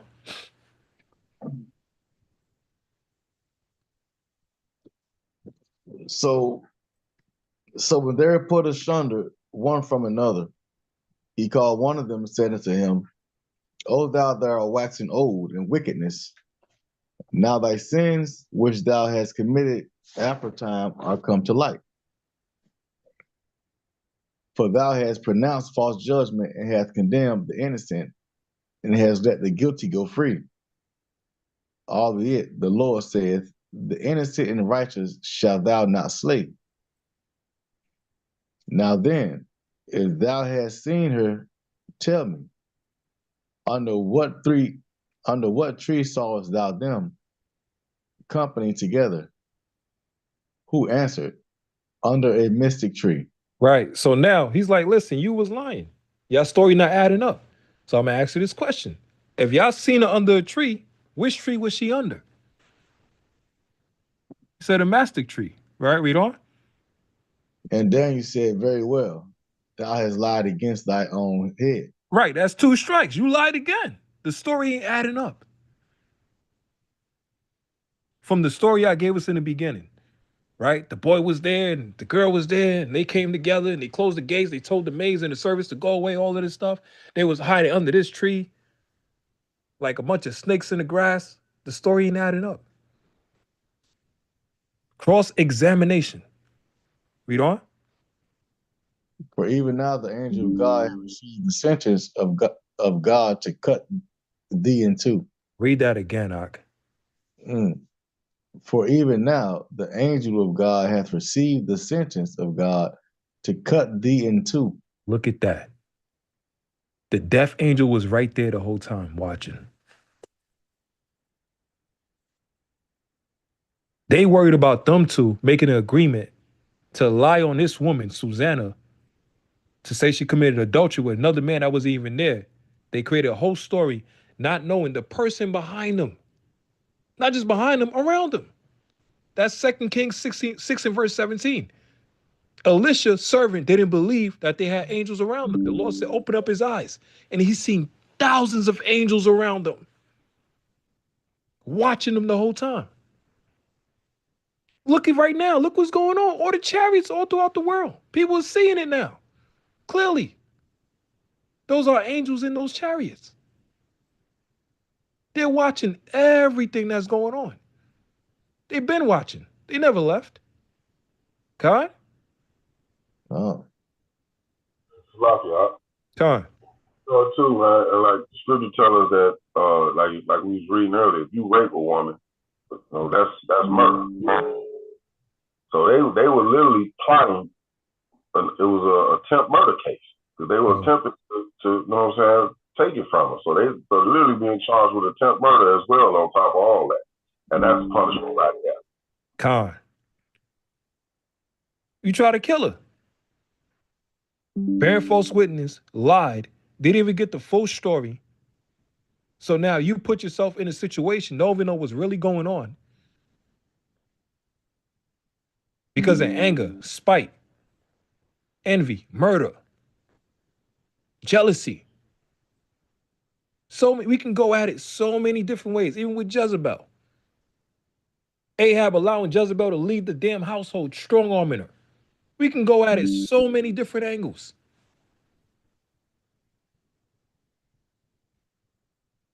This will be a damn 10-hour lesson. You know?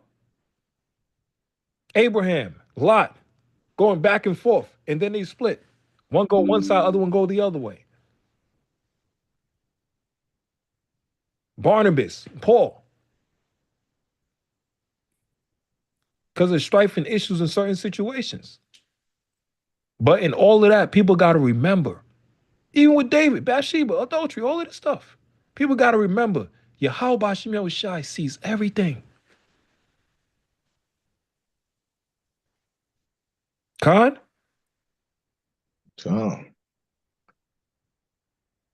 Do you fear man or do you fear the Lord? And the death angel was right there the whole time, just waiting. The Lord was waiting, ready to give him the green light. And they didn't see him. Read verse 55 again, all right.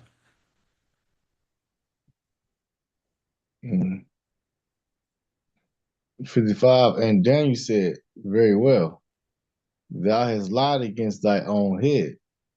For even now the angel of God hath received the sentence of God to cut thee in two. See, the Lord gave him that order. Cut him in two. Because who's the ultimate judge? Yahweh Hashem Yahushai, the third heaven. He see what man can't see on the earth. Read on.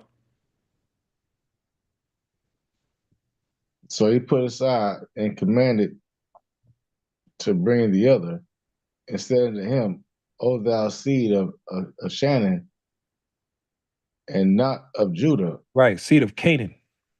Who? Right, read on. Well, man. You have verse 56. Yeah,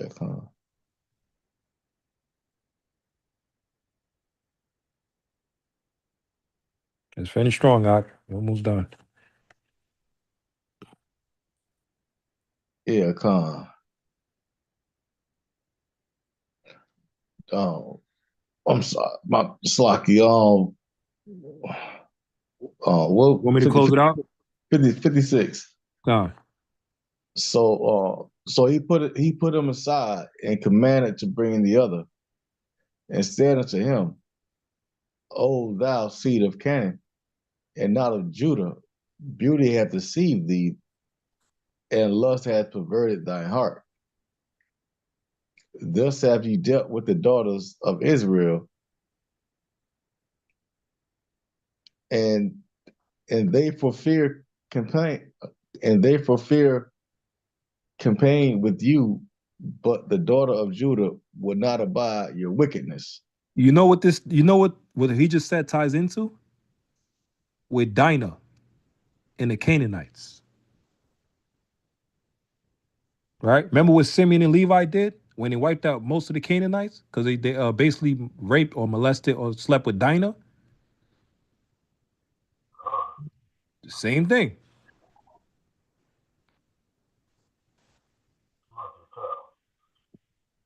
Right? Got a way to put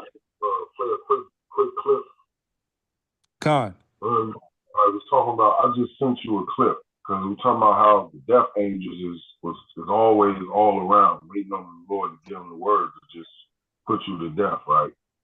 So it was this video of Eve. She was a nurse. She had just got off work. She was in the grocery store. What's up, viewers and subscribers? She was standing in the aisle, I guess, picking her groceries or whatever. And then there was like 3-4 other people in the aisle with her. All of a sudden, they all started leaving out the aisles. She turned and walked away, took like 3-4 steps, and then just What's up, fell. viewers and subscribers? And died right there, all of a sudden out of nowhere. I just sent you the clip. So this just shows you how you never know when your judgment gonna come and how or where. But the angels is always there. So from the death angels to the blessing angels, they always waiting. They there. I sent it to you. Viewers and subscribers, welcome. Remember to check out her. If you look on her demeanor, you can see she move slowly.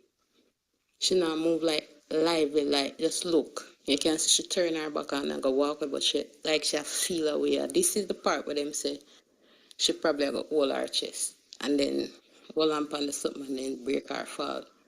So my viewers and subscribers, remember to check out our description. Thank you for watching this video. Share it with the loved ones all around. My condolences to the nurse family. Damn. Thank you so much for watching. Wow. That is wild. 1 minute, perfectly fine. She kind of stepped back like she was trying to decide on what she wanted to pick. And then all of a sudden just dropped. And they say when the clip in another version of it, you see the store workers and everybody start rushing over there towards her. And then one Eve took off running back the other way like she was going to get some help. But she ultimately died. Wow. All of a sudden. And she just got off work as a nurse. Now, you know, them nurses, so I ain't saying her, how she got judged, you know what I'm saying, like that. But, you know, a lot of them nurses be in them nursing homes and stuff, beating on the old patients and treating them bogus and all of that. Yeah, and abusing the patient and thinking nobody's watching. So it's just to see, like, we will always see death as judgment, those of us that's in this truth. We understand that. And in cases, we'll see it as if it was mercy, according to Isaiah 57:1, right? But for the Lord to allow her to get off work from the plantation, come to the grocery store or whatever, and then just drop dead all of a sudden in the middle of the aisle like that. And the way she was looking was like she was seeing something. She was looking at something and she tried to back up. Like she was coming closer than try to back up. Exactly. Right. Like saw something and she bagged up into that cabinet, into that counter. Man. And she fell. You can't make this up, man. All right, let's close it out, King. That's crazy. I'm gonna put that in the group chat. Death is right there, just on standby. Right? No.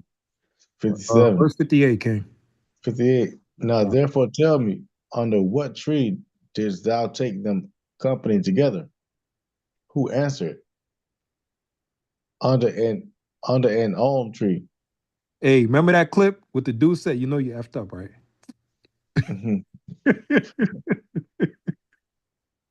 You know you effed up, right? One said a mastic tree and one said a home tree. Read on. Then said Daniel to him, well, thou hast also lied against thy own head. For the angel of God waiteth with a sword to cut thee in two, that he may destroy you. Look at that, man. Angel was on standby. That's Proverbs 17:15. A cruel messenger is sent against you. Right, read on. With that all the assembly cried out with a loud voice and praised God, who saveth them that trust in him. And they arose against the two elders, for Daniel had convicted them of false witness by their own mouth. And according to the law of Moses, they did unto them in such sort as they maliciously intended to do to their neighbor, and they put them to death. Thus the innocent blood was saved the same day. Con. Therefore Chelcias and his wife praised God for their daughter Susanna, with Joachim her husband, and all the kindred, because there was no dishonesty found in her. From that day forth was Daniel had in great reputation in the sight of the people. Con. Shem Mashiach Yahushua. Come on, that's what Yahushua. Oh, my shut down, shut. Righteous judgment. Con. The same thing you try to use against somebody will be used against you.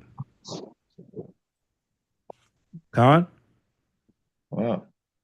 Get Deuteronomy 25 and 1. Let's close it with law. That's why Israel got to stay steadfast in those times of adversity and don't allow yourself to be derailed from your walk by when you get, unjustified treatment from Esau, because we not in a place to where we can rise up against him and try to war against him. The Lord said, agree with your adversary quickly, because we are under his rulership right now. This is his kingdom. You remain blameless. You continue to move in the spirit, and the Lord gonna get back for you. God. All right, bring it out, Ox. Deuteronomy 25 and 1. Deuteronomy 25 and 1. If there be a controversy between men, and they come unto judgment, that the judges may judge them, then they shall justify the righteous and condemn the wicked. Right, read on. And it shall be, if the wicked man be worthy to be beaten, that the judge shall cause him to lie down, and to be beaten for his face, according to his fault, by a certain number. 40 stripes he may give him, and not exceed.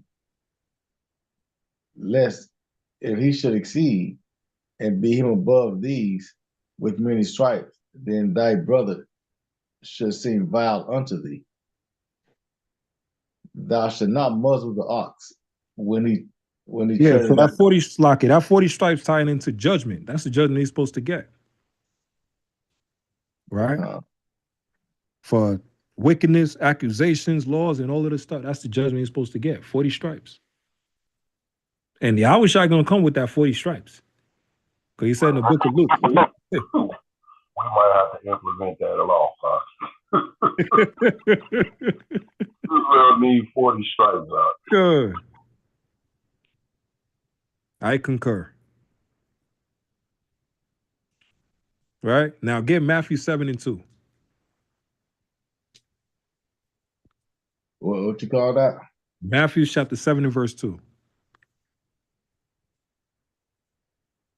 Matthew 7 and 2. For with what judgment ye judge, ye shall be judged. And with what measure ye meet, it shall be measured to you. Simple as that. Whatever judgment you try to put on somebody, the Lord says is going to be used back against you. If the person is guilty, slacky, the Lord will get them. The Lord will destroy them. If the person is innocent and you judging that person, you're going to have to take that blood on your hands now. We showed so many examples. We got so many more as well. But, maybe this could be for another time. Con? Right? Close it out with Galatians 6 and 7.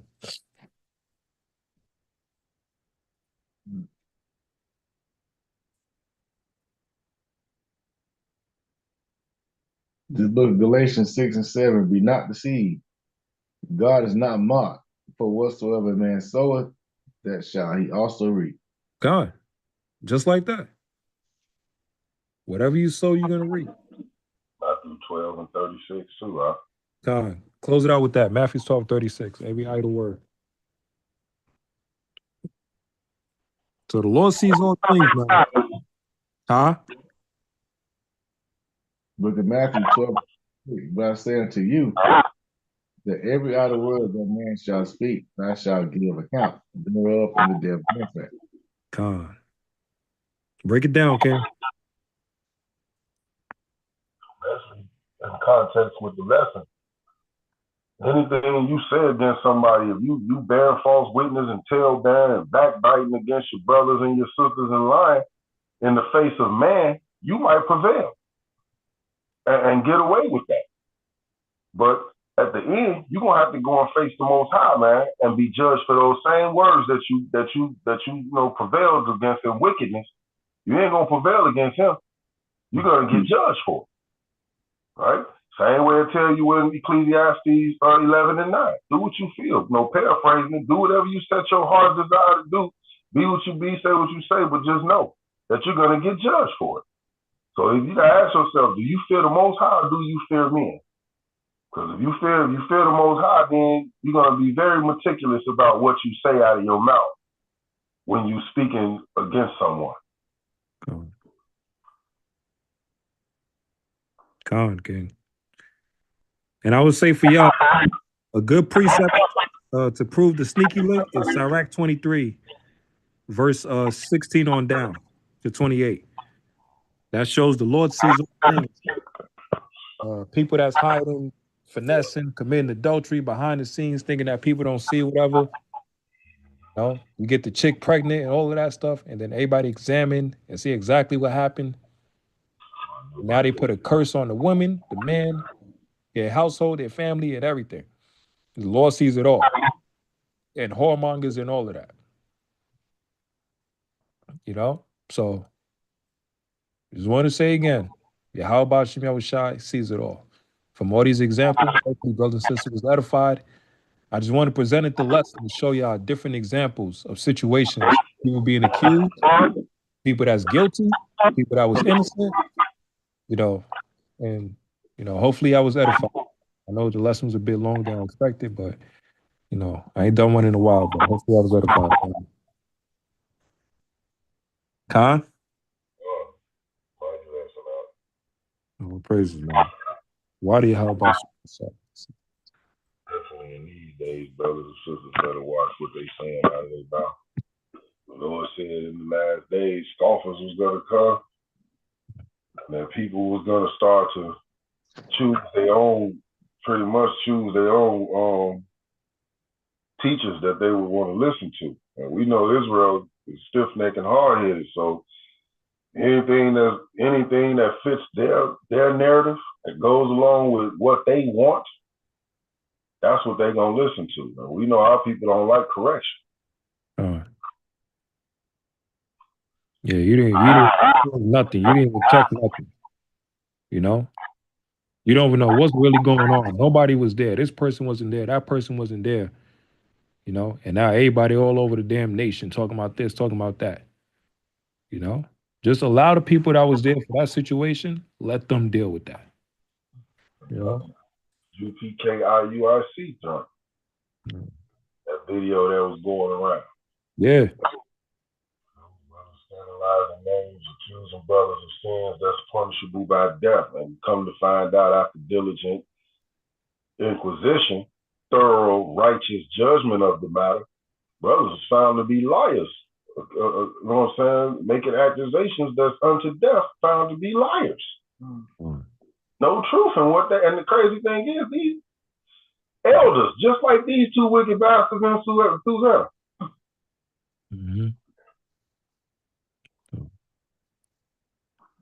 Situation, there's a story. Ain't nothing Israel physically gonna do about it. Right. But you're gonna get that judgment for what you just scandalized the name of one of the Lord's prophets, man. With a sin, you put the sin of death on that brother, man. And you was found to be bogus. And your collaborators who put the videos together and all that. Right. Splicing and dicing. You know what I'm saying? With Esau's witchcraft of editing video clips and sound biting and all that stuff.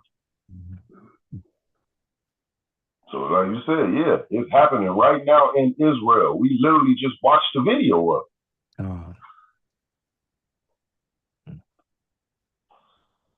Oh, nothing new under the sun.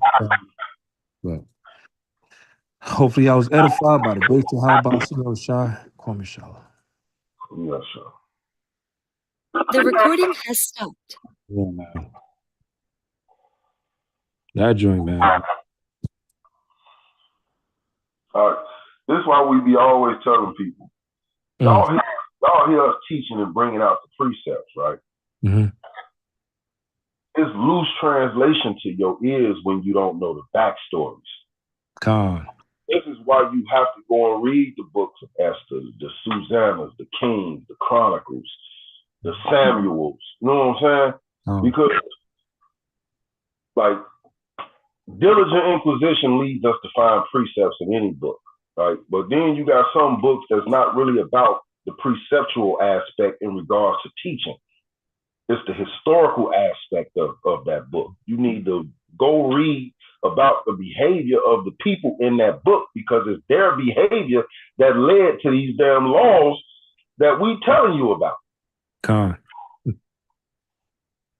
just links. It just makes more sense when you know the back behavior of our people. And then you can look today and see the exact same behavior on this earth today, which means what? Those same spirits are back on the earth again, doing the same wickedness, which they probably done did all the last 6 regenerations. Same habits too, Art. Same habits. Just in a different time period. You see? So one thing is, from one regeneration to the next, you'll physically change the body that you in, but the spirit stays the same. So when you moving in the spirit of the Lord and you being righteous and using righteous judgment, and you know what I'm saying, with the scriptures, you can see those that have that 2/3 spirit on, versus those that might be the hopefully elect. That's why the Lord told you, try every spirit, man. And believe not every spirit. That. But you can't help but to believe them when you don't read the scriptures your damn self. When you not doing what the scriptures tell you to do, the Lord ain't giving you that spirit of discernment, so you fall victim. Mm-hmm. And now you find yourself in counsel after counsel, rebuke after rebuke. And don't know what the hell is going on. Listen, now you're like, bro, sis, you don't see what the hell is going on? It's right there. I'm leaving this truth. Camps is wicked. Okay, Deuteronomy 22:5 say these camps is wicked. You can't even quote the damn precept correctly. Deuteronomy 22:5 say these. What he said? He's wicked, bro. Deuteronomy 22, you know, that talking about, you know, the adultery, bro. What? Take this man Bible right now. Yeah, now camps are cults. Right. Treat women like damn slaves. Yeah. Right? This is how all these false narratives and doctrines are born, because people's spirits never caught that flame. It never got caught on fire. They were always lukewarm from the start. You know, they couldn't accept the correction. That's a major essential part of your growth, comes from rebuke and reproof. You being humble enough to receive that because you know it's being done out of love and in righteousness, and you examine yourself like 2 Corinthians 13:5 tell you to do, whether you be in this spirit or not, in this truth or not.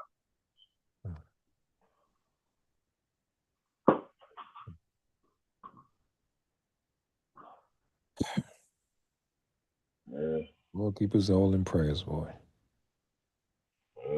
Lord willing. I just need one give me a 1/10 of a second of my powers if I got something coming. Yeah, no hold back. Fix all this real quick. One snap. All this gonna be fixed. real fast, man. But it's there, man. If you can't look and see what's going on right now, you can't acknowledge that we live in an end time prophecy. You really better rethink whether you in this truth or not. This is not the time to have doubt. This is not to be dismayed at the signs that's going on. It shouldn't be no Israelite looking up in the sky right now at them chariots. Talking about, ooh, look at that. That looks like this. Lord said, be not dismayed, man. Y'all already know what's going on up there. Y'all know who it is if you're doing your diligence. That's why the heat dismayed at the chariots and lying to about them weather balloons and flying over 40,000 scorching degree heat. Totally right.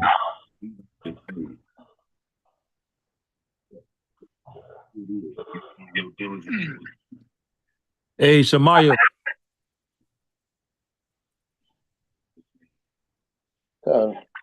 Yeah, you able to step down to YouTube? Yeah, I'll take care of YouTube. Okay. Yeah, we done, Ken. Okay. Well done, man.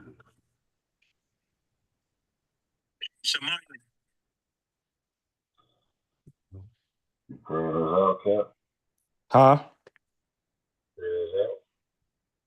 Can you hear me? Yeah, God. Yeah, I was like, yeah, we got to touch on this joint right here. Because people got to remember the law, man. Be careful. Be very careful, man. You don't want to end up as part of that story like the two elders. Or that story like damn Ahab, or the story of David in that situation. Because you might think, oh, David went through that. I can go through that too. But Negro, you might not make it. You think David, because the Lord gave David a pardon, a pass, because he committed a sin against Bathsheba? Remember, David had to kill Uriah. Not Absalom, Abimelech. Yeah, Abimelech too, yeah. Don't go out like that, man. Yeah. Abimelech tried to rise up, slick and all of that, and then a woman got him. And he was a mighty man. Anybody talking crap about Abimelech, he was killing. Boy, they was scared. They're like, I was reading, I was like, damn, this nigga wicked. And he's still buying niggas. I'm like, is the Lord with him? But I was the bait. The Lord led him all the way to the gates, and he didn't even expect. I don't even watch them, but I hear y'all talk about enough. Like, but I like even like in kung fu movies. So I assume they in them animes too. Like even Moab and them show you that mighty warriors supposed to die a warrior death. Khan. Honor, battle. Yep. Right. They supposed to have a death by honor, man. Like Saul went out like a sucker. Went out like a sucker. How you niggas mighty on the battlefield and y'all go out like suckers, and before you die, you have to cover up the way you died by telling somebody to stab you up to make it look like you died in battle. You damn got backdoored. You got set up and took out. They tried to do the same thing to Judas Maccabee, but he peaked it. Yeah. Hey, that's a good point. Because Judas Maccabees went out a warrior, even on the battlefield. He peaked it and didn't fall for the okie doke, man. God. That's a good point. Judas Maccabees went out he died as a warrior on the battlefield.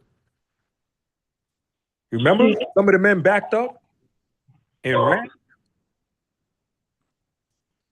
Yeah. Hell yeah. Damn, that's a good ass point. Yeah, Judas Maccabees on the battlefield as a warrior. He didn't die a coward. Yeah, I could put that for a lesson. That's a good ass point.